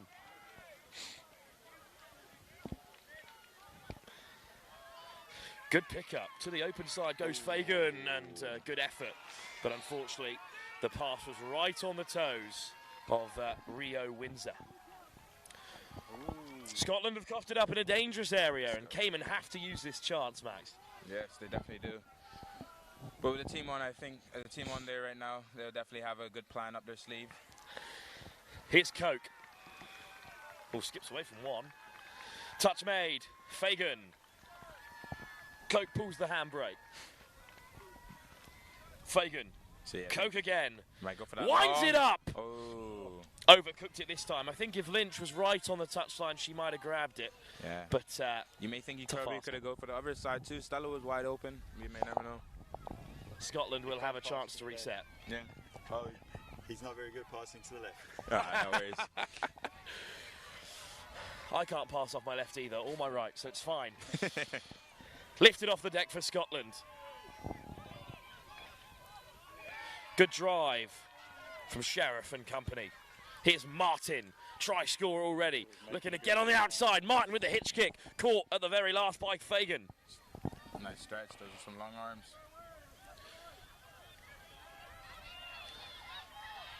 Off goes Ratry. Ratry's through. There's dummy. Down goes Lessels. Ratry with the quick scoop. And he picked out Lessels. And Scotland now in front.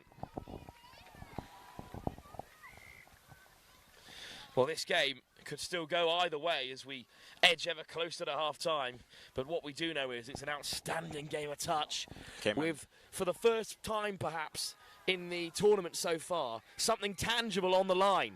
Because a defeat here for either side would spell the end of their hopes of qualifying into the semi-finals without needing to play those pesky playoff games tomorrow afternoon. Good ball into the path of Windsor, but just ran out of touches there. So it was a ball to ground. Well, that's a shame. Good physicality, though, from Scotland to force the turnover. Shona White. Good shoot from the Cayman Islands to slow down the Scottish momentum.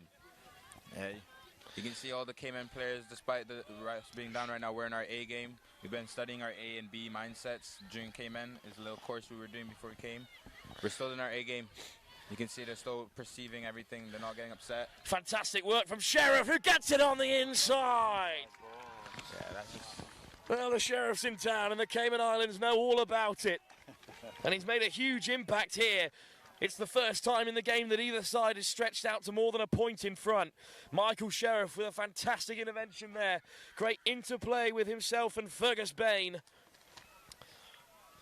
And as we approach the break, Cayman Islands are up against it here. They could really do with one more score before half-time at least. Garbarino, under a bit of pressure there is Maya Major. And unfortunately, it's just gone a little loose. So Scotland have it back. Cayman might need to use this break to recuperate, get their thoughts together. Lessels takes the touch. Aston, another touch made. Off the mark there, so it's the Cayman Islands are going to have a chance. Luke Garbarino. Stella, ball. Play on is the call. Up comes Scotland to make the touch through Ben Martin. Allen, Garbarino. Good take from no one on. from Rio Windsor. Can't confuse those two. I would never hear the end of it. Great commentators, though, the Windsor had them on day one in the under-15s game as well. Nice. Oh, and he's through. Alexander Diaz Eubanks still going. Oh. Diaz Eubanks with his dancing shoes on all the way up to the 7, and Cayman will have a strike here. Fagan, Coke. Yeah, and Union Whips the long pass, but it's floating ever forward beyond Casey Fagan that time. But yeah, in Union they call him quick feet because he's good at stepping.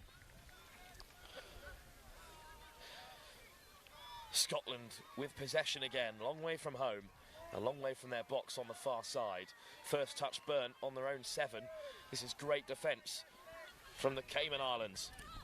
Oh, the dummy might get them through. Another important touch. This is good defence and an off-mark penalty. Oh, yes. It's going to gift the Cayman Islands a big chance.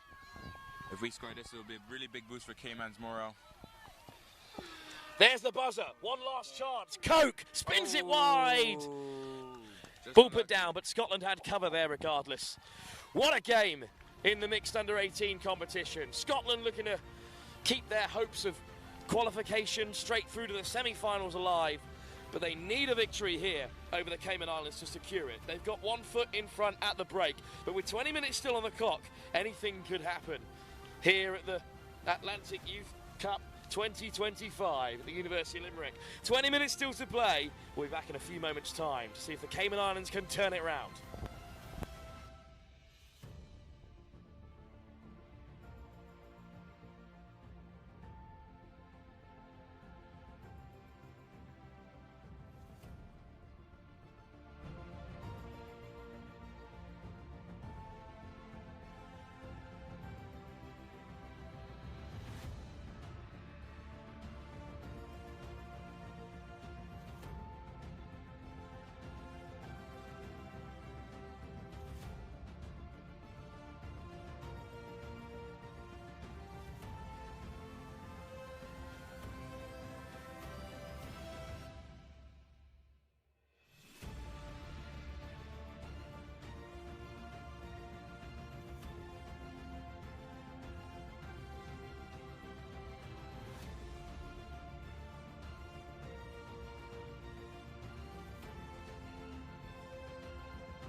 Back for the second half here.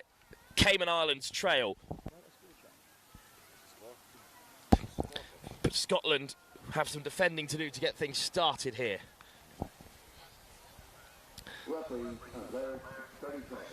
Max still alongside me. Hello. And, well, the Cayman Islands got some work to do, but they've certainly got the ability to get back into this game.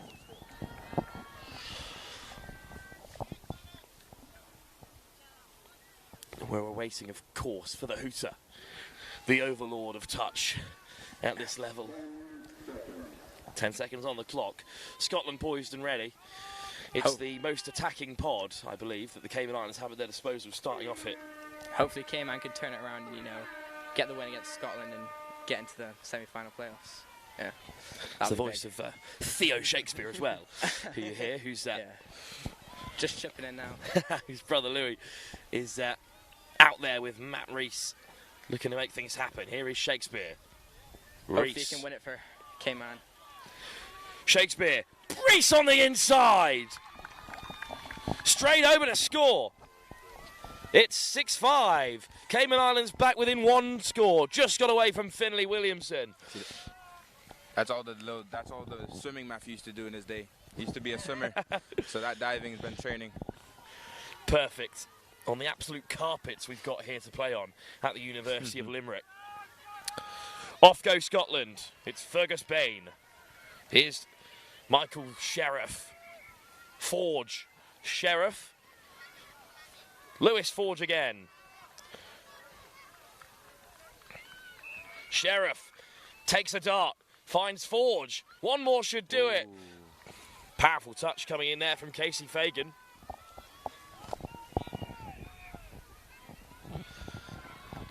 I think Cayman's going to look to go for their box this one. Alright. It looks like they're going towards the open side. And now heading back towards the box. Allen, Garbarino. Forward comes Rio Windsor. And Fagan back into the fray. Diaz Eubanks. 6 touches, bit of a miscount maybe, as they didn't reach the Scottish 7. Scotland, though, will have a chance to respond.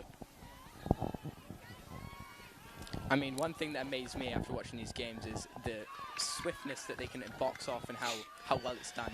And it's going to pay dividends here because Ashton's on the outside. Great box from Scotland, and they're in a fantastic position here. Paul Rattray. Rattray already through once here. Ashton. Benjamin Ashton, what a step. But touch made by Alexander Diaz Eubanks. Yeah, a little tip the coach taught us: if you can beat them in defence, you can beat them in attack. And it's a good defensive set from the Cayman Islands. They trail by just 1 try, 6-5 in this thrilling game in the mixed open. Mixed under 18, sorry.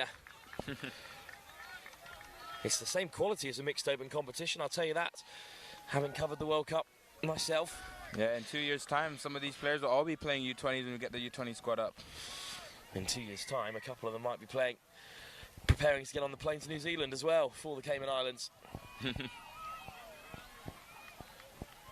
The next World Cup, of course, 2028, looking to double in size, hopefully in terms of revenue and involvement. Yeah.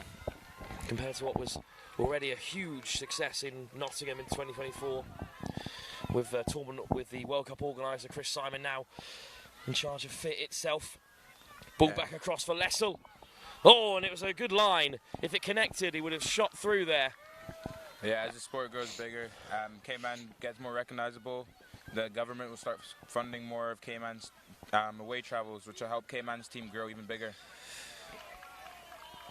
There is a cap for involvement at the Cayman Islands of about 70,000 people, but we can get there with touch rugby. Yep.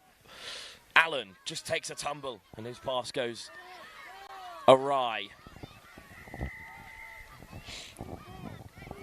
Scotland still lead by a single try. Lessel moving laterally. Good touch from Alexander Diaz Eubanks.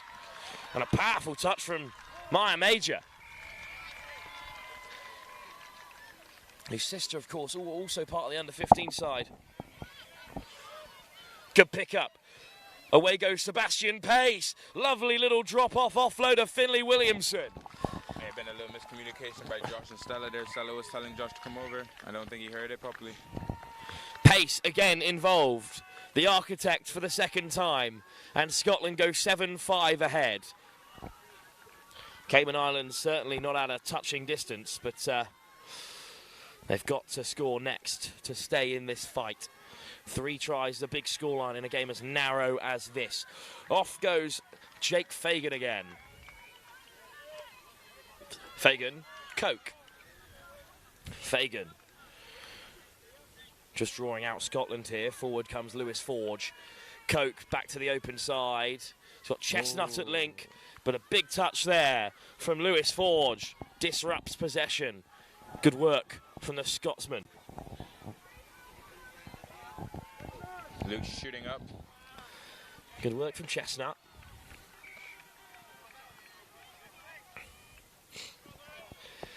So Scotland have just unfortunately missed out there.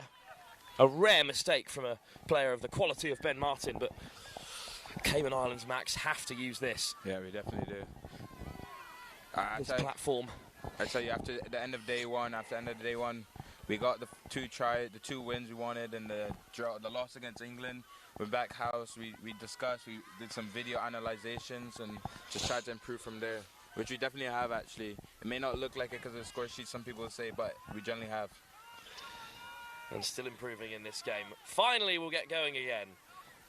Cayman Islands up to the 7. First touch of 6 made. And back out there, of course, is Shakespeare and Rees. Appealing for something or other, but gonna have to get on with things here. Shakespeare, Rees, Diaz Eubanks peeling away, and there's a player over. Oh, he had to give the pass. But regardless, it doesn't matter. And he's down. Try scored by Alexander Diaz Eubanks. And I've got to say, if he didn't finish, he would have been hearing about it from Casey Fagan, who was free as a bird on the right wing. Some may say he would have got a fine for that, for the team. Absolutely. And a fine in the Cayman Islands is nothing to shake at, I'm sure. Scotland get underway, and it's Sebastian Pace driving them on again. Good line from Shona White. Pace into the path of Orley Frame. Williams, Pace. Oh, turnover. Stella commanding the team. You can hear her. You can indeed hear Stella Dean from here. Up on top of the mountain. Garbarino carries in, and here is Dean. Garbarino, Allen, right to the box. On comes Fagan. Coke on the inside. Good read from Williamson. Oh, and now a break, a half chance, loft over the top. 2 options there, the link and the wing were free, and unfortunately the pass just dropped between them both. A half chance for Jake Fagan. Missed out there, and Scotland still lead by a single score. Good work from Alexander Diaz Eubanks. Coke shoots up to make the touch as Scotland head to the box. Pace. This fight by Cayman is brilliant, I would say. Wouldn't you say, Wilfred? They've still got a step to go, though. And a draw probably wouldn't be enough for either of these two teams. They're desperate for a victory. Off goes Sheriff. Sheriff gets away from Diaz Eubanks. Oh, Sheriff what a touch. Caught in the corner by Fagan. Great work from Casey Fagan. I think Cayman might win. Head to the box for this one. First touch just shy of the 7. Diaz Eubanks is quickest to react. Fagan, great defence from Scotland. Windsor. This is a great defensive set from Scotland, and it has in the end forced an error. And this is a huge moment in the game. Ripple of applause from the Scottish box as the Cayman Islands are sent back to their try line. Huge opportunity, 6 touches. Forge. Nice Tamsin Gerv. Oh, over they go. What is that? Try given. Lewis Forge. He's found a way through. Some might say he's forged a path to the try line, but I wouldn't do that.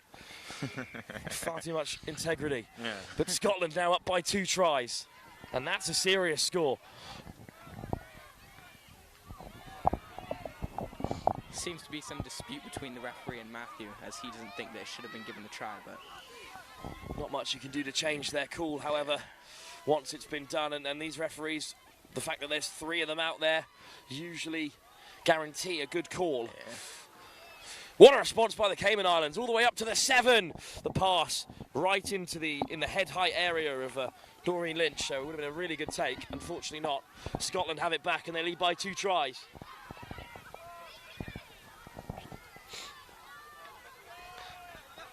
Touch made on Lessel, roll ball.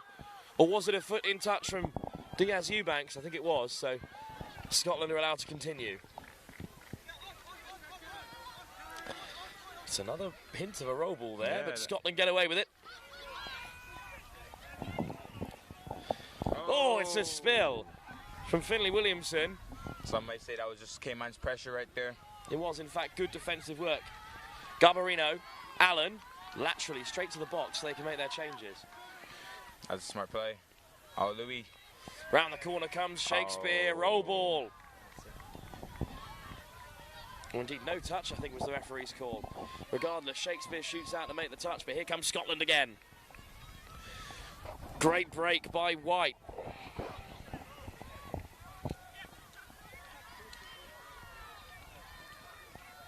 Sheriff skips away from one. Oh, nice chase by Luke. White. Gribben plays half an out. Oh, Sheriff looking for the switch, going himself over the top for Gribben.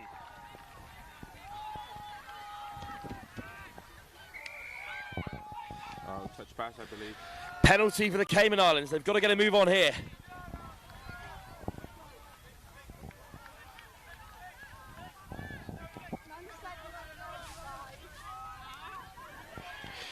Here goes Shakespeare. Reese. On come the changes.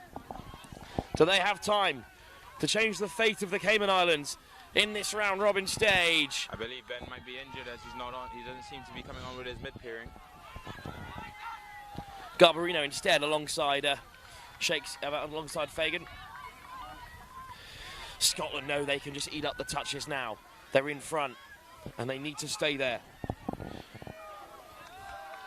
What a line by Paul Rattray. Rattray, big step off the left, caught by Fagan.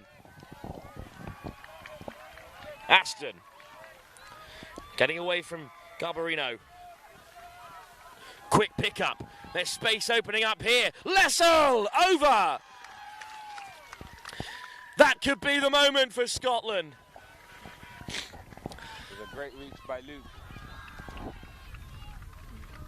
Well, the try hasn't been given. Lessel denied a second score.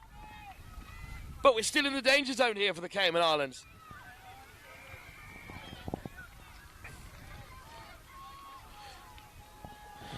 Sliding in again, Benjamin Ashton. Turned away at the door by the Cayman Islands again. See, this is what you call defense at its finest. Defending the line with its life. Aston. I think it's getting a bit tense between the teams now. I think it absolutely is. It's as tense as you can get at the under 18 level. Missed pass, what a ball! Lucy Gribben scores the winner. Scotland have surely done it. They've kept their hopes of qualifying straight to the semi-finals alive. With big games on the horizon. They are down but not out, of course. The Cayman Islands, but it would be a miraculous turnaround from here. Well, it was sustained pressure, really, Max. To be fair to Scotland, they were in the right area and they stayed there for as long as they could. To be honest, even though the turnovers we got, they just kept pressuring us. We eventually lost it, giving them that little miss pass. Allen. Shakespeare. Deeran's calling for it. Ball on the inside. Goes to ground. Penalty is the call. Cayman's mid-pair seem to be quite disturbed. Not the usual two that we see. It's usually Shakespeare and a Reese, but seems not to be now. That's true. Allen, Shakespeare. Shakespeare slides in again. Touch made, but they've still got a few left in the chamber, the Cayman Islands. Yeah, I think Ben might be out of this tournament, this little game now. I can't see him in the box anymore. We wish him well. It's Shakespeare still trying to make an impact here. Oh! Lovely pass. Great hole exploited by the link. And it's Stella for the try. Dean has it for the Cayman Islands. A popular score behind there where the under-15 side have poised themselves. And Stella Dean scores. But is it too little, too late for the Cayman Islands?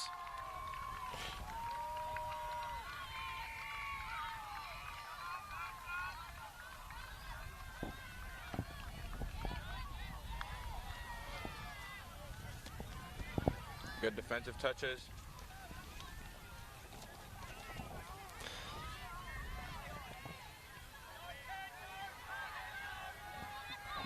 Scotland still pressing here to restore that parity. Lovely run down the right by Fergus. Bain over. Can he find a pass? Down goes Scotland. It was a touch pass, I believe. Tasman Gevy is denied a try. Good work from Bain. And Jake's away. It's off to Darren. Nice little box off.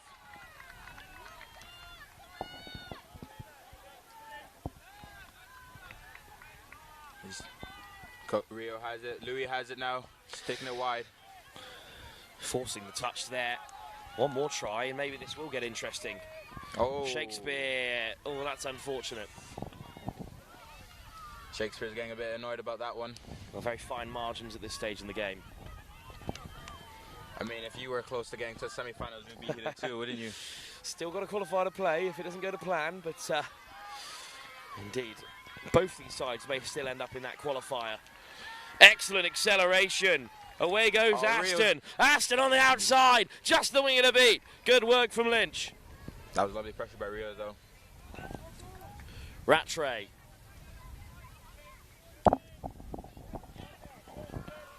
Martin, Rattray, Aston. With Scotland working together there. Rattray, lovely footwork. Right, lovely touch by Louis there. Huge touch from Shakespeare. And Scotland denied again. All Scotland coaches on the edge of the area as well, down below us. Aston, ball inside for Martin. Martin, one more to Lessel. Put down. I can feel the nerves running through this game. Everyone, the supporters, the sideline, they all look tense watching this game.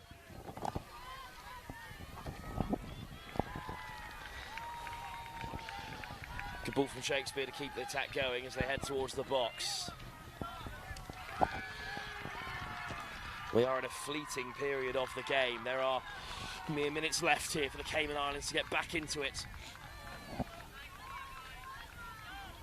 Nice ball from Fagan. Oh, and soft hands from Reese. Lynch looking to step back against the grain, but is caught. Reese, Dean, Fagan. Ball on the inside from Garbarino, but Scotland defend it well. And the fans around us here in tartan colours know exactly how important that was. Oh, Pace spots a hole! And the man who got it started has finished off the game. Looked like a little miscommunication by Cayman. Everyone just stood still and didn't know what happened there. Sebastian Pace who sealed it with great acceleration. That might discourage Cayman a little bit, but I know we're strong. We'll fight through.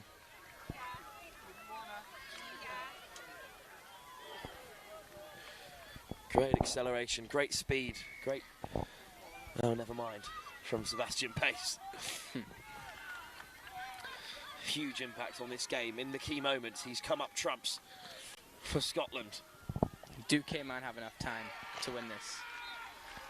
Well, they're playing against the clock now as much as Scotland. Shakespeare. Wants it on the return and gets it. Looking to split the Lincoln middle. Shakespeare's gone. Oh, and it's a try.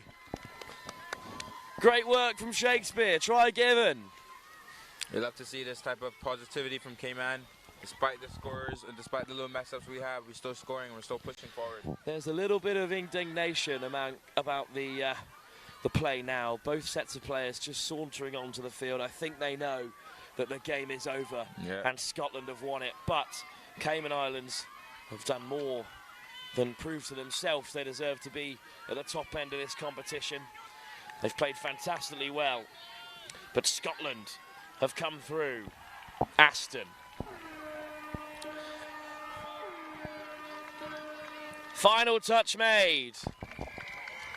It's a huge result for Scotland. Cayman Islands have done well and will likely still qualify through to the elimination games later on this afternoon. But for Scotland, they keep faint hopes alive of making it into the top 3 and avoiding that qualification fixture today. Max, Theo, thanks very much for joining us, and well, I hope the Cayman Islands enjoy the rest of the Youth Atlantic Cup. Maybe we'll see you later for a knockout. Yeah, it's been really fun commentating with you. Thank you very much. Yeah. Cheers, gents. No time to take it all in, of course, because we're straight into our next game. It's an action from the girls under 18 competition. It's Wales taking on South Africa. That's next game live here, the Youth Atlantic Cup 2025 from the University of Limerick.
Good afternoon, everybody. We are here at, where are we? We're at the University of Limerick.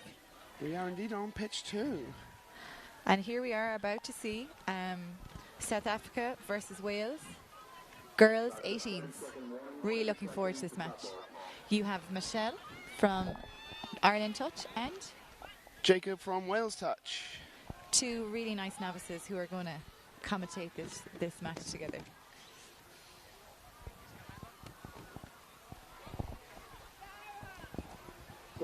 Seconds. 10 seconds. 10 seconds for liftoff.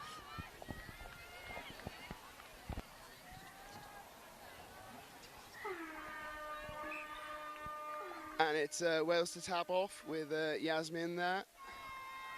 And that's great yards on first touch there from Sophie Southgate.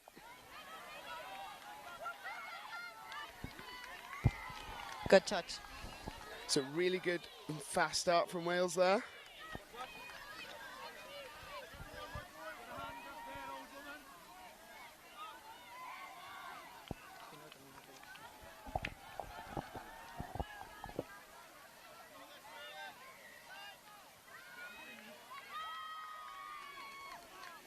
Great dive there from Wales, just unlucky with no score there from Neve.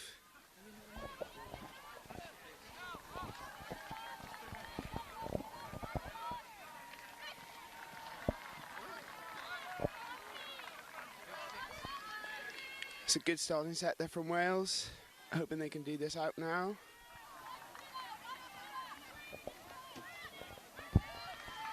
South Africa opening up the Welsh defence. Great run here from there's South a chase Africa. on, there's a chase on. That was a great chase, so unlucky. Great heads up work there from South Africa. Really good start for South Africa. 1-0 to South Africa.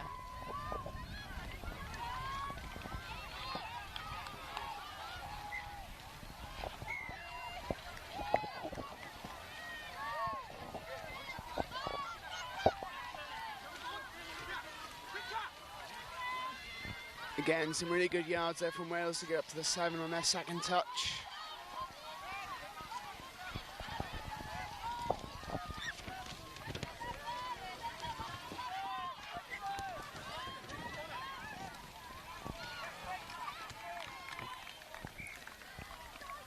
Nice defence by South Africa. Turnover ball.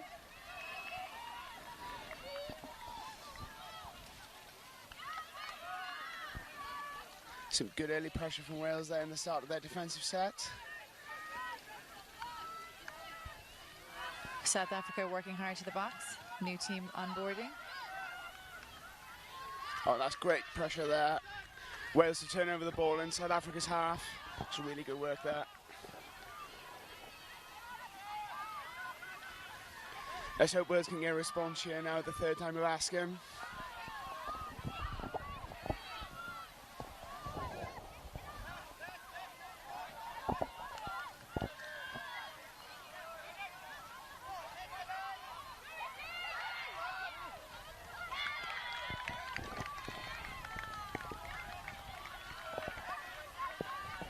Good attack by Wales. Good defence by South Africa to keep them out. Wales setting up again for another.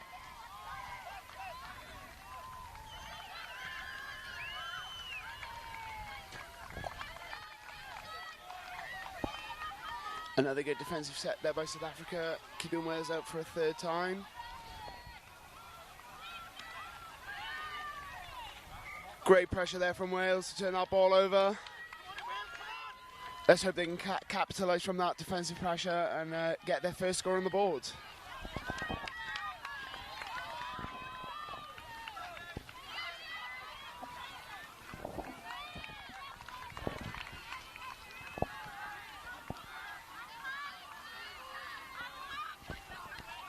And Wales are going for a sweep. And it's a pick-up.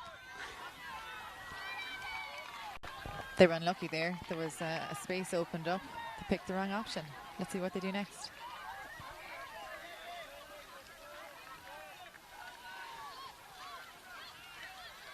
And that's a score for Wales by number 4, Priya Liley. And it's back to Wales 1, South Africa 1.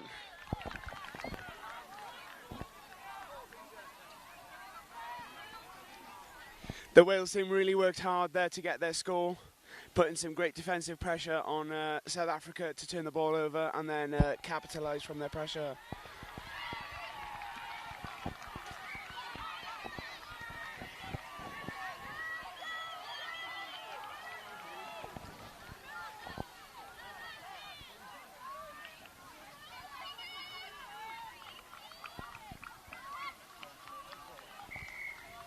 Forward ball there from South Africa, turn over to Wales.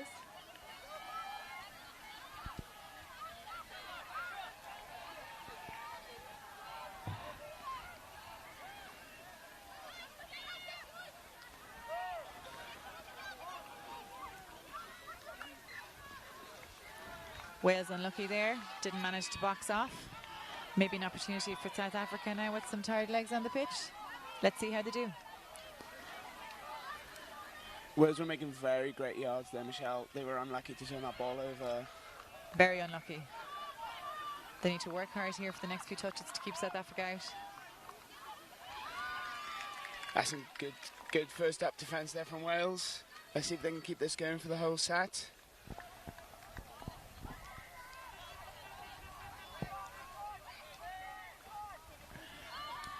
And South Africa on the pick-up play, and that's a great shot from the winger. So that's another great set of D from Wales. At the moment, defences are on top here. Wales need to be careful and just get out of that zone, get to the box. Oh, and that's another unforced error for Wales. South Africa will really hope to capitalise on the pressure they're putting on Wales here now. This is their third defence, I think. Third defence, yeah. Third defence. Let's see how fit they are.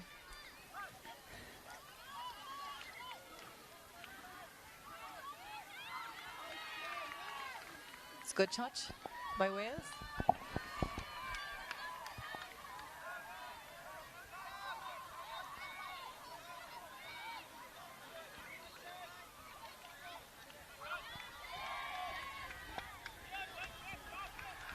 It's another great touch there by number 10. Josephine House, she's working really hard there in the middle, making some crucial touches and crucial saves for the Team Wales. To pick up again, and that's a great shot again by the winger to turn over the ball for Wales.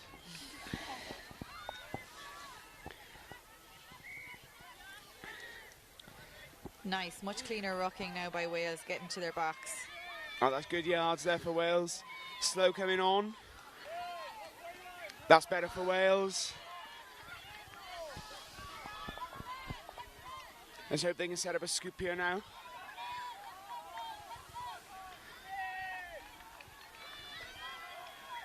And there goes Yasmin on the scoop. Can she find somebody for the ball? And that's ball down. Very unlucky there for Wales. Really nice scoop though, wasn't it? Very nice. Don't know where she found the space there.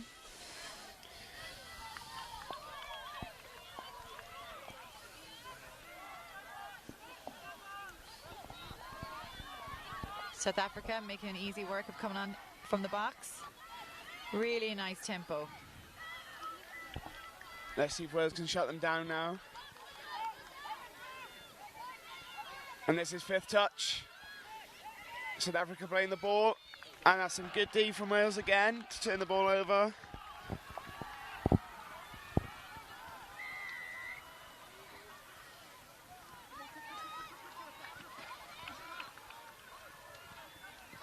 Oh, and that's another unforced error from Wales on that transition.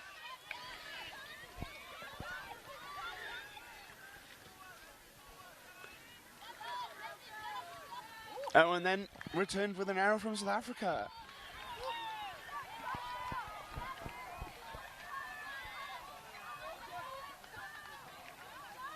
Some good first step yards there for Wales.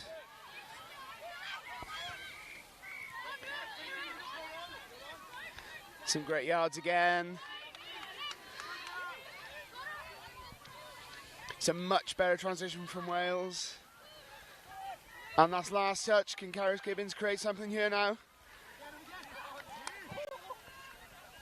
No, that's so unlucky. Very nice play there though. They were creating space. Very nice. Wales are creating plenty of chances. It's just they need to capitalise on those errors. That's some great defensive pressure again. South Africa working hard to get the yards. That's great yards. And there's a scoop. And she was half, so that's a turnover for Wales.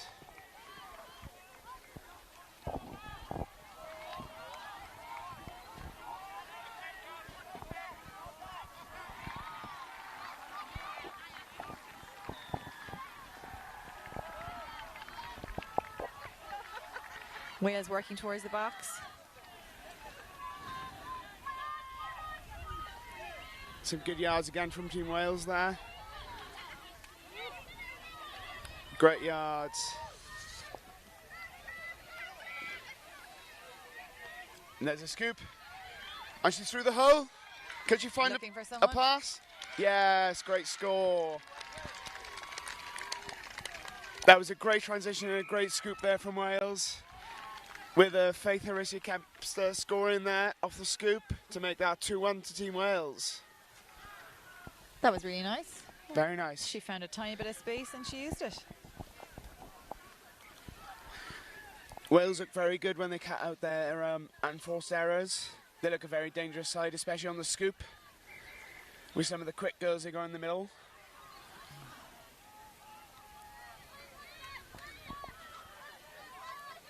South Africa off again. Is that a score for South Africa? I think it is. It is indeed.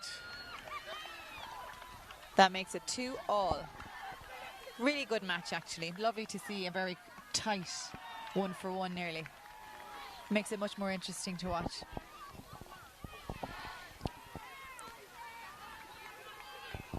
Although, what do you think if Wales could cut out those errors? What do you think? I think if Wales cut out those errors, they should they'll create a lot more chances and will probably be on top in this game. They've just got to make sure they cut out all those unforced errors. And as we say that, there's another one. Easy for us to say it up here on the hill, isn't it? Oh, definitely.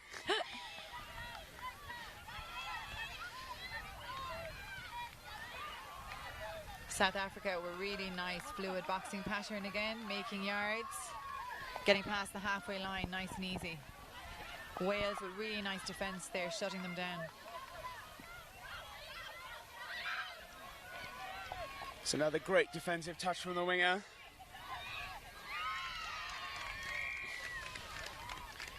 And that's a touch and pass there. So that's a great last-ditch touch from the Wales team to turn that ball over.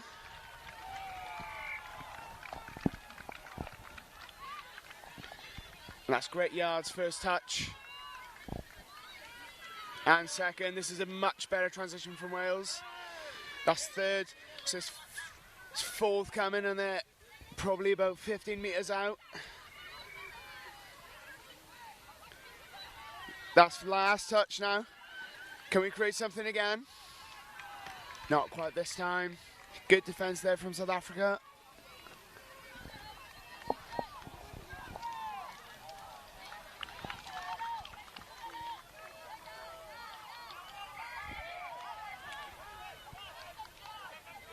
Some great defensive work from Wales. And they turned the ball over. It's the first time South Africa has done that now in their boxing pattern.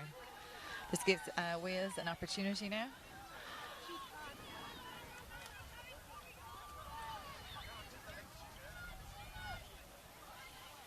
And they're looking to set up an SL here. Unlucky. South Africa now need to work across the pitch.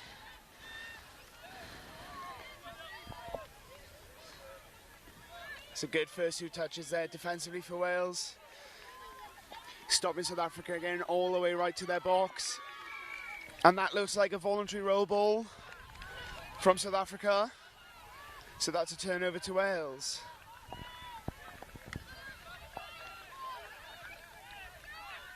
And that's good first up yards there from Josephine House. Wales are up with a 7 now with plenty of touches to work with.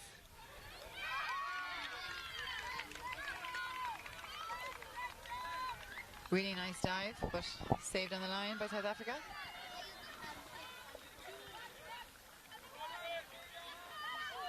Go for an SL. And that's a touch there. That's a great touch from the South African link there. And this is last touch. Can Wales create some magic here? And that's great defence again there from South Africa. Holding Wales out again. It's good defensive pressure again from Wales. South Africa struggling to get right over to their box. 4 touches to get to the halfway line this time round.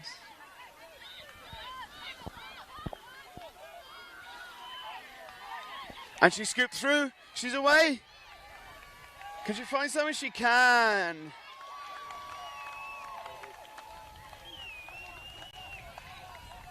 Big congratulations amongst South Africans. They're delighted with that score. Should we see what number that is? Is it coaching? 11, I think. 11 was the try scorer. Tatum Peters, number 11. Well done. That makes it 3-2 to South Africa. It does. Does indeed. That means it should be Wales' turns next to get a score. What do you think? It should be indeed. Let's see if they can come back quickly. Team Wales will really hope for a reaction here.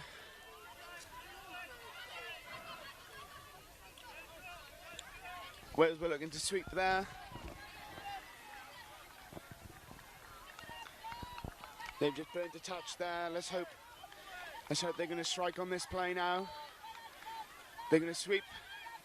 They're going to sweep. Oh, and it's a pick-up. Space out there.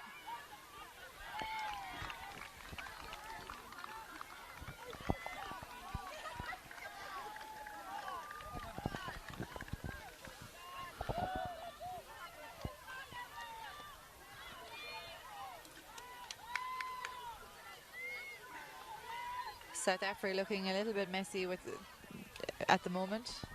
Hard touches coming in from Wales, disrupting their flow. Some great defensive work there from Wales again. Forcing South Africa to throw that long ball because there's no space for the middle.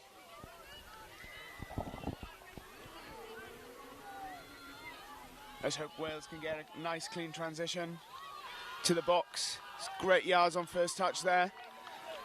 Yeah, some great work there from Wales. Taking third touch now, probably about 15 metres out. Let's hope they can capitalise here. They got one touch to play with here. What they're going to run? And they're going for an SL. And there goes Karis. Space opening up. I'd say that's a score. What do you think? I'd say that's a score. Yeah, and that's a score for Karis Gibbons. And that makes that 3-3. You were right, Michelle. Well, it was Wales' turn to score next. Back to a draw. That was some great transition and set-up play there from Wales to create that score. We've got a close contest on our hands.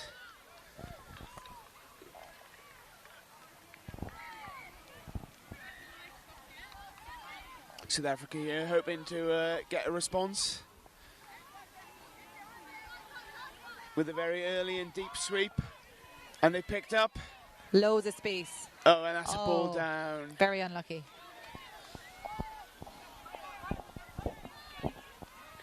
Hoping Wales can transition smoothly to their box.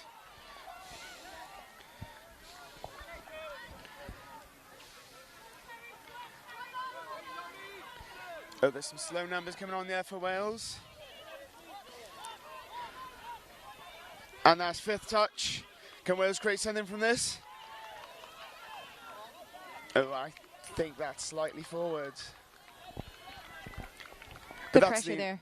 Yeah, and that's also some initial good work from Wales to be able to set up the scoop. Just unfortunate they couldn't find any space to break the line. just looking at the leaderboard here, and Wales and South Africa are currently even Stevens.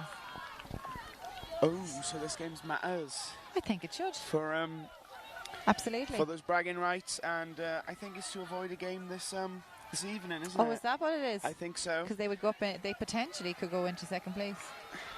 Oh, and that's another unforced error there from Wales.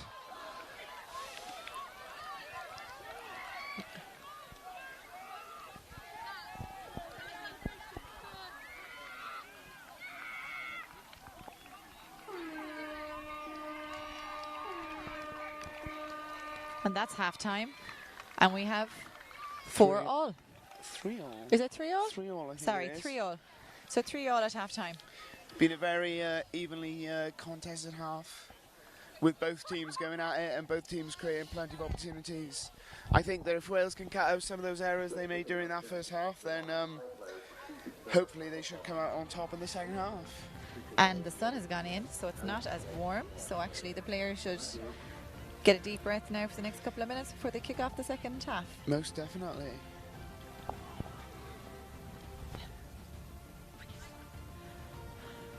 And we'll be back shortly to kick off the second half.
And we're back for the second half.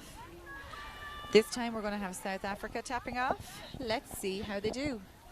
3-all at the moment. If you're just joining us here, we're here at the University of Limerick. And I must ask you, Jacob, since this is my hometown, and it's actually my home university. Just graduated, you all know. But what do you think of UL?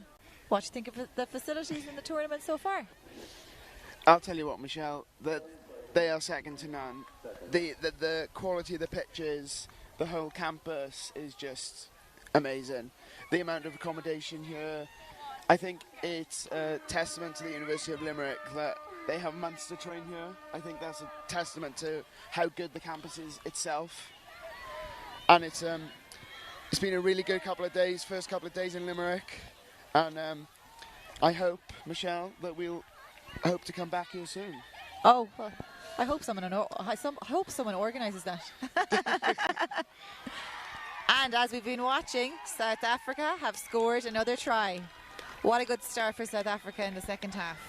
We now have a score of 4-3 to South Africa. Let's see what Wales can do in response. Wales will really look for a response here now.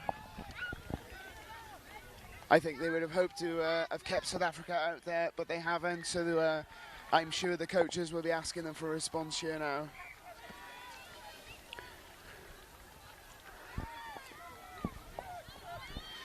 So it's Wales here on the attack.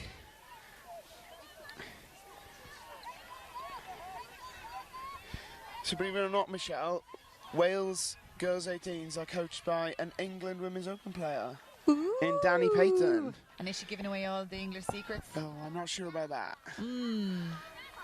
But that's some good early defensive pressure from Wales. Let's see if they can force a turnover from South Africa here.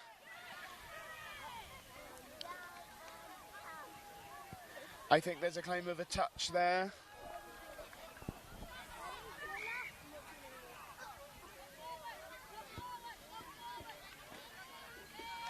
South Africa creating great space, making great yards. Lost ball by South Africa, opportunity for Wales. That's some good defence there from Wales. Should be an easy transition now to the halfway line for them. Good yards first up there. Good yards from Wales here so far. That's 4 touches. Let's see what Wales can set up here on 5th. And it looks like we're going to have a sweep. Touch made by Wales and turnover. That was a great transition there from Wales. They got down to the 7. They were unlucky not to score. Let's hope they can turn the ball over here. South Africa work into their box very nicely. And that's 4. Some good defensive pressure here from Wales. Really nice by South Africa getting around that player. Oh, that's a good shot there from the link.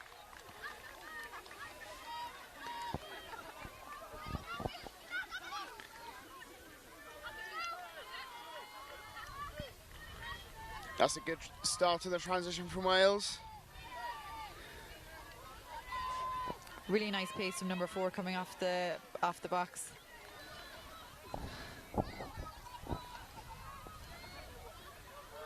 And here we go, another sweep. And that's picked up there by Yasmin. And touch made by South Africa. Turnover ball for South Africa. Let's see, can they do something now?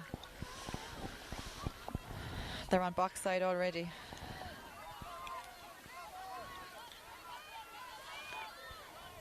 Both teams are looking really well here, Michelle.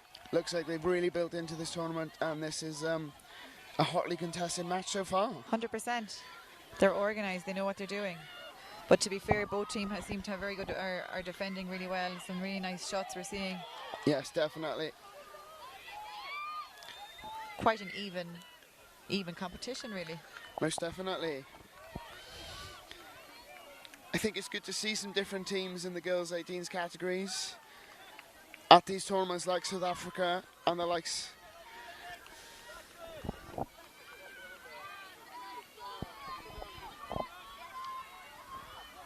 Nice yards there by Wales. It's a great drive there from Sadie Boone to set up Keris on the scoop. What do you think? Did they pick the wrong option? Space out on the right-hand side. Let's definitely space out on the right-hand side. Easy for us to see it here as we sit in our comfortable armchairs. South Africa now working hard to get to their box, making good yards on that.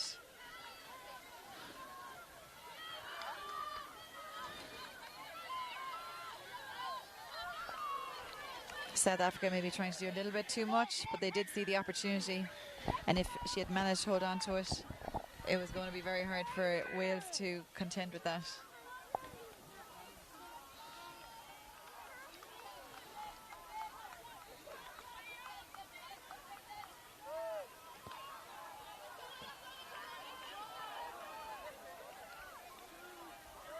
So it's Wales on the attack here again. That's some good yards again by number 4. So they'll have some touches to play with now at the line.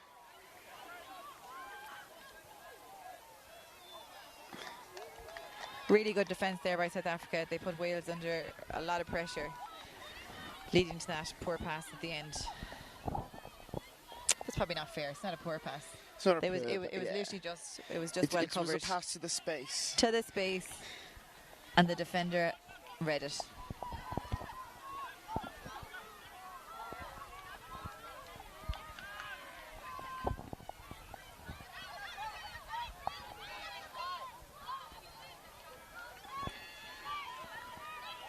Really nice by South Africa, creating space. Touch and pass by South Africa, back to Wales. So Wales can get to their box here now, get some fresh legs on.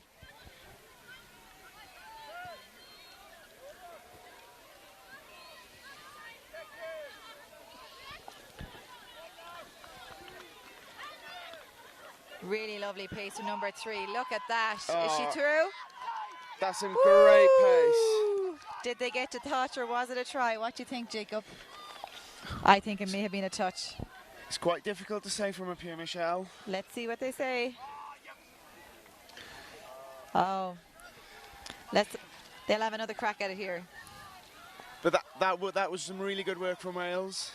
Really coming good pace. on with some intensity.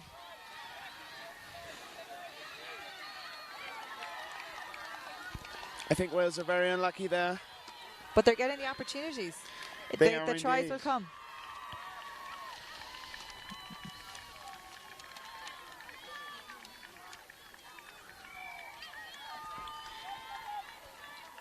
Wales are going to hope now they can turn the ball over here in defence.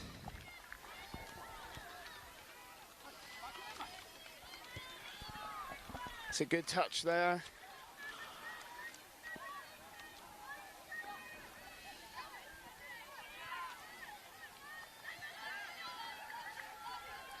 It's another great defensive set from Wales there, turning the ball over just inside their own half.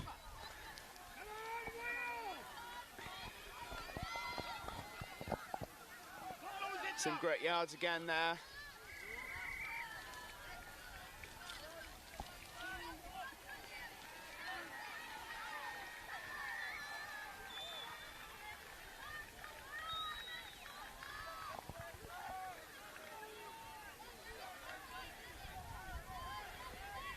And was it picked up here now? I'm pretty sure she'd have just attacked the short side. She'd have probably been in.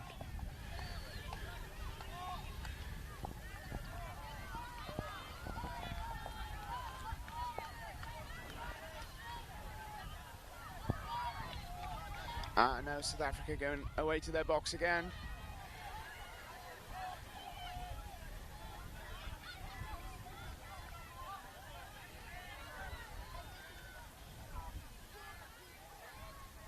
Not sure what's going on here.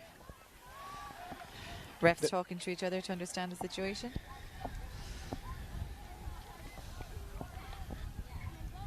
I would like to give an honourable mention to the referee on field now. He is representing Team Wales at the tournament, so a big shout out to Alec Porter, one of Wales's referees. He does a lot of work in touching Wales, refereeing. So a big shout out to him. Well, I better mention Tonka, though. Also on the pitch we have Tonka Selby from Team Ireland. And actually he does a lot of work with the women's, generally senior women's. So he's a big advocate of the sport. And he's really enjoying the quality of touchdown here today. That was some good defence there again from Wales. Good yards. Good yards again there from Wales. Wales have really improved their subbing pattern since the start. They've eased into this match now. Let's hope they can create something off this. And this is last touch. Oh, that's unlucky. If that ball had gone to hand, there was a 3-on-2 opportunity for Wales.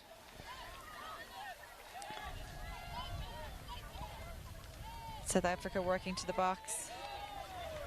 South Africa making good yards towards their box. Making it a lot easier to get some new players on.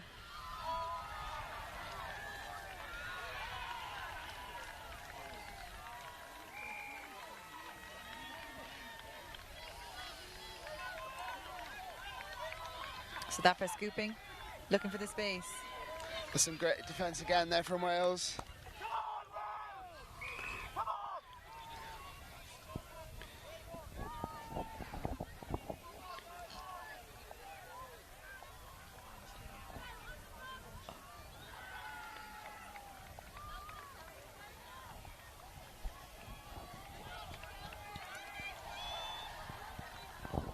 Are we still at the draw here, Michelle?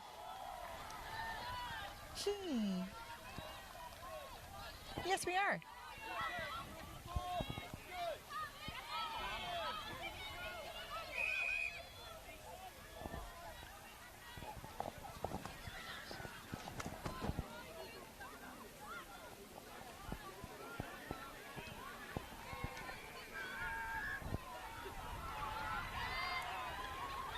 So the referees are deliberating here with both captains.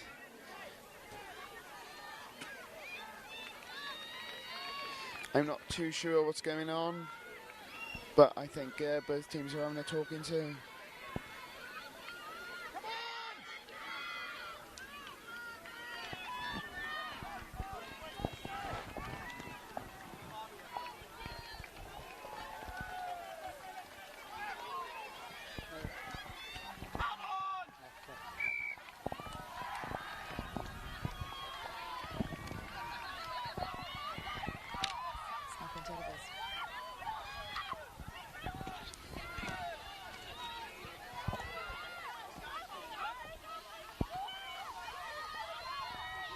Really nice space now by South Africa. Can they get it down?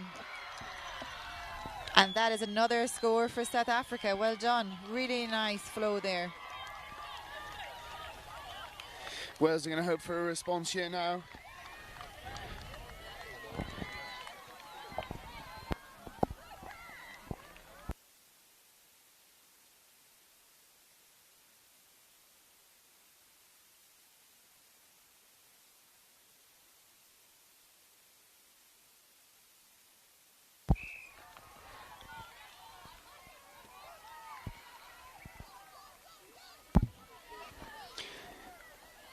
Unlucky there by Wales, drop ball. Turnover now for South Africa. Really good defence there by Wales. It's another good set of defence there. Making South Africa work much harder to get to the box.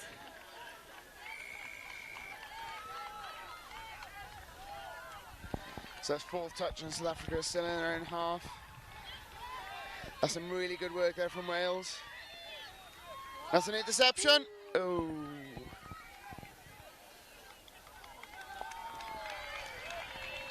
Ball back to South Africa. Penalty for South Africa.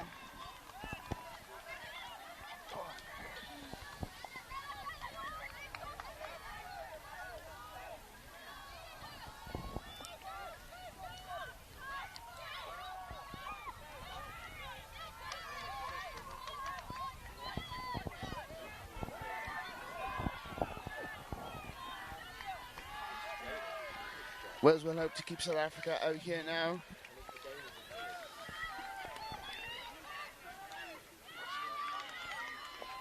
Nice dummy there, but Wales read it. I think that's another offside penalty there against Wales. Another 6 for South Africa. Let's see what they can do with it. Really nice dive. It's a great touch there by the link for Wales.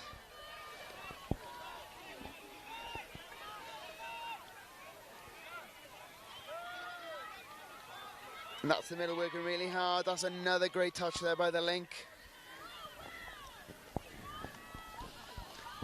She's doing a very good job of shutting down and helping Keris out there. Now South Africa have tried something new, and they're looking for the long ball, and that's ball to ground. That was a good defensive set there from Wales. Wales now need to go on the attack. That's great yards on first touch. This is a lot better from Wales. Oh, that's great. Great intensity coming on there for Wales. Hopefully they can set up a scoop here now. This is fifth touch. Really She nice found some scoop. space.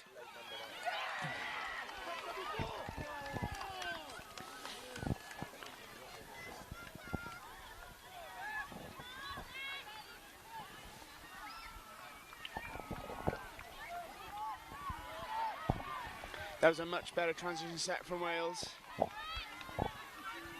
And South Africa can come back with one for themselves.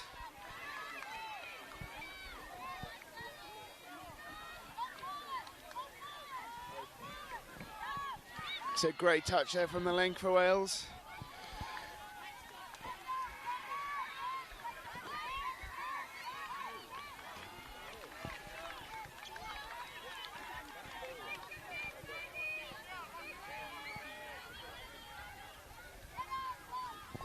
Let's hope Wales can work their way over to their box and get some fresh legs on. It's a great double punch from Wales there, first up. Oh, that's unlucky. Turnover ball now for South Africa. Can they capitalise? Really good pressure from Wales Yeah, on the that's defence. good from Wales. Wales are going to want to try and turn this ball over if possible. 3 to get to the halfway line. It's their fourth. This is their fifth. And That's she the last scoops. touch for South Africa. Oh. Oh. Hope they're okay. They gave each other a good knock there, 2 South African players. But they're up. Have some good defence there from Wales. Some good yards on first touch there for Wales.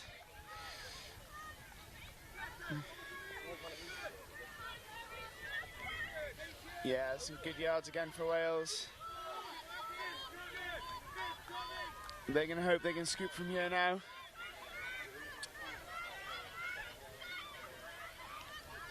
Oh.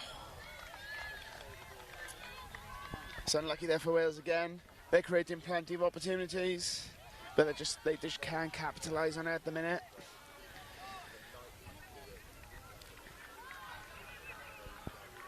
Sun's back out. I was getting a small bit chilly there. I'm sure the players aren't cold down on the pitch. They're working hard. It's great to see South Africa travelling so far. They have 4 teams in the tournament this year. And I think, from what I hear, they're enjoying their time here in Ireland. It's great to see other nations travelling to this tournament. We've got the likes of, I believe, Portugal are here for their first time, so that's great to see. And the Ukraine. And the Ukraine, most definitely. And it's a great opportunity for youth participation in the sport, because we know that youth touch is the next generation of players that we'll hopefully be seeing in 3 to 4 years' time playing in the open divisions. 100%. We've had 3 Irish teams for the last few years and we have 6 this year. So we're delighted to see the growth of youths we can't wait for some of them to graduate up to our open squads. Oh, most definitely. It's the same here for us in Wales. We've brought 6 teams for the first time. We normally bring just 4, so it's great to see that the numbers in Wales are building and we're able to bring 6 teams to such tournament. But I think also the standard has been very high throughout the tournament at all levels. Oh, most definitely. And it's great to see the introduction of the girls 15s and boys 15s division for the first time. Absolutely. And some very competitive matches in that division. South Africa here now trying to break the line against Wales. And that is the hooter for full time. Correct me if I'm wrong, I believe that's a win for South Africa. I do believe that's a win for South Africa. Unlucky for Wales because it was a very close contest. It was a very close contest indeed.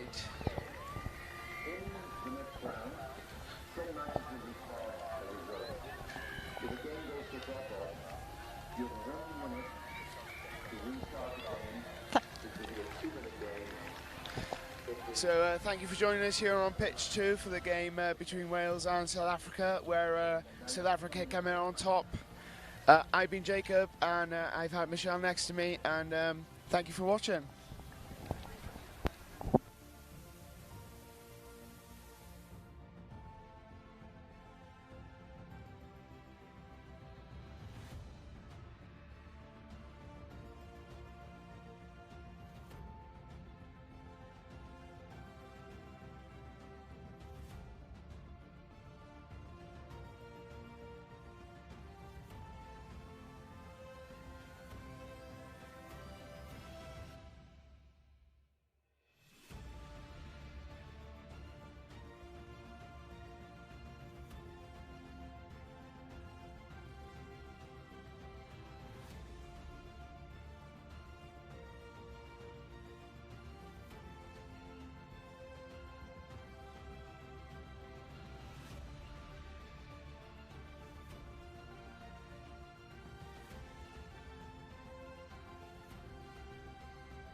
Welcome back to the very first knockout games here at the Youth Atlantic Cup 2020 high for the University of Limerick. And I've got the most balanced commentary box I've had all weekend so far. Anthony Newton to my right and two of the young Scottish lads to my left who you saw out on field 2 here playing for Scotland under-18s a few moments ago. Here though it's the mixed 15s. It's Ireland taking on Scotland for a place in the semi-final. Anthea, a great new way to run this tournament. Even after the round-robin stage, it's not just first and second straight to a final. Got to put them through the ringer a bit more. And these are the qualifications for the sides who finished outside the top 2, which were, I believe, France and England, to make it through to a next range. As Ireland had a fantastic score there, just coming in from Alex Birrell there.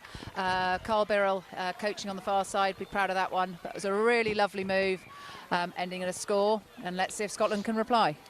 But as I was just saying, it's great that these players still get the chance to progress through to the top end of the competition. Yeah, absolutely. It gives them that option to continue their journey. They're not just knocked out early. They get a chance to have a go at the guys from the other pool.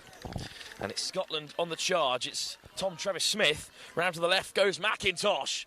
Caught at the 7. Laid back for Travis-Smith. First chance of the game for the Scottish side. Travis-Smith, good pickup. Winding away to the open side. Suddenly it opens up. Lachlan Craigie goes over.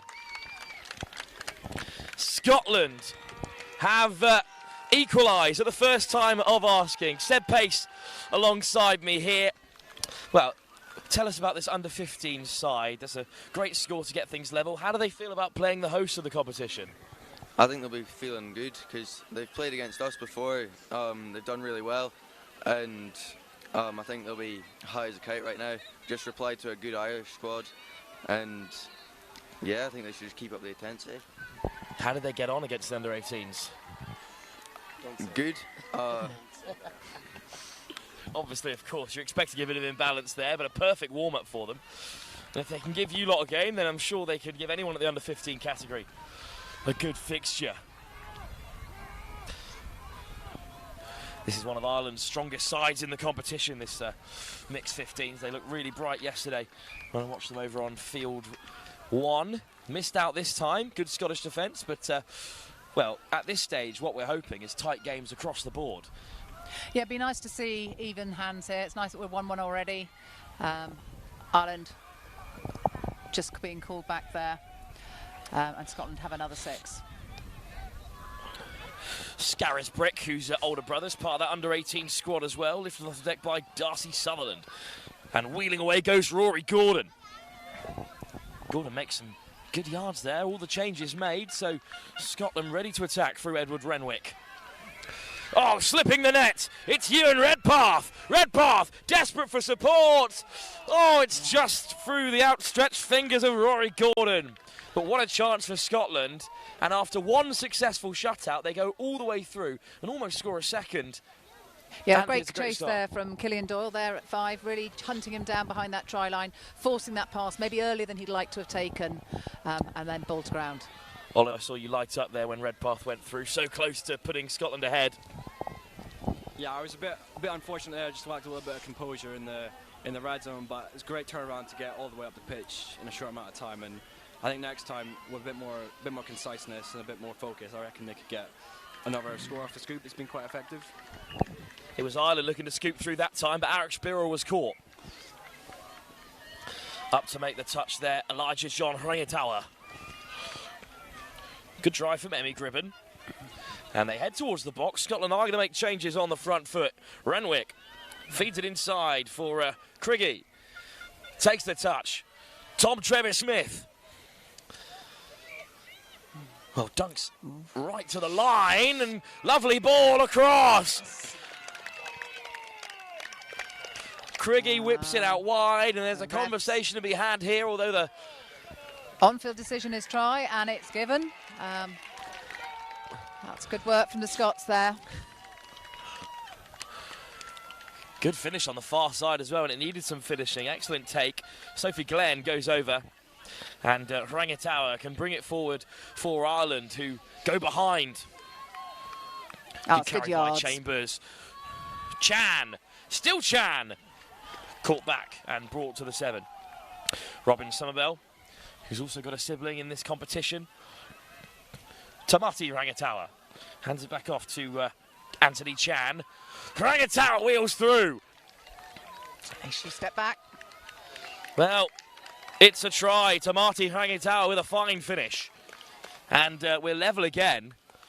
Well, I thought this might be a tight game, but if it keeps up at this rate, we're in for a real treat. Yeah, no, let's see the pace keeping up at this level. After a long day, it's nice to see that they've still got fuel in their tanks. Off goes Gribben. Gordon runs through at first receiver. Makes good yards. Touched by McLaughlin, but Scotland up to the 7. Redpath. Well, this time he hands it off. Redpath on the loop, but Gordon caught. Yeah, good touch there by Millie Kenny there. A girl link on the far side. And a good high press from Rona McLaughlin, and Ireland have it back. Where we're at that stage of the competition where the hosts Ireland are hoping as many sides as they have in the competition can progress. As Glenn makes the touch, and this is one of them that they have high hopes for. Killian Doyle with a good carry. Oh, nice hands there, keeping the ball alive. Good pick-up. Scotland on the retreat. Elijah John Rangatawa assesses his options. Birrell, wide pass, always flying over the head of Keenan O'Brien.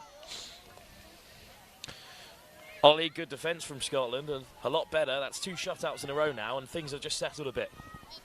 Yeah, it's a great shutout. They're really composed on defence, really well-drilled team, and good to see.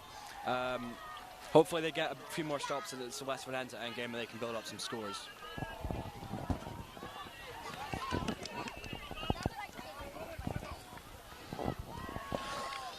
Well, good drive from Scotland, and it's just clattered off an Irish player on the retreat. Molly Quinn in the way.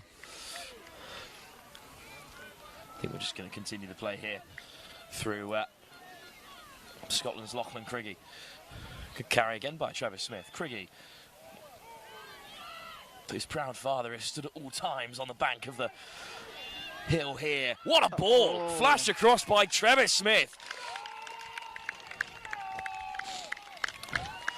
Just picking out the hole really nicely there. And then a great finish. Huge gap opened up in the Irish defence. Fast work from Scotland to exploit it. And, well, they take the lead again. Up into the path of... Oh, that's a hard touch from Chambers, I think, but we're going to roll on here. Nice footwork from Chan. He's up and alive again. Chan still going. Finally caught. Tamati Rangatawa, try score already. Chan. Laid back for Somerville, and then Rangatawa looking to ride the challenge, but he's caught and walked back to the 7 again. Scotland hold firm. A shutout here would be a big moment. Chan whips it wide. Good ball on the inside. Chan almost away. Touch made by Noah Scarisbrick. Scotland keep them out. That's a statement, really, given how the game's gone so far, to deny Ireland a scoring opportunity like that. Yeah, absolutely. I think Ireland were looking very much on the forefront there. They were trying to keep the ball alive, being creative, and that's what we like to see at this level, particularly mixed 15s, being more creative, not just playing patterns because they're told to, playing what's in front of them. Lateral movement from Scarisbrick. Gets the changes on for Scotland. Around comes Rory Gordon. Nice footwork. Gordon away from 2. Draws the touch. And now Scotland have the host back pedalling. Redpath up to the 7. Finds the path. One more should do it. But Rory Gordon throws the offload. Hook, line and sinker. And Scotland are through. And they're up by 2 tries now. And this is a big performance in the face of very decent home support. But, yeah, I think Ireland would like to see a quick reply to this. They've been looking quite strong, but it's always difficult when you go 2 down. Your kind of head gets out of the game if you're not careful. I want to see Ireland on the front foot now. A new pod on, looking to threaten the Scottish line. It's Killian Doyle. McLaughlin. Doyle again. Draws the touch. They've got to create something from here. Off goes Doyle. Sliding through. Doyle picks out McLaughlin. And the score is given. Great work from Killian Doyle and Ronan McLaughlin out there in the middle together. Yeah, and that's what we needed, really, a quick reply to that, narrowing that gap again. And we've got fresh legs on now. Let's see if they can D this set out. Early stages here, Seb. How are the nerves on the Scottish side? It's like feeling good about it, but then also playing the Irish, they're always tough. I've played them twice now, and each time it's a difficult game, but the Scotland side's well drilled, and if they keep playing with the intensity right now, they've got a really good chance at coming away with this game. Nice work from Blair Dougal in there. Hot stepper off the right boot, but a high press from the Irish puts a stop to it for now. Frankie Connor searching again for Noah Scarisbrick on the wrap. Good defence from Ireland. Yeah, I think they'll be pleased with that one, keeping another set out. And then hopefully we have a good, strong platform now for another attack. Carried on by Elijah John Rangitawa. And here come the changes for Ireland. Scotland stay as they are. Touch made on halfway. They'll have a couple more tries at this Scottish line. Down on the 10 from Tamati Rangitawa. And this is a great pickup from Chan. Looking for the switch. Goes himself. Good read by Frankie Connor. And that's half court there, so it's a turnover. Had a touch in hand there. Not sure whether I'd have taken the touch and then reset them. Not sure he knew how close Connor was. I'm sure if he spotted the Scottish defender, he would have taken a different course of action, and it's Connor this time caught by Chan in response. And this is a little bit disjointed in the transition, and Ireland will smell opportunity here if they can turn it over. Rory Gordon gets them out of trouble with a lovely offload to Redpath.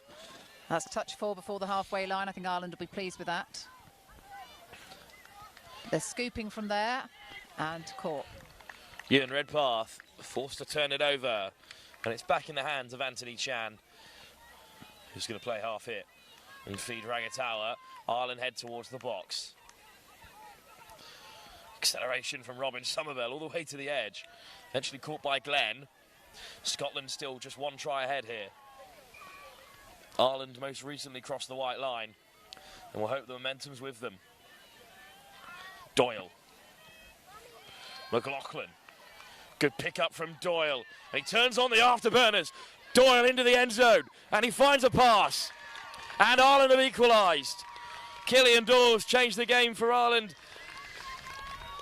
And that's 2 quick tries to get them level again. Finished off in the end, I believe, by Cooper So. A lot of support there from the Irish end. I think they're very happy with that. And let's have another D set, solid D set here. Scotland going forwards. Lola Orr, the second carry, little hitch kick. Tom Trevor Smith. Nice ball on the inside for Craigie. Trevor Smith off the deck for McIntosh. Over the top for Glenn, but forward pass. Yeah, is no, it's the off call. the mark for Craigie, actually. Just that extra step, I think, unfortunately, in the middle there. Good spot. The ref moved quite early. Sometimes they move before they blow the whistle, which can be confusing for the players. But she was confident in her decision. Ireland head to the box again.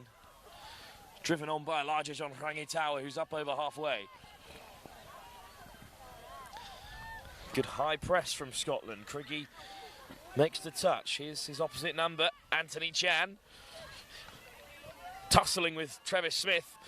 Off goes Tamati Rangitawa. Final touch made by James McIntosh, and Scotland do have it back. Well, Ollie, pegged back level again. Still a long way to go in this game, but it's too close to call, isn't it? Yeah, very end-to-end. Good attack play from both teams. Just hopefully that Scotland can obviously come away with it and move on to the next stage. It would be a huge semi-final. Oh, what a great diving touch there. Fantastic touch. Stop from Rangitawa to really halt the momentum of Noah Scarisbrick. But here he is off again. Scarisbrick all the way through. Crowded out by green and white. Fantastic defence. Referee has a conversation to have with the Irish players, and I think it's going to be for a penalty for Scotland. Well, it's Chan who has been perceived to have made the mistake, and that spares Scotland's blushes. Frankie Connor. Connor on the return. Goes himself. Good read by Anthony Chan, making up for his previous error. A ref still talking to him, so making sure he knows what she's thinking. Keeping them moving up. Now Daisy Fox wants it back, but to the open side they go. Floated beautifully across, but the pass just undercooked a touch. And Glenn couldn't keep a hold. That's nice pressure though from Ireland there. They managed to scramble their way out to be under it as well. So even if she'd caught it, I think she'd have got touched. So close. Such fine margins here as Glenn does make the touch. And Ireland work their way towards halfway. Doyle back onto the field. Show and go. Doyle's through again. Hat-trick of assists if he can find a green and white shirt. Oh, it's a touch in the air on and McLaughlin. Off the back line. Great defence from Scotland. Outstanding from Noah Scarisbrook. And he saved a certain score. But I think Ireland is still going to have a stab at the Scottish line from here. McLaughlin again. Flew through the air as the touch came in. And Scotland have rebuffed Ireland in fine fashion. Finally, Killian Doyle has been denied. And Scotland survive. Oh, Seb, that could have been a big moment in the game, but Scotland still hold firm. Yeah, I think they did really well. Kept really calm and composed on their line, even with lots of pressure from the Irish. A good scoop through. But they just stuck to their policy and defended it well. They're back on the attack now, and I think with a lot of momentum going, they might have a score coming. Excellent scoop through. Off goes Redpath again. Redpath in acres of space. Rory Gordon. The first there for Scotland. Another conversation to be had with the referee to the Irish players, but the try is given and Scotland take the lead again. And I think that's what's so dangerous about this Scottish tide. That fifth touch was on the halfway. He scooped from there, just turned on the afterburners and then found his man. Ewan Redpath got a bit of Cameron about him. That's fast feet. Big step off the right boot from Elijah John Rangatawa. Samuel Walsh lays it back. A collective groan goes up on Heckle Hill as Liam christened it yesterday.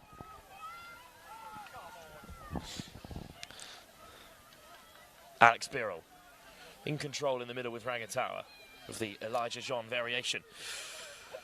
Whips it wide from Birrell. Clean take. And Keelan O'Brien is over. Fine ball from Birrell. And we're all square again. Yeah, it was a great 32 platform that they set up there, and then it was just a case of picking up the ball and looking up, seeing the winger in the space, and then getting that great long ball away, which we don't often see at mixed 15s. Off goes Scotland. Still plenty of time in this first half for them to make things happen. Touch made on Daisy Fox. Here's Connor again. Fox around the corner. Oh, just off target there as they look to strike. It's moments like that that remind you that this is under 15s rugby. The quality is just so high. Yeah, but also what I find fascinating about mixed 15s is this change in sizes. You've got a variety at 15 of size. Some of the children have had their growth spurt, others haven't. You've got girls and boys out there, and all there just playing proper physical touch. Good scoop again from the danger man, Killian Doyle. But that time his pass can't find its target. And Scotland have it back.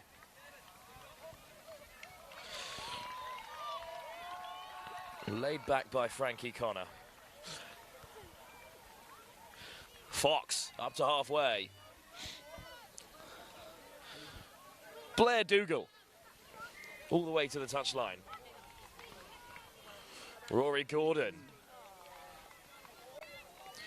Redpath looking to scoop again. This time he picks out Renwick.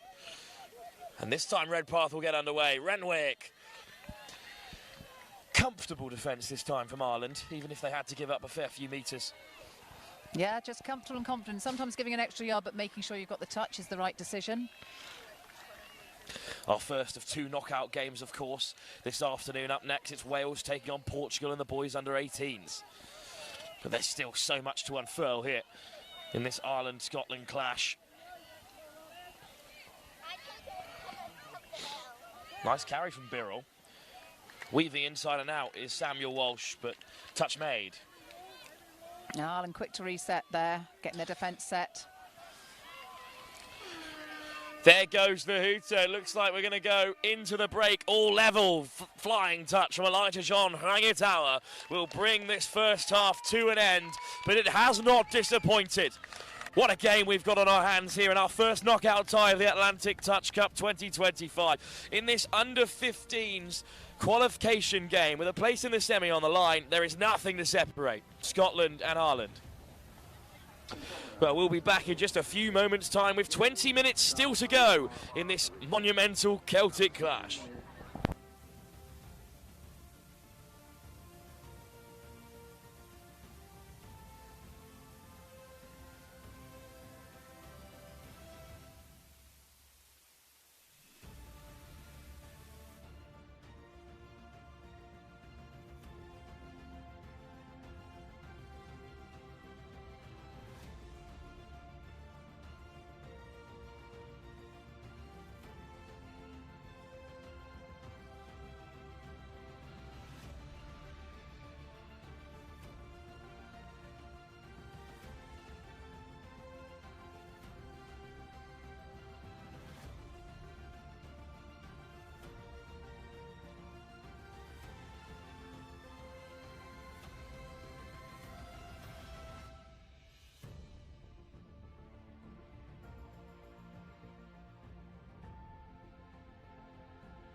Second half soon to get underway here. Scotland and Ireland locked up level with 20 minutes to go in this under-15 mixed tie.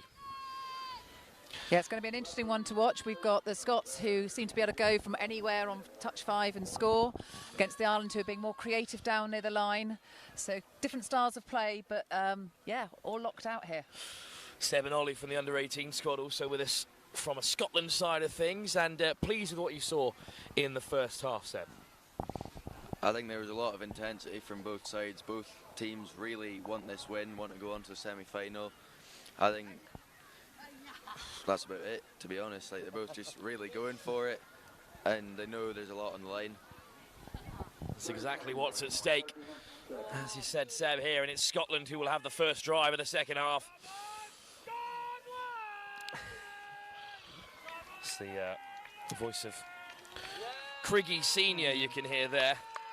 His father has been standing for all 20 minutes of the tie on the side of the hill here.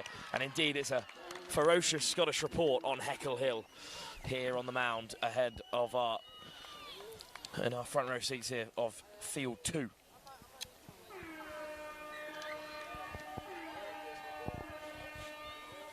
Off we go then. Scotland take the first touch of the second half, and it's regathered by Edward Renwick. Gordon, Renwick. Gordon again. Flying onto it comes Redpath, a key figure in this Scottish side, caught by Samuel Walsh.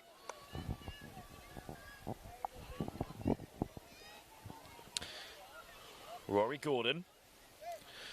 Edward Renwick. Good pick up from Gordon, trying to step on the inside of the Irish defence, but he is caught. Not a bad first offensive set from Ireland. No, I think they'll be happy with that, and then they're making good yards here, getting towards their box. That's good yards. Players flooding onto the pitch now.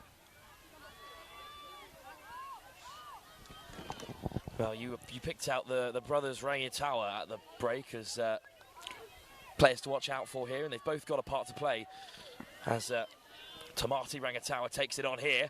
Oh, and he slips the net away from Gordon, but Gordon scrambles back to make the touch. Well, it was an excellent prediction you made there. I just wanted everyone else to know that you'd made it, Anthea. Yeah, no, it's been great to watch them, and the flair that they play with is so good. They're not quite making it back that time, but yeah, I think that they are ones that the Scottish should be a little bit alarmed when they get the ball. There's a couple of flying Scots out there in the meantime. Redpath amongst them, Gordon as well, operating well in the centres, but it's Sutherland off the deck here. And Lachlan Criggy enters the fray. McIntosh, Criggy, Travis Smith. Travis Smith just drifting away from the Irish defence, and it's a quick snipe from McIntosh, who slides over himself. But of course he was the half. Yeah, sometimes in the excitement you get the ball and you see the line and that white line fever kicks in. Nobody does it on purpose, but you always feel a bit of a fool afterwards. Of course, if anyone is tuning in who is new to the game of touch, then you must know the scrum half, or half as it's referred to, cannot score, which is why you often see them running around in the try area, desperately looking for a pass. And unfortunately, McIntosh crashed over there. Well, an immediate apology from Anthony Chan as he laid his hands onto McIntosh, and it is a reversal as well due to that intervention. Oh, in response, absolute run over there by McIntosh, but they'll keep the play going here through Travis Smith. Criggy. Yeah, drawing the Irish defence out well there. Criggy lays it back. Travis Smith on the run. Tom Travis Smith slides in unopposed. Doyle can't get down, and Scotland take the lead.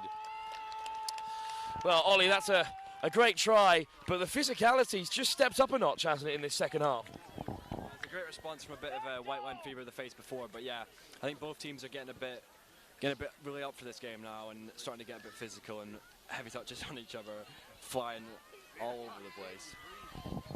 Exactly what we love to see, though. Even at this level, the passion is so evident as Walsh takes it forward, and it's Elijah John Rangitawa. Finally, Alex Birrell. Birrell and Rangitawa, what a pairing for Ireland here, and it is Birrell sliding in.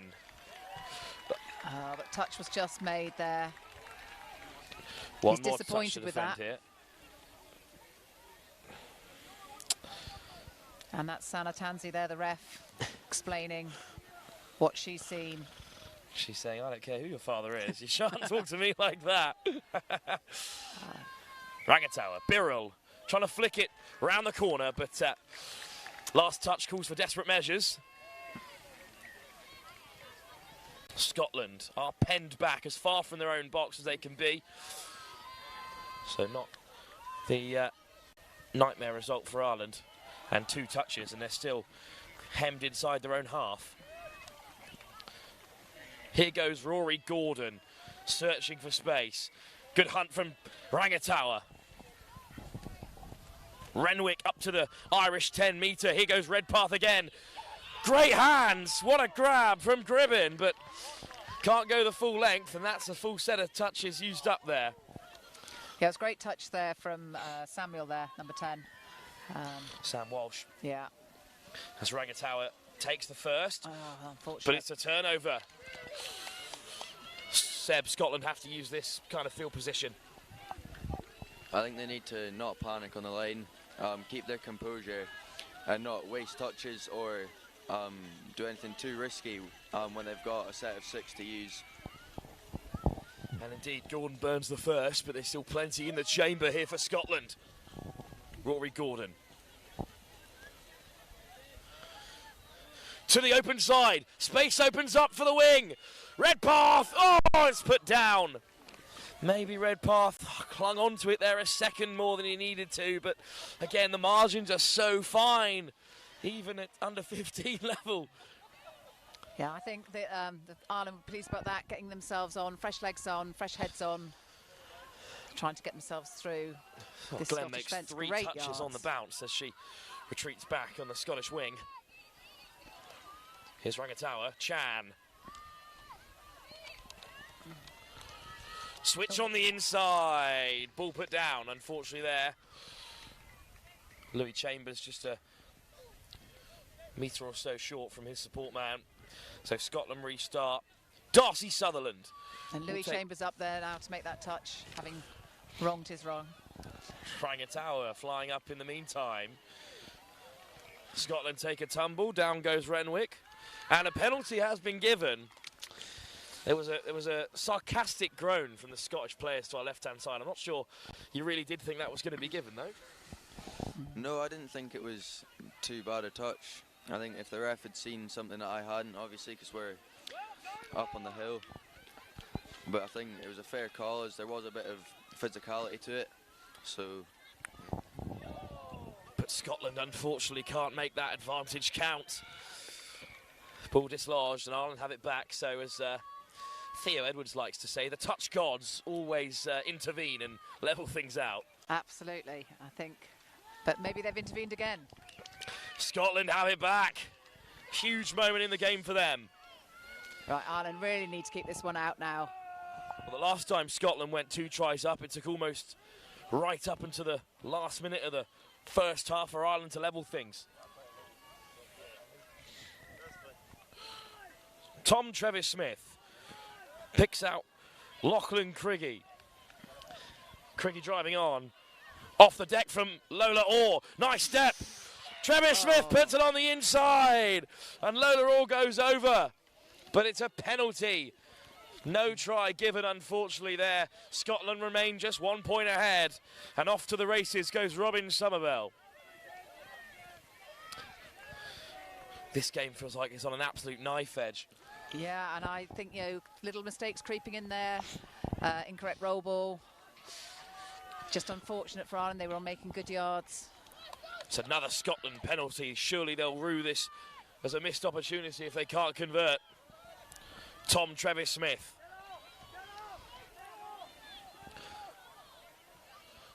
Lachlan Craigie looking for some support. Darcy Sutherland takes it on. Cooper So makes the touch. Scarisbrick skirts away. Glenn racing into the corner. What a touch. Across came Cherise Brennan. So that'll be Saoirse. Thank you, Anthea. Brennan makes the touch. Scotland still have it. Took a gamble on that. It was a bit of a 50-50. That's the thing when you're commentating on the Irish team. That's why you're here, Anthea, outside of your endless touch knowledge. With a daughter called Aoife, we struggle all the time. Frankie Connor finds a pass. I think surely the touch was made from there. Back to the 7 goes Scotland. Connor. Slow ball for Scotland. Dougal off the deck. Frankie Connor. Dougal on the run. What a step, but Dougal falls just short. Time is running out for Scotland in this attack, but they still hold a 1 try lead. Connor. Fox. Connor around the corner. Goes himself. Sutherland held the winger out wide, so the space opened up. for Scotland to score another. Frankie Connor with what could be a crucial try. Yeah, and I love the hands from Daisy Fox then to link, to take it, and then feed him on the wrap there. And that was just great to see her participation in that one. Rangitawa looking for an instant response, but there's a tumble on the deck and a turnover. Ollie, how big a score might that be for the consequences of this knockout tie? Yeah, lovely move, lovely score in the corner. Yeah, that could be quite pivotal now because we're getting to the latter stages of the game, and we could build, if we build a lead here, it could be all over for Ireland. Another physical touch. There's been a few on either side. Samuel Walsh is receiving a stern talking to, but a penalty it's is all the sometimes result. difficult when you're coming in fast and they're going to the side of you. They step you, you make that contact, and they're just a bit off balance. It's not always malicious. In fact, it rarely is malicious. Just happens to disrupt play too much, causing the penalty. Tom Trevis-Smith. Craigie on his inside. Great pass off the deck for McIntosh. Away. Oh, beautiful hands. Lola Orr has sealed it. Over goes Sutherland. Well, first it was Daisy Fox, and now Lola Orr. Stunning hands from Scotland's links. And that's what might separate the sides when all is said and done. Sutherland goes over in the end. She was the dummy last time as Connor went crashing over. This time she gets her score. Ireland need to respond quickly here. But Seb, what about those hands from Lola Orr?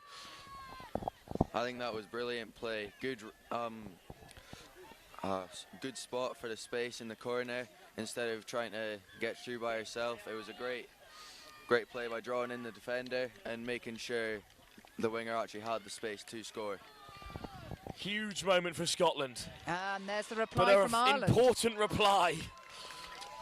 Well, the silence was heard around the stadium here, and that's a big moment because that keeps Ireland in the contest. And at the risk of losing track, Scotland up by 2 in my books. That's what I think. Forward goes Emmy Gribben. Gribben again with the carry. Gordon, nice ball inside. Renwick in behind.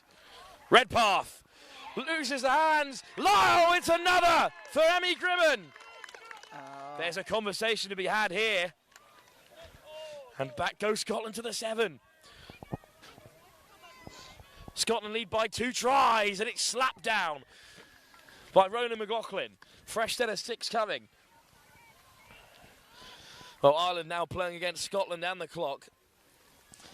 Scotland can just burn these touches and keep the hosts penned in. That could be enough.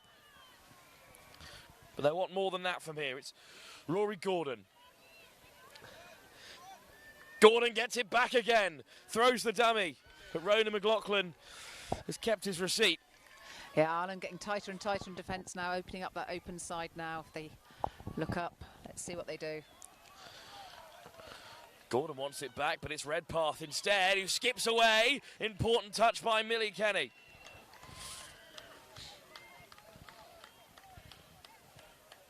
The tension around this ground is palpable.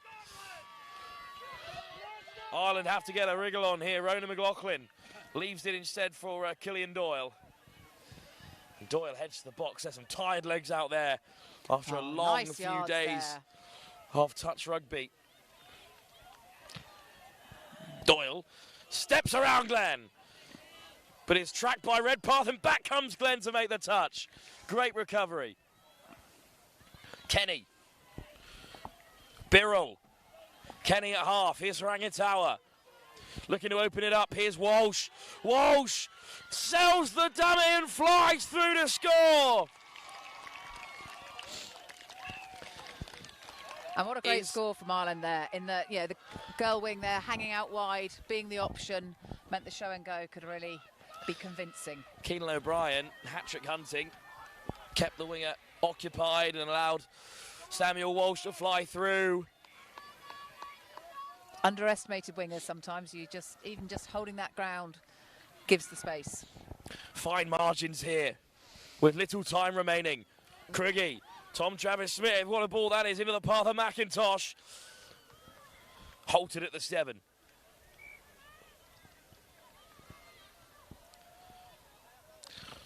Tom Travis-Smith directing traffic. And the sweep's coming now. Around comes McIntosh. But Criggy through the hole! And is that the game? Lachlan Criggy keeps Ireland at arm's length. Scotland may well be through to the semi-final. Yeah, that was a lovely play there. Ran the sweep, Ireland tracked the sweep, nice pick up, back against the grain. Ollie, is that enough to get Scotland over the line? I don't want to make a prediction, but I think if we can get our stops right and kind of drag them away from their sub-box, we can kind of put some more pressure on and hopefully see it out. That sounds like a prediction, Ollie. We'll wait to see what unfurls. Off go Scotland in defensive duties now instead. Good carry from Kenny.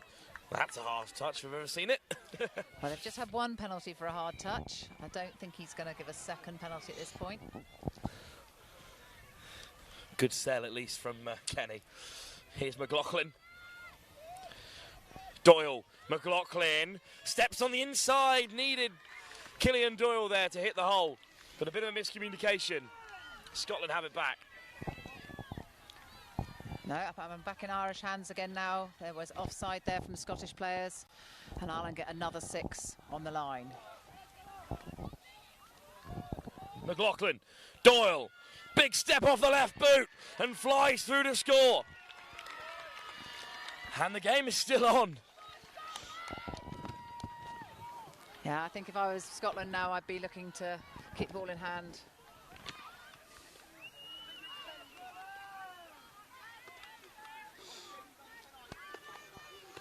A quick tap off there from Scotland. Well, this is a chance to certainly steal the game because the clock is ebbing away at every moment. Nice hands, Glenn caught by Brennan again.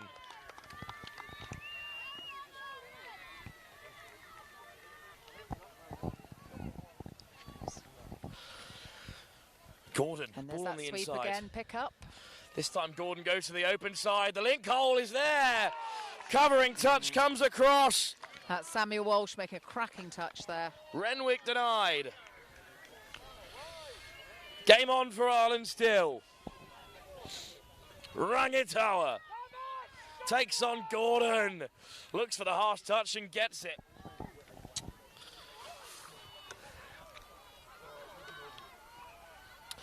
Ireland need another try. Penalty and a forced sub.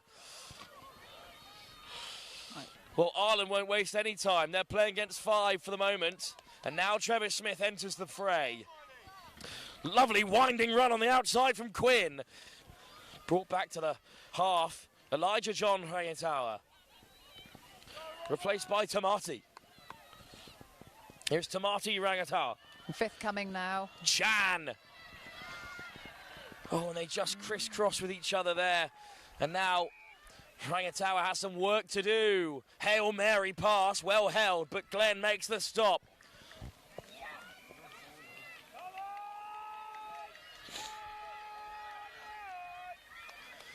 We are moments away from Scottish victory. Renwick, Travis Smith up to the 10-metre. Scotland box. Off goes Criggy.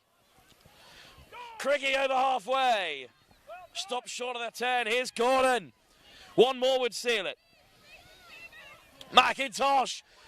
He's all the way through. McIntosh picks out Gordon. There's great cover there for Ireland. A coming together of some substance there, but it needed to be the case in order to stop that score. Gordon straight back to his feet.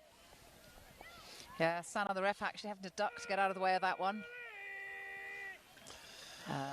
And it is Irish possession at the end of the day. But do they have time to get down the end and really trouble Scotland here? Chan. Great pressure from Gordon. Chan over the top. Nice darting run up to the 10, but Scotland have defended this very well. Rona McLaughlin gets Nice away step. from McIntosh, but not from Glenn.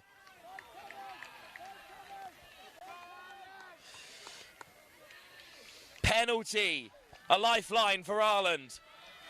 Can they make use of it though? Come on, Ireland. So, Doyle, McLaughlin. It might be over. That might be it. One touch would do it. McIntosh is there. Ball is off the field. Scotland have done it. The hosts have fallen in their first knockout live here on field 2. A fantastic performance by Scotland. Hang on a sec. There's a final penalty. Penalty. Glenn to the touchline. Have Ireland made it over? One score's not enough. Heart in mouth for Scotland, but they have still held on. Well, the Irish are checking the score out with a referee, but they've been sent away. It is victory for Scotland. What a performance by the Scottish. One final moment just to light us up. A score in the corner, but it will remain a victory for the Scottish. They're through to the semi-final. Seb, what do you make of that one? I think that was a really intense game. I think none of those players on that pitch wanted it to go to a drop-off, so both teams were really going for that extra edge in the final few minutes of that game, and Scotland came out on top. What a performance by Scotland. Anthea, though, Ireland can still be proud of what they've done today. Oh, they should be so proud, especially hanging on there to the last minute, looking for that last score on that penalty. That's heads-up touch. That's what we like to see. But they worked really hard there, and I know they're going to be disappointed today, but hopefully they'll look back at it and be able to see how far they've come since they started training together. Well, thanks to Ollie and Seb from Team Scotland, who are off to play their own under-18 knockout game. Scotland at under-15 level are through to the next stage. Anthea, thanks as well for joining us. No worries. But there is no time to waste, because there's another knockout, and this time it's Wales, seeded right at the very top of the qualification stage, taking on Portugal. That's the next game, due to kick off at 5:30, live here for the Atlantic Youth Touch Cup 2025.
We've got one more.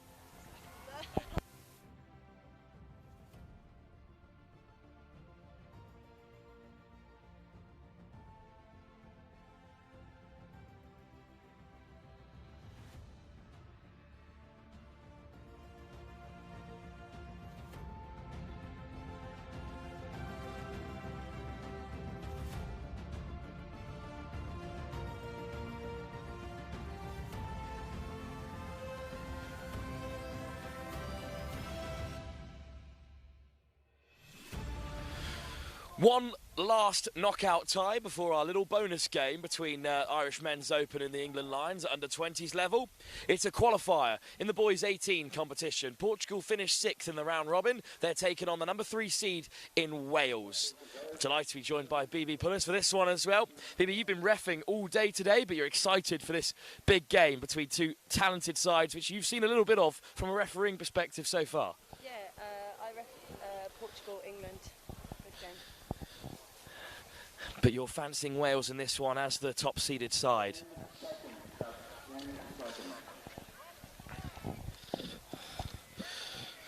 And it will be Portugal in the red and black shorts, tapping off against Wales in the black kit and red trim. So off goes Duarte Paiva, and then taken in by Thomas Boy Mendes. Darting his way to the right-hand side. This is a bright start for Portugal. Made it to the 7 with their opening drive.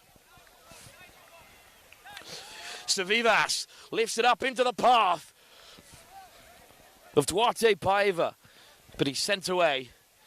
Portugal will have one more crack at the line here. Of course, this is their very first tournament as a youth side, as Carvalho looks to race away down the left, but Wales have it back. And BB, good start defensively for the Welsh side. Yeah, but definitely.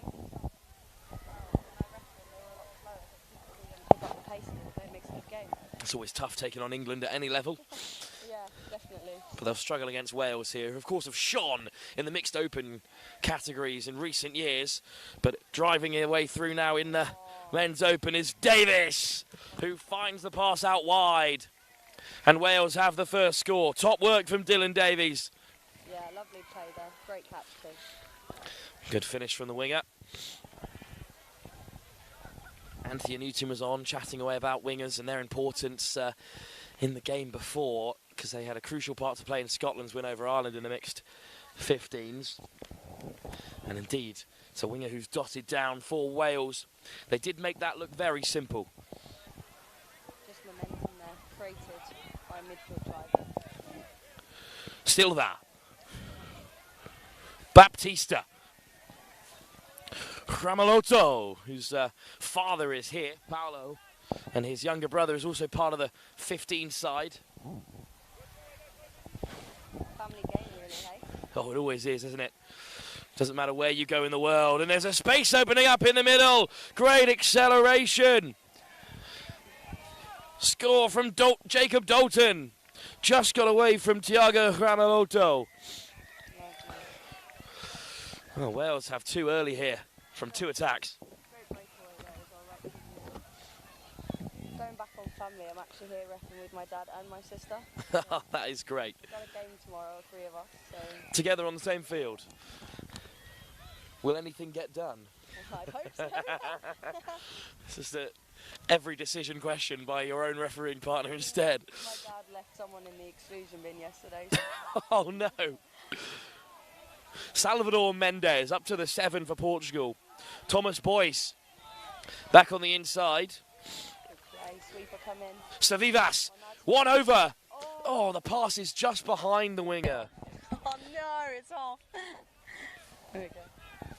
Samuel Sawatsky.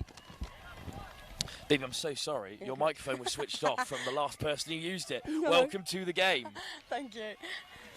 I sound like an absolute madman talking to myself. Oh, here we BB's go been here again. the whole time. And it's Ollie Elias who's racing away down the left. Oh. At least there was actual video footage of you being here, so I'm actually not a crazy person. Well, you never know. I could have disappeared halfway through. Apparated. Pitch side here to take in this Welsh demolition. As it stands, they're 3-0 up. And they've been in the Portuguese 7 3 times. Damn. It's a tough start. Portugal again, tap from halfway. João Baptista, which is a popular supermarket chain in Portugal as well. That's good. It's Antonio great Silva. momentum. Baptista. Ramalhoto. Baptista again, push back, João Baptista. And it's Thiago Ramalhoto. Whipped wide for Carvalho.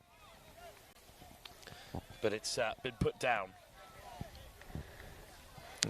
Chatting to Paolo earlier, was saying a lot of these players are from the Braga region, the city in Portugal where most of the touch is played. But they've come from all over here, and then it's the first ever junior side that has competed internationally. But it's Wales who just have that extra yard of pace, it seems. Zach Burns eating up the turf. Isaac Thomas. Thomas sweeps through. Who can he pick out? The winger's free. Thomas drifts in and finds the pass out wide, and it's 4 for Wales. Well, one of the things that separates these two sides, as you said, it's Portugal's first ever entry into this level of competition, so they might not be used to playing this much touch across the weekend. No, I mean, usually when it's Euros or something, they send like a men's 50s and an Opens, but it's nice to see that they're also getting their youth involved now. Freddie Green went over on the far side as it's taken on by Salvador Mendes. Thomas Boyce. Francisco Chavivas. Good pickup. And then a step off the left boot from Boyce. Oh. And then over they go. Oh, that's unlucky. But not given this time. Good effort though from Portugal. They're threatening at the 7 every time. It's just Wales who are the more clinical. Definitely a lot more momentum here from Portugal. I think they've learned a lot from yesterday, which is good. Learning all the time as Town Nurse takes it forward. And then Ewan Clark. Davis. Back with it, Davis. Good pick Good up. pick up. Away goes Thomas Priest-Evans. 6 more there, I think. Just got a hand in between. Always better than a scorer, I say. Dylan Davis. Thomas Priest-Evans to the open side. Priest-Evans, quick pick up. Wingers free. And as he chucks the dummy, Ewan Clark can stroll in for another score for Wales. It's 5 up. Inside it feels as many minutes. And this is one-way traffic at the moment. Yeah, but you can't discredit Portugal. They're giving it all they can, and they're getting up to the 7. They're completing sets, which is what's always important. Changes in the offing, a fresh set of 6 and a fresh set of players on the field as well. Ball on the inside for Ramalhoto. Carried on by Antonio Silva. Baptista. Ramalhoto. Baptista again, ball down. And Wales have it back. Portugal could just do with a shutout, really. I think it would certainly bring up the vibes pitch side if they can deny Wales from close range. Such an athletic young outfit, this Welsh team. So much pace to show off the deck from Nurse. Rutley. Thomas. Reece Rutley. Slap down again. Good stop. But it will be 6 more. But better than a score, I've heard them say. Reece Rutley forcing the Portuguese forward. Skipping his way into the defensive line. His Nurse. Soft hands. But unfortunately just spilt by Rodri Harris. Well, they kept him out, so maybe that'll bring up the vibes now, hey? First shutout of the game for Portugal. Oh, that's unfortunate. He was half. The commentator's curse has struck early here, and Wales are looking for a 6th try. There's one over for them, and it's going to be Green on the double. Freddie Green has 2 scores. And it looks like Wales is going to be through to a semi-final already. It's unfortunate. When you're new, you've got to learn the rules from the start, but unfortunately that's the game. We saw McIntosh for Scotland in the previous game ran over and scored as the half. Actually, so at every level it's occurring. Actually, funnily enough, Jack Harris, one of the top referees in England, sorry Jack to mention this again, but he was on the pitch the very first boys 18s Wales game versus England, and he let half score for the second time in his career. He's never living that one down. No, he's not. Second time in his career. We've only just stopped talking about the first one. Clark probing his way forward. Dylan Davis. Clark again. Wales sort of geographically the closest competitors here outside of the hosts. Davis wide. Green has her first half hat trick. Oh, what a foot in touch. No try. Oh, he stepped out there. I'm not sure Wales will be losing sleep over that missed opportunity unless Portugal can create something special here. Of course, as you mentioned, the touch-playing population in Portugal do tend to be older. They do tend to be former Union players. So a lot of these guys are the children of those players. So they're the first generation to come from Portugal and compete at touch internationally. Yeah, I think it's good to see as well with Ukraine bringing a team to anything for the first time, really. It's lovely to see how the touch community is growing. The Cossacks, as they're known by their supporters, over on pitch 1 at the moment, taking on Ireland. But it's Thomas here, looking to wind one up, puts it back on the inside instead. Can they keep him out? Hallam done. Wide ball, this time Green has his hat-trick. The first half hat-trick for the winger Freddie Green.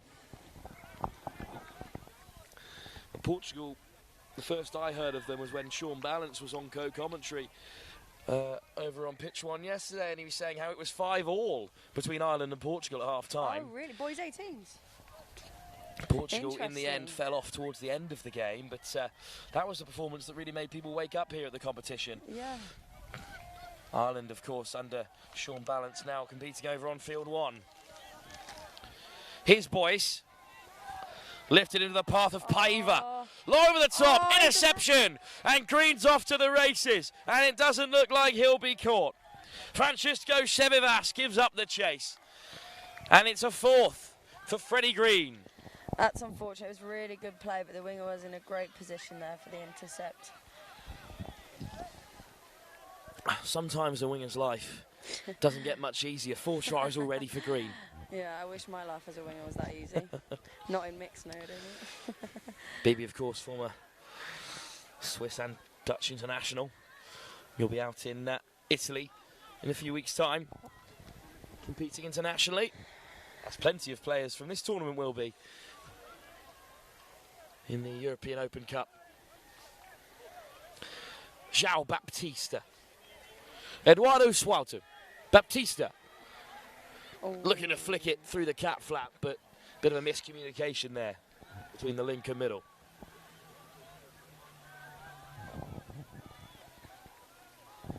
Penalty, I think, for Portugal here. Spares their blushes. Plenty of time, need a bit of patience here. Got to bring Wales forward. Baptista. Swatsky back to Antonio Silva. Hips not square, unfortunately, in the roll ball. That seems to be a penalty that's quite often here in the youth touch. Well, it's one of those rules that is unique to touch, which, as a lot of these players who are new to youth tournaments will have played some form of the game before. So it's those very specific touch-centric rules that one needs to learn. Yeah, and we always say, I mean, they've got to learn somehow. So if you keep it going, they're never going to learn. So fortunately, you've got to penalise it. Thomas accelerates, lifted into the path of Rhys Hallam Dunn. That's a great score. Well, with this game wrapped up early, there is a chance to, with no disrespect, of course, but this is a long way back for Portugal. There's a chance to ask you, Bibi, your thoughts on this second Youth Atlantic Cup, how it's grown, and your comparisons with it 2 years ago. Well, yeah, I wasn't actually at the Youth Atlantic Cup, but I did hear, obviously, they had countries like South Africa, like China. I believe they have USA who aren't here this time. Indeed, that is true. But I think looking at, for example, England, they've brought 2 Lions teams one in the mixed 15s categories and one in the men's 20s categories, for those who didn't manage to make their first team, which gives them an opportunity to play and keep them in the game. And I think obviously, like I said before, with the new countries like Portugal, Ukraine joining, and being able to have the friendlies as well, like Ireland Men's Open coming in today, it gives those players an opportunity to learn and improve, which they don't always get just playing in their countries by themselves. Growth at both ends of the spectrum. What a dive by Zach Middleton. Scored a few already today. That's a good touch there from Portugal. Across came his opposite number, Thomas Boyce. Missed pass over the top. Off goes Davis again. Releases late and traps the winger in. And Freddie Green has 5.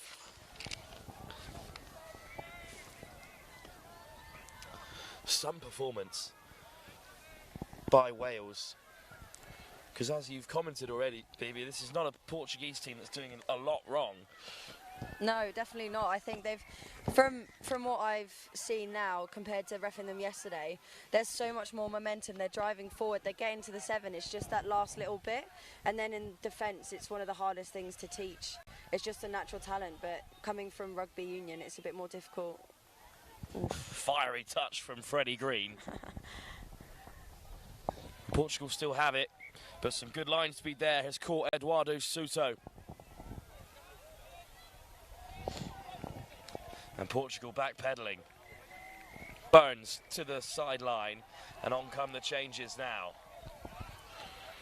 Dalton amongst them. Portugal still pushing here despite this strong first half performance. Reece Rutley offloads to Nurse. Oh, all the way round. Wales take the scenic route, but Rutley hands it off and they have another score. Yeah, I think the difference here between Wales and Portugal is just, well, for one, the experience, but two, the connection between the team, which makes such a big difference. Well, BB, like most touch players, you've been on both sides of this result, I imagine. Oh, yeah. Firstly, well, from both perspectives, how do you motivate yourself to keep playing at that top level when the scoreline does reach this stage? And also, how do you keep your head up as a player on the other side of it? I think when you're on the losing side, the important thing is just to know that, it's just to stick together as a team. As soon as, just as soon as one player gets down, especially if you're more on that leading side, it's much more difficult for the team to get back up. But at the end of the day, touch is all about having fun, and as soon as you get out of that mindset, that's when you start losing it.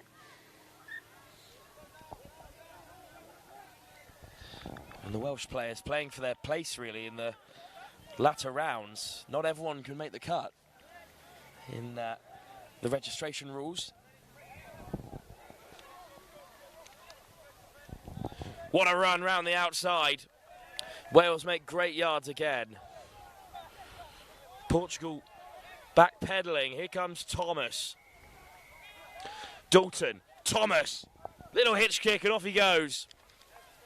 I think that's ball down. Thiago Ramalhoto claims to have made the touch.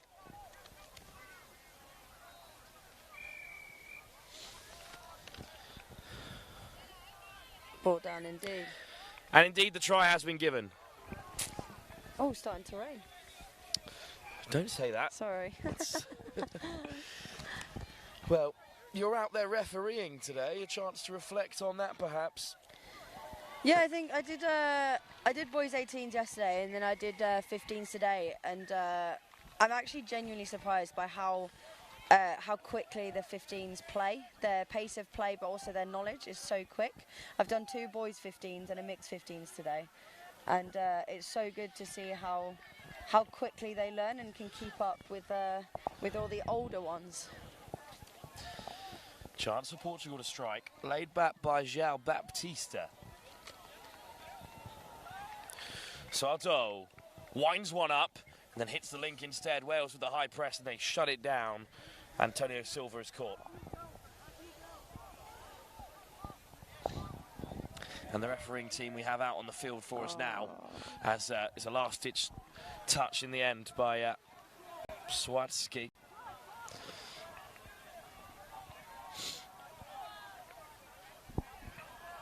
Pre-sevens. Davis Priest Evans again. And now they turn it on. They love that dunk out of the back, and it's given Tomas Priest Evans a bit of space, and he slides in to score. That was a lovely passive play out the back there. They've been utilising it on every part of the pitch, in their box play as well as in the sort of final third. Good chance to practice their moves here. Not to be rude against Portugal, but At this stage, when the game has passed, there's very little Portugal can do here really to overturn this. But they would love to get a try on the board, and it's another good drive from them here. Paiva. Savivas. Boish. Savivas races through, but caught by Wales. Long pass over the top. Good hands from Carvalho. I think one thing Portugal are doing very well is killing the ball over on their sub-box, which means Wales have to get all the way over to the other side. Good touch. Indeed, the Portuguese coaching staff are all capped at the World Cup.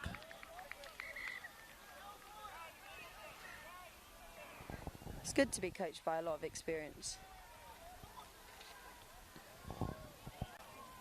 You haven't felt the need to dip into coaching just yet? I coached the girls 18s last year at JTC's, winning the gold against France in the final. And then straight back to playing, of course, as well as refereeing. Yeah. Is there any aspect of the game you're not interested in? Spectating. Well, the referee has called it there. Whistle goes, and we're into half-time. It's a dominant performance from Wales. They've pulled out all the stops. They haven't held back at all against this Portuguese side playing in their first ever junior competition. We'll be back for the second half. Still 20 minutes to play here with Wales fully in control.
A change of ends, and Wales are still in their black strip, playing from right to left, this time against Portugal in the red.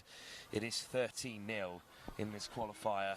Phoebe Pullis alongside me for this one, and it is difficult when games become this one-sided, but it's part of development to have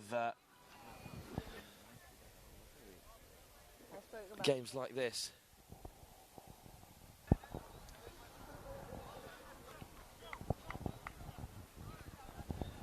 Portugal will learn a lot from the next 20 minutes, even if the game may already be sealed.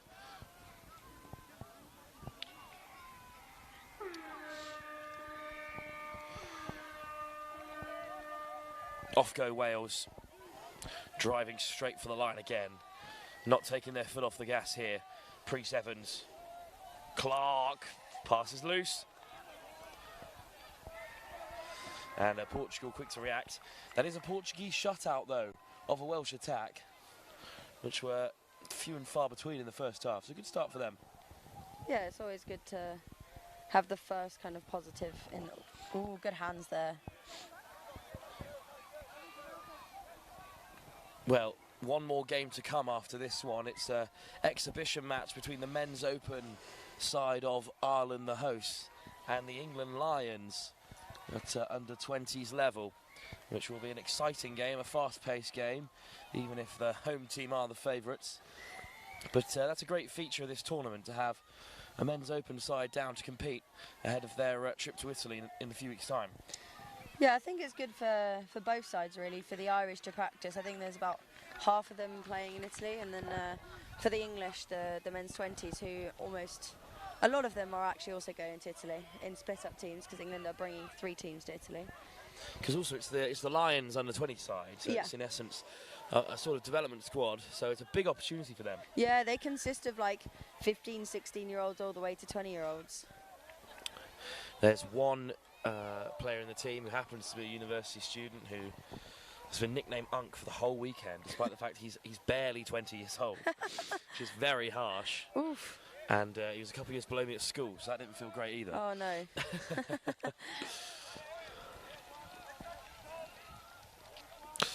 Unctual for uncle, those unaware of modern day lingo. I'm here to support you in all those facilities as Mendes takes it on and picks out Francisco Savicias. Mendes off the deck. Portugal looking to break through for the first time against Wales. Savivas hands it over. Possibly a miscount there. Just didn't know when to strike, but they kept Wales on the wrong side of the field to their box, although they do seamlessly work their way there through Clark.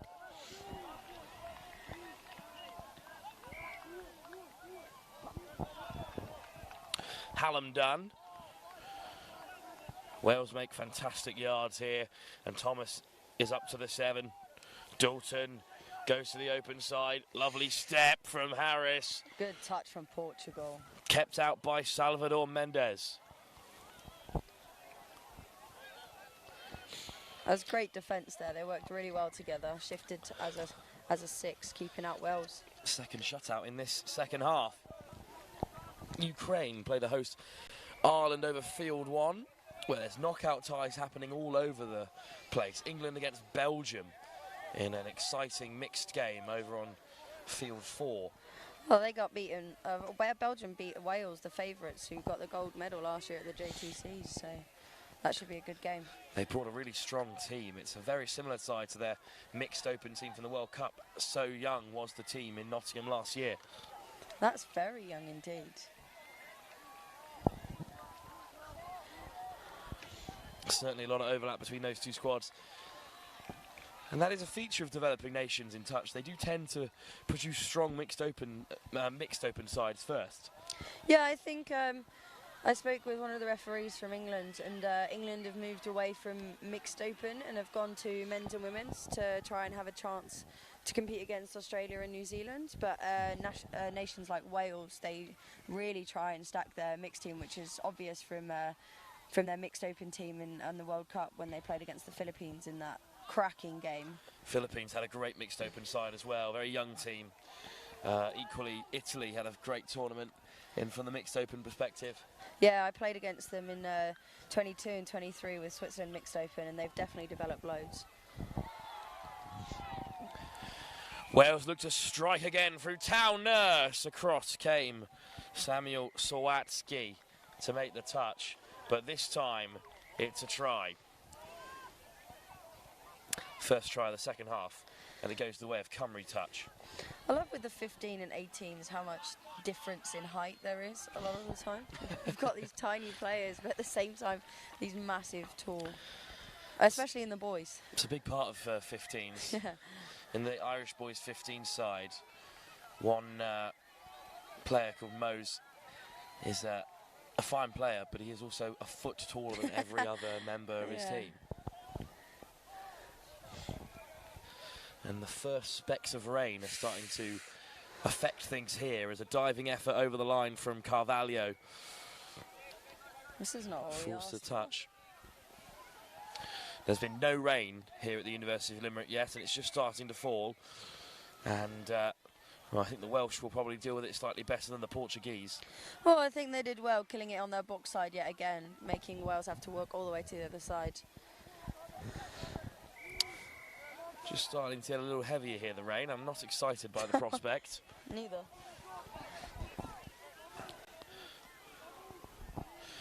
Good chase from Portugal, who stopped them on the 10. Good scoop. Off goes Dalton. Lifted over the top. Good defence from Portugal again. Another stop out there. This is going to make games a little bit more interesting, I think. They're going to have to try and keep the basic errors to a minimum. I think that's what's going to win the teams the games. As the rain starts to fall, if you're unable to catch it on your screens. Touch rugby is just not built for the rain. It's not right in the rain. The Bucks finals 2 years ago, historically terrible weather. Yeah. That was my first ever commentary gig. Was it? I was in a touch rugby tournament. I did it inside the van because I wasn't legally allowed to get on the tower because the wind was too high. That's a great introduction to touch, that is.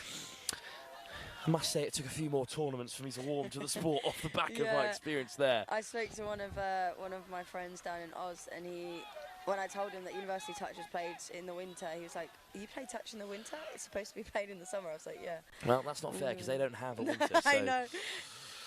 Wales close to the line again, dotted down, right under the nose of Portugal by Rodri Harris, but this time the try is given and Rodri Harris on the board. And as they're bringing up the coats and coveralls, it's not for us, unfortunately, it's for the cameras.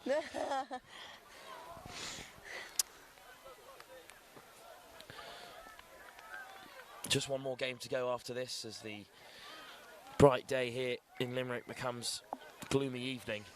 Yeah. It'll be Ireland Mixed Open taking on England 20s Lions, the second team as such in that category. Here come Portugal. Chance for them maybe to break over the line for the first time. Wide pass, stepping back against the grain, but Carvalho is caught. That was a great pass to the winger. Martin Carvalho with Lucas Carvalho also wearing number 3 out there, and that pass is just behind Francisco Sevivas. And Wales have it back.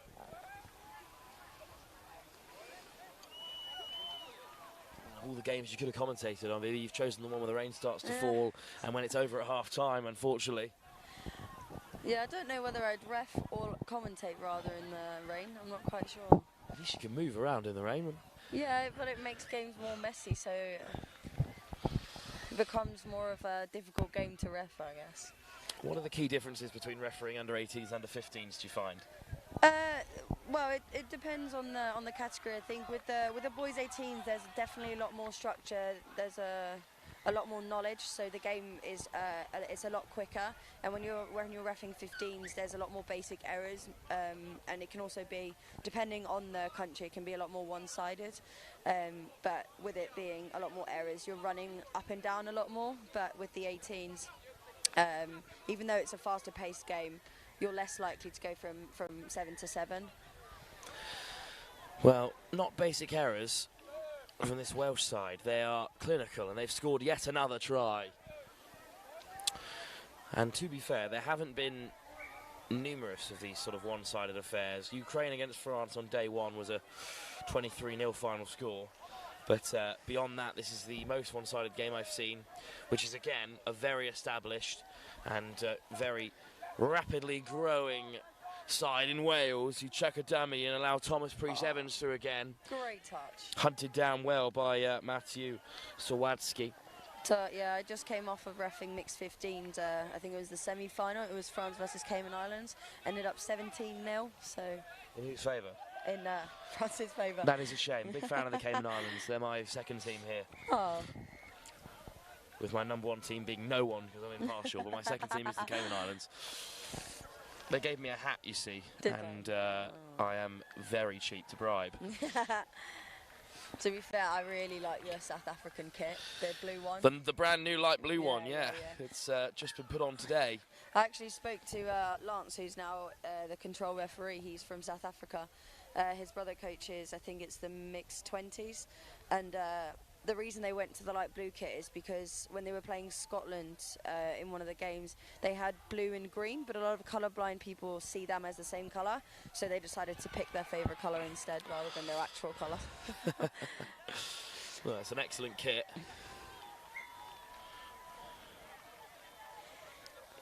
Even if I did wonder which nation had turned up on day 2 when I came this morning. To be fair, I thought Cayman Islands somehow managed to get over some more teams. Cayman Islands suddenly entered 8 more squads into the competition. I think it's only 4, but yeah.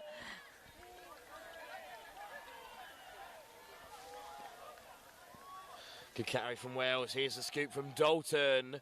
Oh, over the top. What a ball. And an excellent finish as well. Zach Middleton finished it off, but ingenious little pass over the top. Yeah, great tap on that was. Those are some of the most difficult things. No, you don't really practice them, you just do them when you're in the game. Beautiful try for Portugal to concede, and I think even they appreciate that one.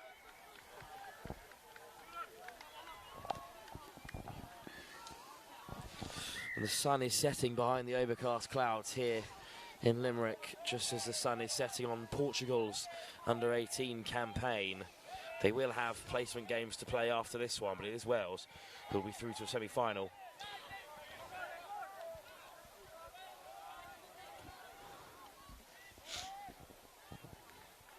What a ball! Oh, but it's Freddie Green going for another interception. 6 more touches here for Portugal. Let's see what they can do with that. Baptista. In comes Sawatsky, but that's a shame. They couldn't use all 6. There's the hips not square again, especially on the 7 metres. The referees tend to blow those more, or with the subbing, if it creates an unfair advantage. They like to play the advantage, but if it really creates the advantage for the attacking team, they will blow it. Especially at this level, where although it is elite international sports, it is still development, as all age grades are. Oh, and Wales just skipped through. Casual from Clark. And there's another one up there for Wales. That's unfortunate. Portugal just got caught in the ruck. It's one of those where when you try to compete in the 7 and you can't get back, it's very easy for the attack to just get behind and walk in.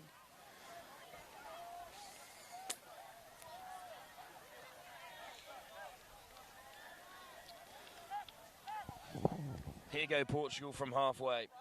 And from each of their drives, they have made it into the 7, taken on by Savivas. Boish. Sawatsky. Around the corner comes Mendes. Oh, just through the fingertips of Savivas as they entered that 7 metre. Yeah, I think there's definitely about probably 90% more of them in the 7 than they were against England. So they've definitely stepped up their game loads since yesterday. And that's exactly what they're here to do as the next generation of young competitors.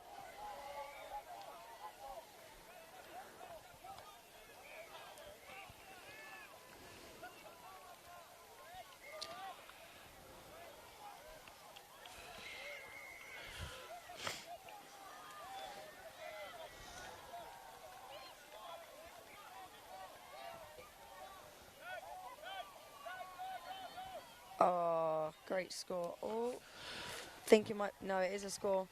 number 11 from Wales. In the end, the try is given. It's another one for Dylan Davis, who got us started with an assist for the first try, fed to Freddie Green. How do you remember this? There's been like, what? 20. Yeah, That's 20 tries scores. also Oh my for goodness. Wales.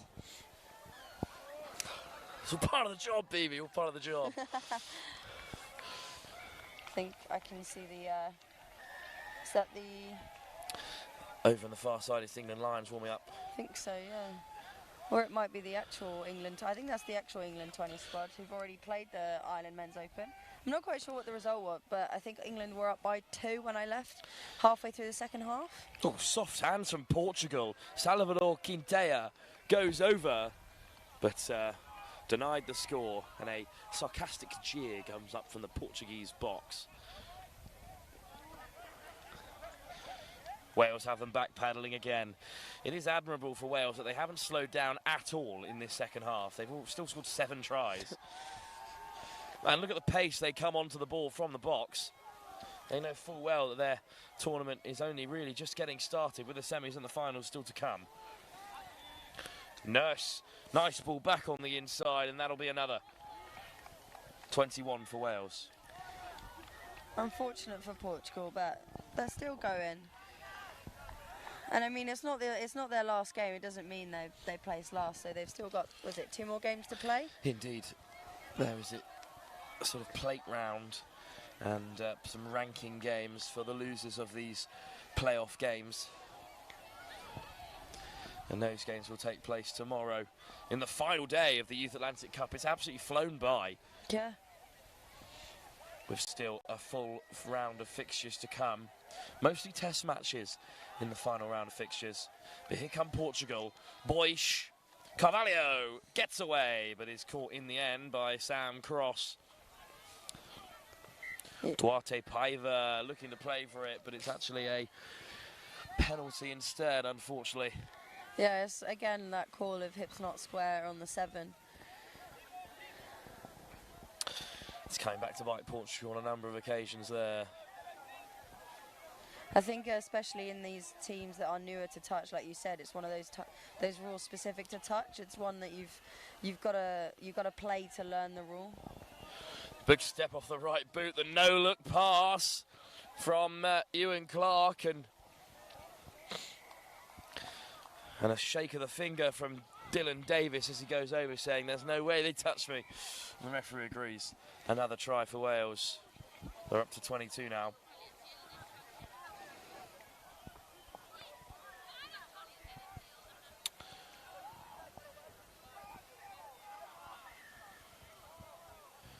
Well, it is becoming a bit of a cricket score, but France beat Ukraine by a margin of 23 later on, and that was their first ever international game of touch, which was a rude awakening. But then, of course, Ukraine then went on to score against England, and they were at one stage 1 try behind Ireland at 5-4, who they're now playing again. So you can see the growth of these sides, and again, it's Portugal who gave Ireland a very good game earlier on in the tournament, and they will have learnt a lot while they're here.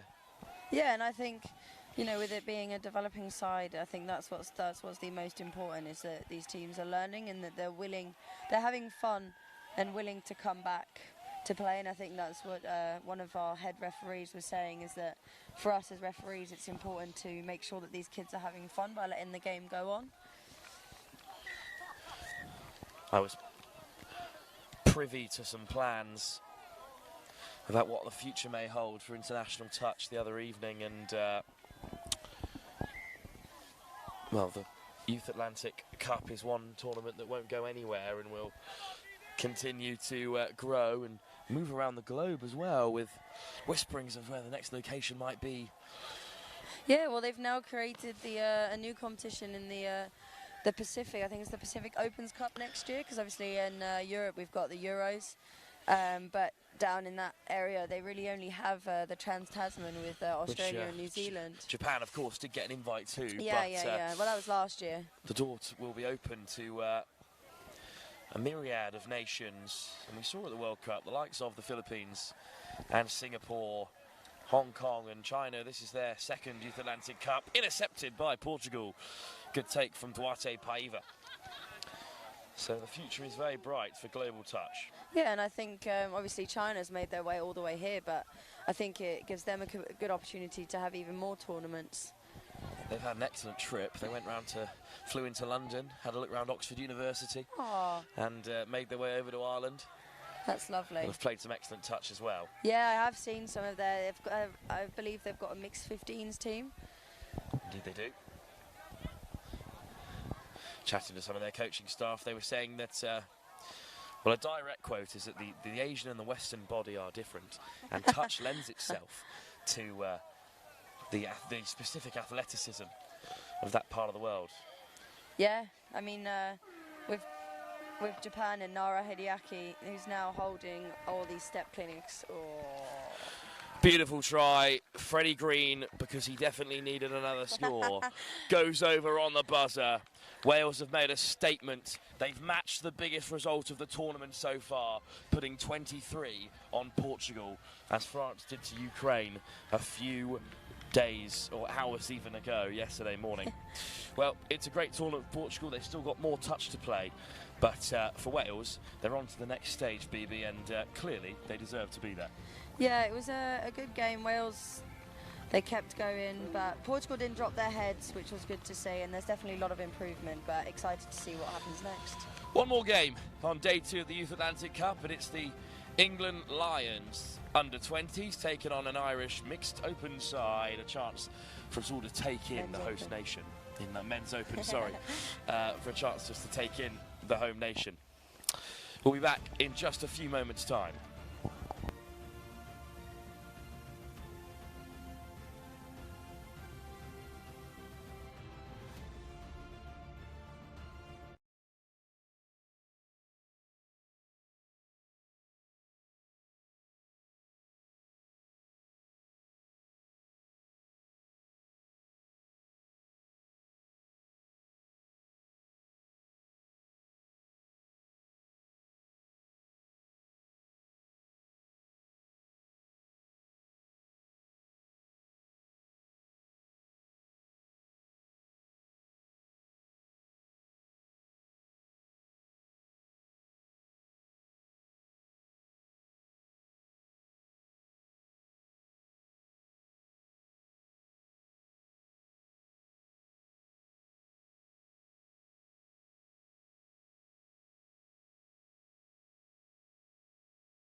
Here we are then, final game of the day.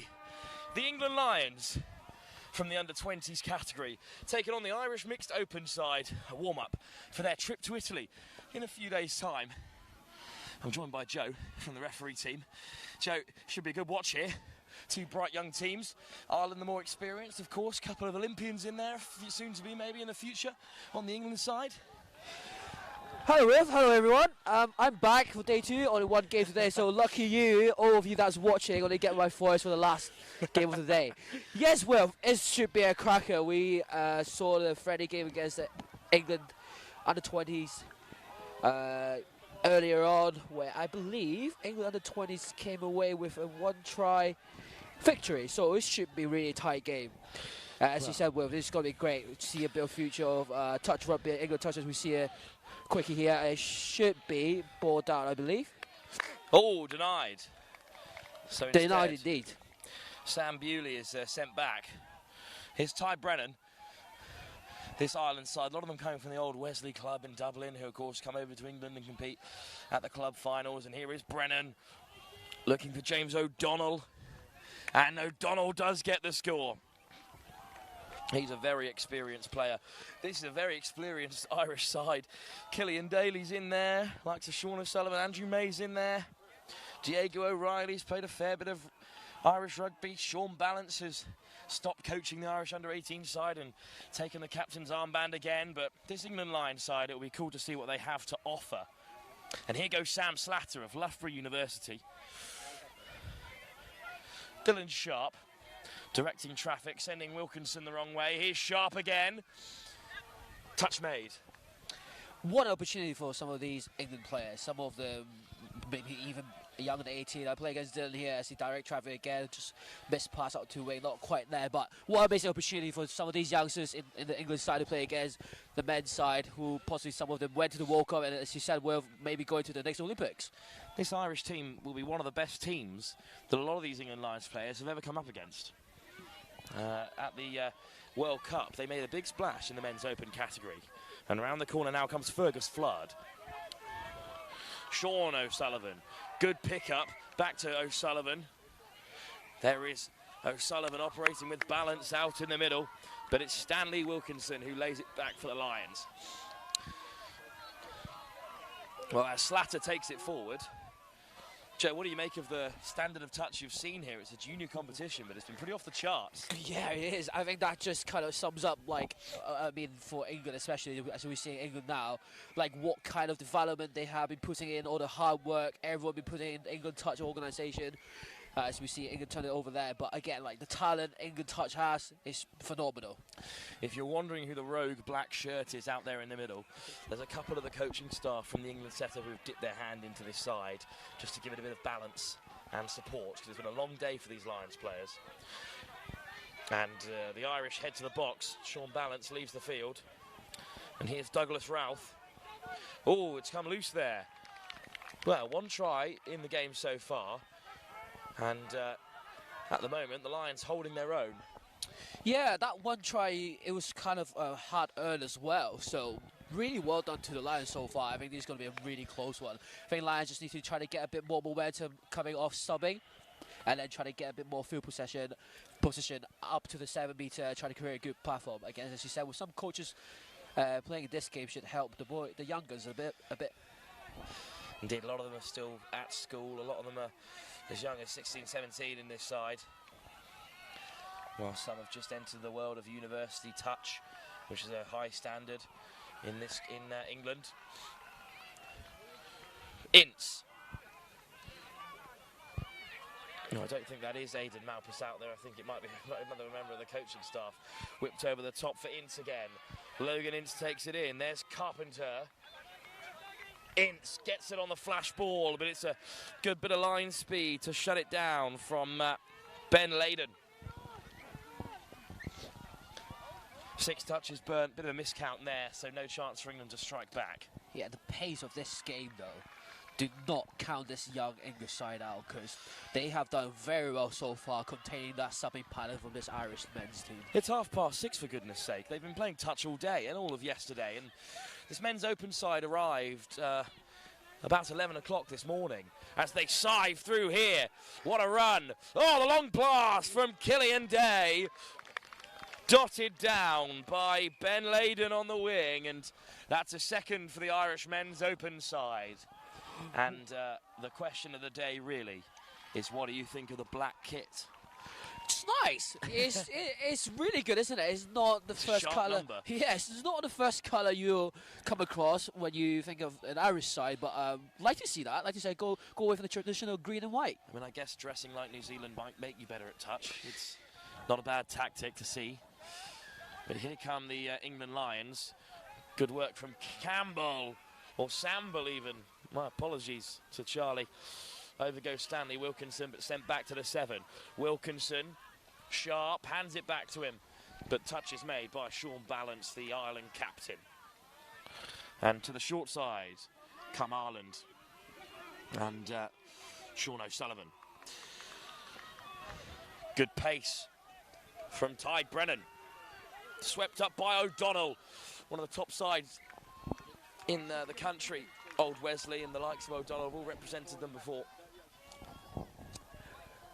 These youngsters are not afraid to show their skill set here, both in attack and defense. They look comfortable as well, so it's really nice to see that they're wanting this game, wanting to win, as we see. Beautiful soft hands from O'Donnell and from Coffey, and over into the corner goes Rory Coyne.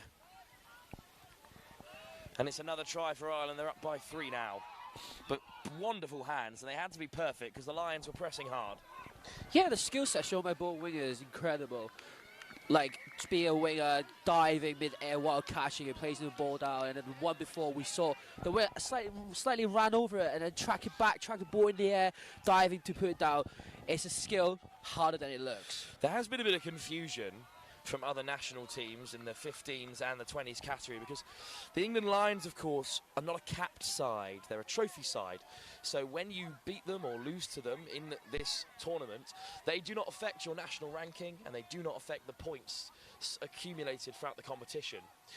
So sides can beat the Lions and yet their ranking as a youth team won't change, and that's because, unlike every other national team here, they're not capped, and that is where the confusion comes from. So don't worry if you beat the Lions, and there doesn't seem to be a record of it with the Federation. There absolutely is. It's just they're a different side to England or any of the other teams here at the University of Limerick. That's a factor of the day for me because I did not know that. Thanks, Wilf. Good carry from Ireland as they've defended well, and now they'll look to play forward. It's brand new kit because I am holding in my hand as a team sheet the kit order for this tournament. Which has their playing numbers attached and their names, which is all I need. And Sean O'Sullivan riding there in this debut strip finds O'Donnell. What hands from O'Donnell to find Andrew Mays. Yeah, good skill set again, shown by the Irish. Starting to run away with it, but we'd like to see the Lions get on the scoreboard, won't we? And Mays goes over. At the moment, it's a clean sweep for the Lions.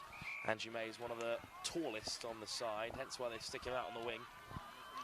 But here come the Lions with another good drive. Graham lobbed over the top for Ince. Graham again, this time put down, unfortunately there. From a proud touch-playing family, of course, Ollie Graham. Around the corner come the Irish, looking to disrupt. Important touch by LSD. Flying forward come the Irish through Coffey and Ben O'Connell. Good pick up from Killian Daly, who skips around one, and Daly's in the end zone. Finds the pass, down goes Coffey to score. Wow, great score again. The Irish team managed to find a momentum coming off a subbing pattern, scoop through, well listened to the referee as referee say play on call, well worked. Good find, good vision for the try. It's a real expert analysis there, but this is a real expert showing of touch by this open side. Good work from Slatter, driving forward and taken on there by Sharp. Ooh, laid back and into the path of Samble, but unfortunately there they were running out of touches regardless, but it was put down. Now the English would like to try to contain this subbing party because this is very strong. What a ball that is back on the inside from Ben Lader. Made it look very casual. Taken in by Ty Brennan. And skipping through, through the cap flap. Almost snaffled up by Charlie Samble. A fresh set of 6 for Ireland, but that's great work to deny what would have been a fantastic looking try. Yeah, it's interesting. That's back-to-back scoop. The Irish try went to the short side instead of the open side on the far side, where they could have had a 4-on-3. So let's see if English can pick this up and maybe shut down that scoop a little bit, because it's very threatening. Bewley. Soft hand for Brennan, who looks to ship it on one more. But good pressure coming in from the wing by Noah Jones. And again, although the Lions are behind, they've shut out the Irish men's open side, which is easier said than done. Taken on by Slatter and then whipped off the deck by Stanley Wilkinson as they head towards the box. Up to halfway with a couple more touches to play with. Oh dear, unfortunately another turnover. What was that call there, Joe? Hips not square. Hips not square. A bit of a coach killer, that one. Portugal was stung a few times in the previous game, but they are a significantly less experienced side. All of these England players are playing at decent club level or university level or school level. That's the kind of thing they've got to get right if they want to progress through the international pathway. Which, no doubt, some of these players will be playing the next World Cup, I'm sure. Now Thomas gets it back again. Off goes Thomas. Snowden. Oh, nice footwork. Weaving his way through Daniel Bates, but falls back to the 7 by Ireland. Let's see what they can come up with. They still got maybe no touches to work with. That's on my part. Apologies, everyone. I thought they had one more touch to work with. Stepping inside now, Alex Main, but is caught by Ireland. Good acceleration for this men's open side. Of course, playing on home soil, so a good opportunity. There's a bit of a coming together there between a few players on this short side, but in the end, the penalty has gone to the Irish men's open team. Pretty much a tap-off here, so it's going to be dangerous. Killian Daly. Skirting on the outside, Daly, ball in one hand, always dangerous. Ben O'Connell. Ooh, another good step from Fergus Flood. And this time Flood scores. Must have been an England player offside there as they wedged their way through. Yeah, very nice sweeper play of a good, decent drive. Yeah, maybe the Lions just lack maybe that a bit of experience against this Irish men's team, but again, do not count it out because they do look dangerous when they get to the 7-meter platform. But first thing first is just try to defend out this Irish team, get fresh things on onto the 7. Well, they're made up of players who are on the fringes of selection for England, which is again nothing to be shaken at. Theo Edwards was saying that they had 65 or so players to choose from for the England under-18 boys side, and you can only take 16 of them to this tournament. So that's about 50-odd who have been left at home in the under-20s category, which includes a lot of those players. There's no smaller. I'd hate to be the coach for that selection. Very long evening. Have a lot of phone calls to make. Carried on by Ireland well there, and Ty Brennan just couldn't get that final ball away. So a good shutout by the Lions.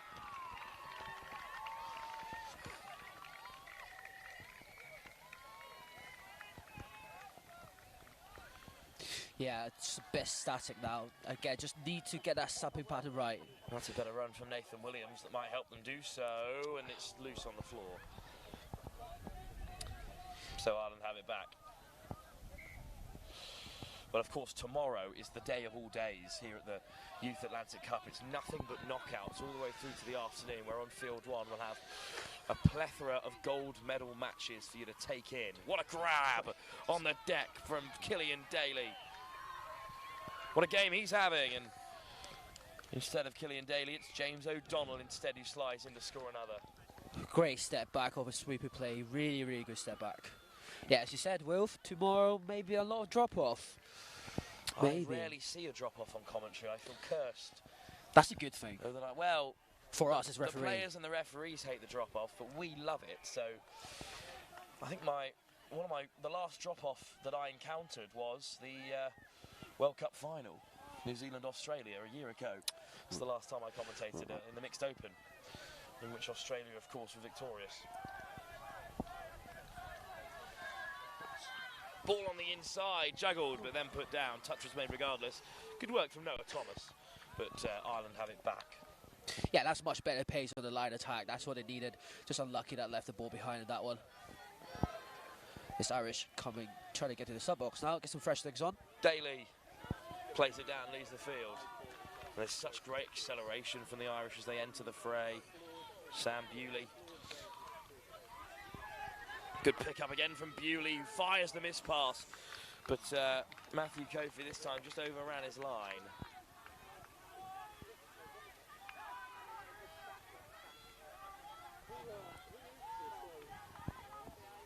Again, it's just a tad slow coming off. Maybe it's just a bit of an organisation thing.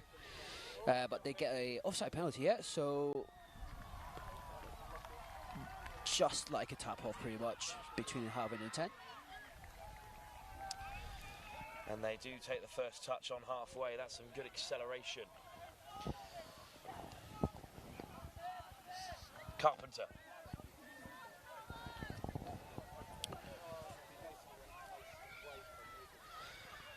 Slow ball here. Samble. Samble again. To the open side they go. Diving over is Williams. No score, but the Lions coming ever closer as we approach half-time. A try is begging, isn't it? The try is going to come at some point. Again, great speed running on the 7 metre. That's what they need when they're coming off the park. Get some fresh things, just that speed intent to run with the ball. Another weaving run, that time towards the short side by Sean O'Sullivan. Here's Ty Brennan. Great pace at the line. Brennan, one more will do it. Beautiful ball from Fergus Flood. Try score return creator. And the Men's Open have another score. Here we go. That time they went to the open side of 4-3. As I mentioned earlier, just easy score. So there's some big games to come. England involved on a number of occasions tomorrow, as well as France and Wales. And it's the mixed 18s I'm most excited about. Waiting to see how Belgium have done this afternoon. Great snipe. Well, maybe offside. So a good snipe, but an illegal on, and Stanley Wilkinson goes over, but is forced back. Penalty. Big chance for the Lions. Now they like to try and use all 6 here. I think I got scored before. Wilkinson off the deck from Samble. Wilkinson flashes it wide, great ball, and LSD scores. The Lions are on the board. Told you, a try was begging. A try was begging. The Irish Men's Open will be disappointed with that, but for the Lions, it's a great moment for them. Scoring against an international Men's Open side. Yeah, can we talk about that pass as well? That beautiful pass. And a good take as well. Here come Ireland. Let's see if England have simply kicked the hornet's nest here. Sean O'Sullivan, Bewley, Balance. The skipper goes over, and he does score. Sean Balance, under-18s coach and Ireland captain, makes it look rather simple. Yeah, unfortunately that one time the 2 minutes just slightly disconnected. Again, a good step back on the inside, and good dive for the score. That's why he's a coach. Showing his team, that's why he's coaching them. Yeah, the idea that those who can't teach is entirely untrue in the world of touch. Nice switch for Slatter. Slatter makes good yards and forces the touch as well. Sharp. Down on the 7. Quick reversal here. Oh, dummy back on the inside, and Charlie Samble goes himself. And the Lions have a second score. And they've really woken up here before half-time. And now Samble gets over. Talk about a swift change of momentum here. The Lions on top. So let's see if they can deal this out. Maybe get at least one more score to see if they can get another one. 2-1 up in the last 5 minutes or so. Yeah. Off the deck, though. Ireland looking for the quick response through Andrew Mays. O'Donnell. Brennan. Dots down. Touch made by Logan Ince, but the score has been given. Brennan goes over, and Ireland with the perfect response, scoring off their first set of 7. So, half-time here between the Irish Men's Open and England Lions under 20 in this exhibition match.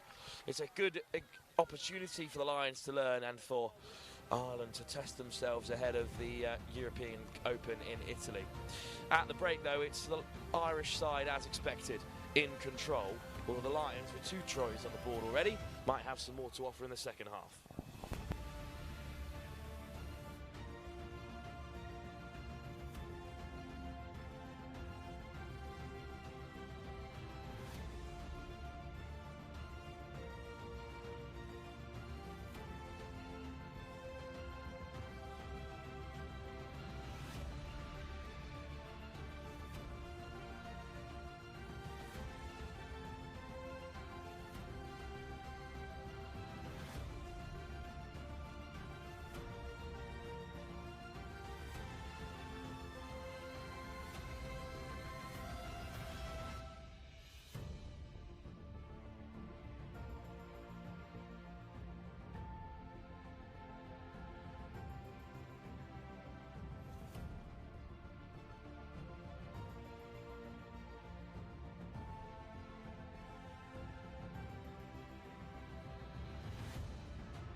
Ireland on top in this exhibition game between their Men's Open side, preparing for their trip to Italy for the European Open, taking on the England Lions, part of the under-20 setup, filling out that competition. In the women's, it's England, South Africa and France. In the men's, it's England, France and England Lions. They're a quasi-development side, but in reality they're full of players who are good enough to represent their country, and just the size and strength of England as a touch nation. I think most of the players on this England Lions team would get into a lot of these nations under 20s teams that are here today. One thing that surprised me in a way, which is different from a lot of other youth sport, is that the majority of the Scottish team were Scottish, and the majority of the Welsh team were Welsh, and the majority of the international sides are full of players of that nationality, which is rare. Even in international rugby union, there's plenty of players who are living and growing up in England who will go and play for Scotland, Wales, Ireland, or vice versa. It's an interesting facet of touch that these nations are growing on their own. They're not borrowing from the bigger nations or the Tier 1 nations, of which England is the only one in Europe. That's also a reflection of how this sport has been growing, isn't it? The past couple of years, as we see England top of here get the second half going. It's a good thing. It's a good thing. See the sport grow and then get this kind of tournament to build a future for these players and the sport. And here come the lines then. It's Wilkinson. Slatter. Oh, lovely ball over the top. Just put down by LSD. But it's a lovely pass from Sam Slatter. Former scrum half in the game of Union. Slatter makes the touch, but it's a good pick-up by Brennan. And look at the acceleration. Ireland are away. Diving across to make the touch is Stanley Wilkinson. And what a touch it was. And even the Irish bench can appreciate that effort. Soft hands, but the final pass goes awry. What a defensive set by England. Yeah, with great speed as well, coming off his own try just to get in the eyesight of that leg to disrupt that pass. So great effort coming back to that recovery as well, as we see England trying to get out of their line. Get some fresh legs on. Here go the lines. They've made it to the box. And from this Irish bench, they're still barking the instructions. They are not letting up here at all against this England Lions side, with a bit of support from the coaching staff, all of who are capped internationals in their own right.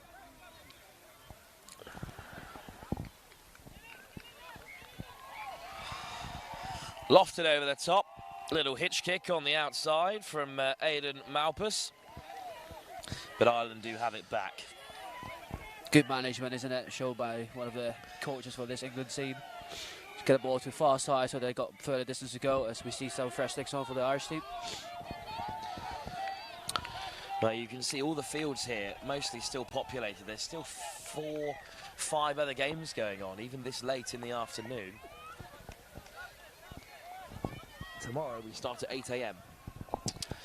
Yeah. For our opening game, which is good news for all you touch fans, slightly less good news for those of us commentating on them.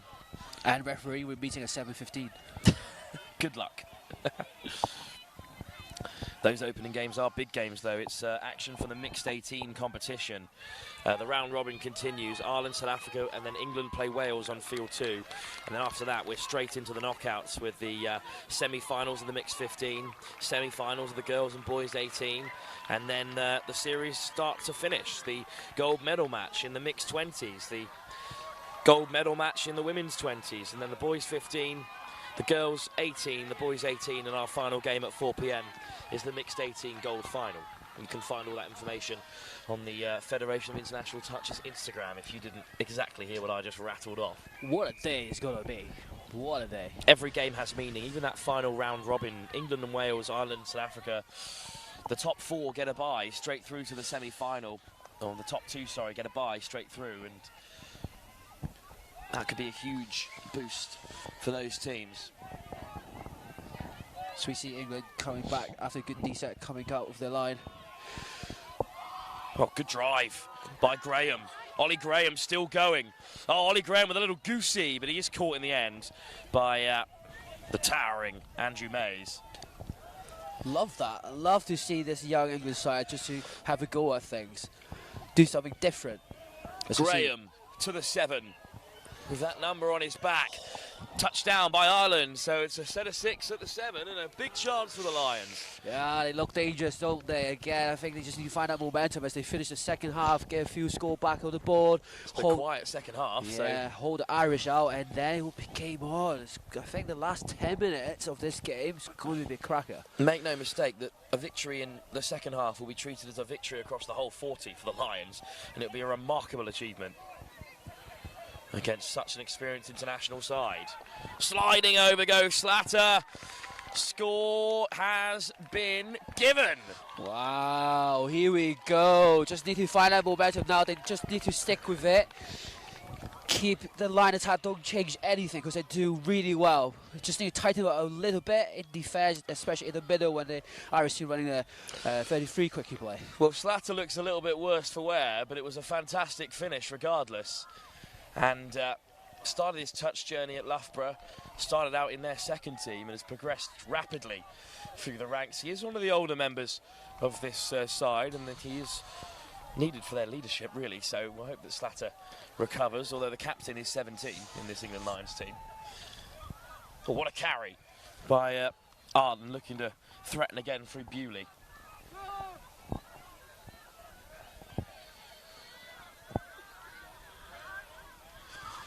Bewley, over the top it goes, and what a take that would have been by Andrew Mays, but unfortunately not to be. There was a nice moment down there where Dylan Sharp was chatting to his mate on the sideline, and his two parents in front of us just yelled at him to get back into the box. That's what we need, isn't it? Sometimes just parents give us a shout and we actually do something that the coach tell us. Well, still good we never listen to. Still good of their parents to come all the way over to Limerick and support their children in their touch journey. Here come Ireland again. Beautiful handling. Great defence, though, by Alex Main off his wing to deny Ireland. Yeah, try saver. Bewley. Killian Daly. Bewley again. Now in behind they go, but again it's good read from England, and the touch is made.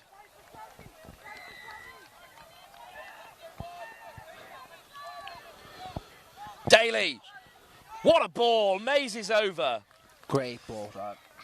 Killian Daly, a nailed-on Irish international, and that's why. What a pass it was.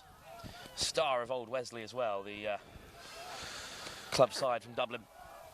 Yeah, you have a skill set like that, you've got to show it out, isn't it, in this expedition game? They certainly got 2 or 3 fantastic combinations in the middle, Ireland. Really exciting players. The likes of Balance and Daly and Bewley as well. All playing in the centre of field. Can't forget Ty Brennan, who shifts from link to middle every now and then. Good effort from Carpenter. Shot side was on there. Donald Carpenter back to the 7.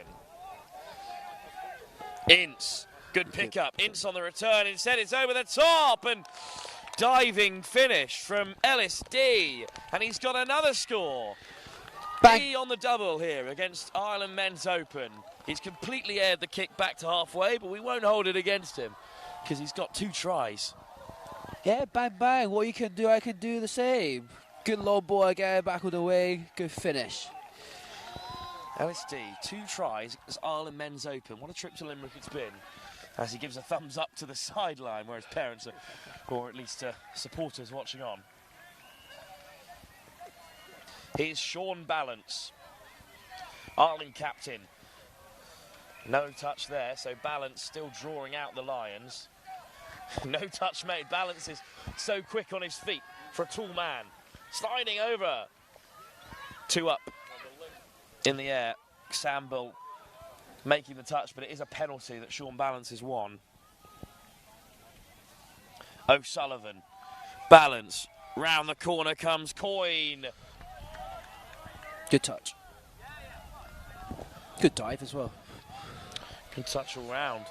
Here's O'Sullivan. Balance. O'Sullivan. Dummy. Back to the short side. It comes off an England hand, so it'll be 6 more touches. See what the Irish can come up here, because it's actually been quite a good defence by the Lions team. Balance. Oh, beautiful hands from Rory Coyne. And eventually the try is given. It's another for Andrew Mays. Oh no! I think they're coming back for offside. Chalked off. But another penalty. So no try for Ireland, but we'll stay down this area of the field. Yeah, I think the next one, next penalty, will be exclusion for the England Lions. So they need to show discipline now. Balance. It's another penalty. And someone's going to leave the field, I believe. Only a 6 again, I think. Oh, in yeah, fact, only it's a just 6 again. Backwards. So 6 again instead of a penalty. Balance. O'Sullivan. Back to O'Sullivan. They lurch towards the edge. It's a good touch made by Noah Snowden.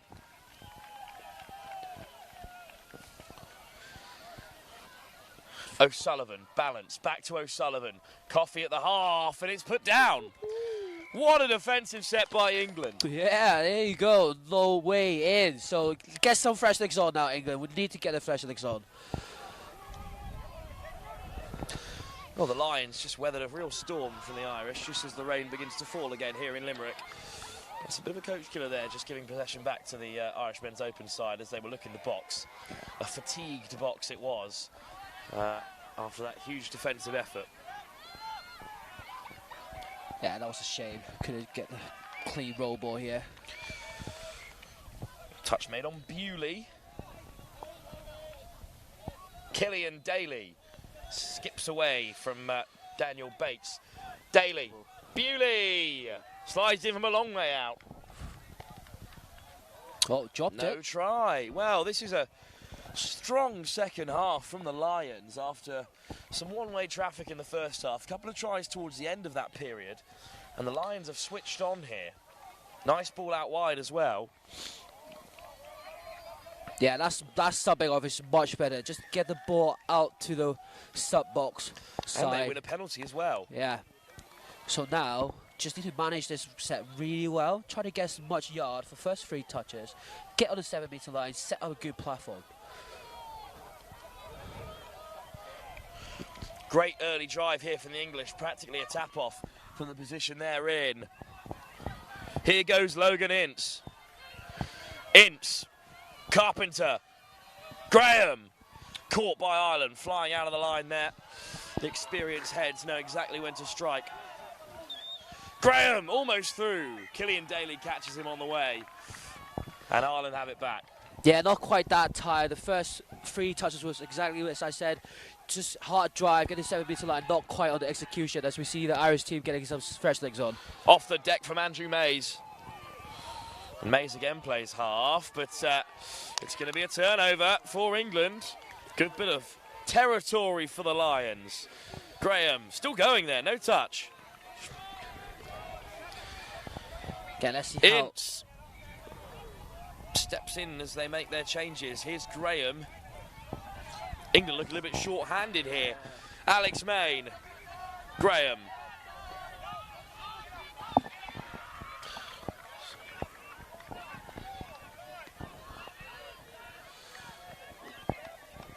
Wilkinson forces the touch. Ireland back pedal. Samble delays the pass and it's picked off by the men in black.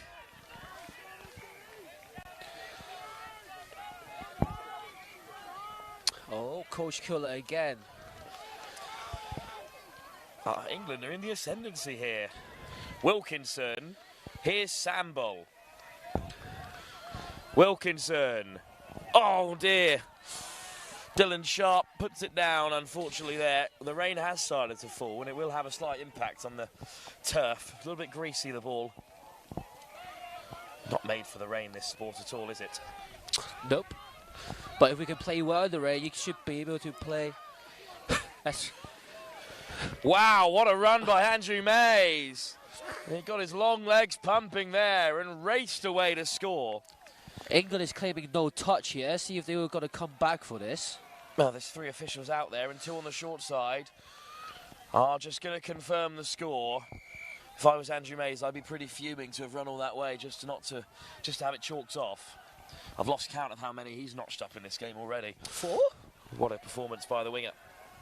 Sometimes the life of a winger's not too bad, eh? Yeah. I think he's got 4 now. Let's see Lions get a reply here, because when they had the ball that last 2 minutes of the first half and the start of second half, it looked really dangerous, but they just kind of fallen off a little bit now as they get on to 7. Now keep this momentum. Good. Sweeper play coming across. Dummy to the open side. What a grab by Alex Main. Wins a penalty for his troubles, but what a take by the young lad. Yeah, great ball as well. Again, with a coach on there, a bit more experience, hopefully can use this experience a bit to help these youngsters out. Round the corner goes Bates, sliding in. Sent back to the 7 though.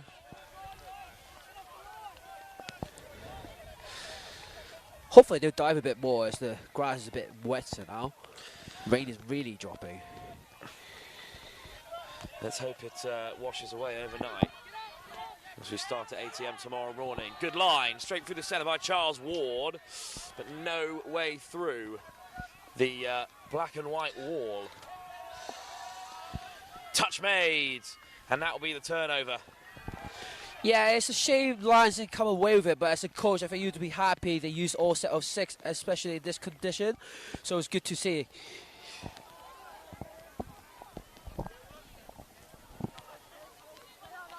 Ireland up to halfway, Mays at the half. On comes the captain, Balance.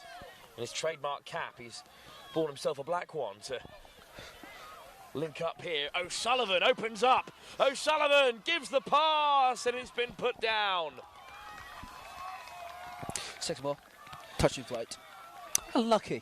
I don't think he was going to make it regardless, but good work from O'Sullivan. And here he is again, with Balance in the middle. Balance. Nice step. Oh, and it's again been... What a pickup that is.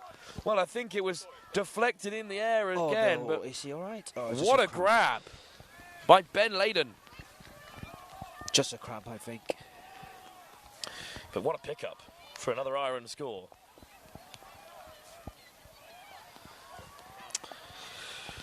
The rain has finally arrived in Limerick. To be fair, I think we're pretty lucky with how the weather's gone so far.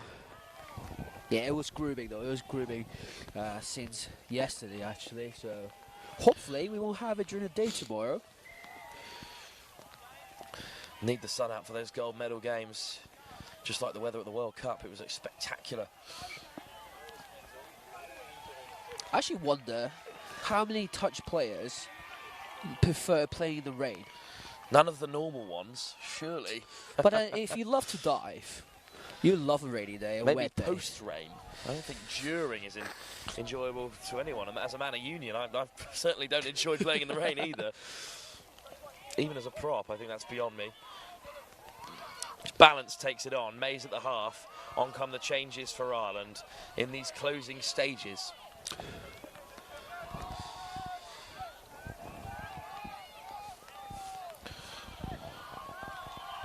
Ireland with a great drive, and they're up beyond the 7. The ball on the inside is put down. England survive again. And this second half has been a great improvement for the Lions. Yeah, again, just need to get that subbing right, get that yards, and close the sub box, and just get some fresh legs on, just punch it through.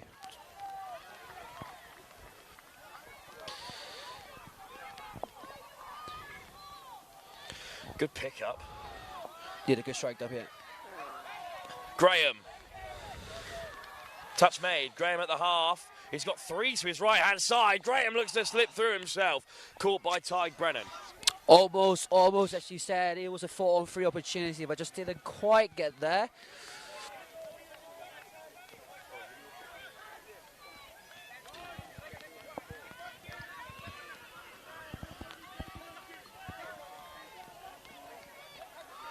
Well, this has been, and I will admit, unexpected from my opinion. I thought that Ireland would really run away with things here, but the Lions have played excellently well, and it's a credit to England Rugby and to Sammy Phillips and the team that they've managed to bring together such a good squad, and that's a slight knock-on, which will give England a penalty.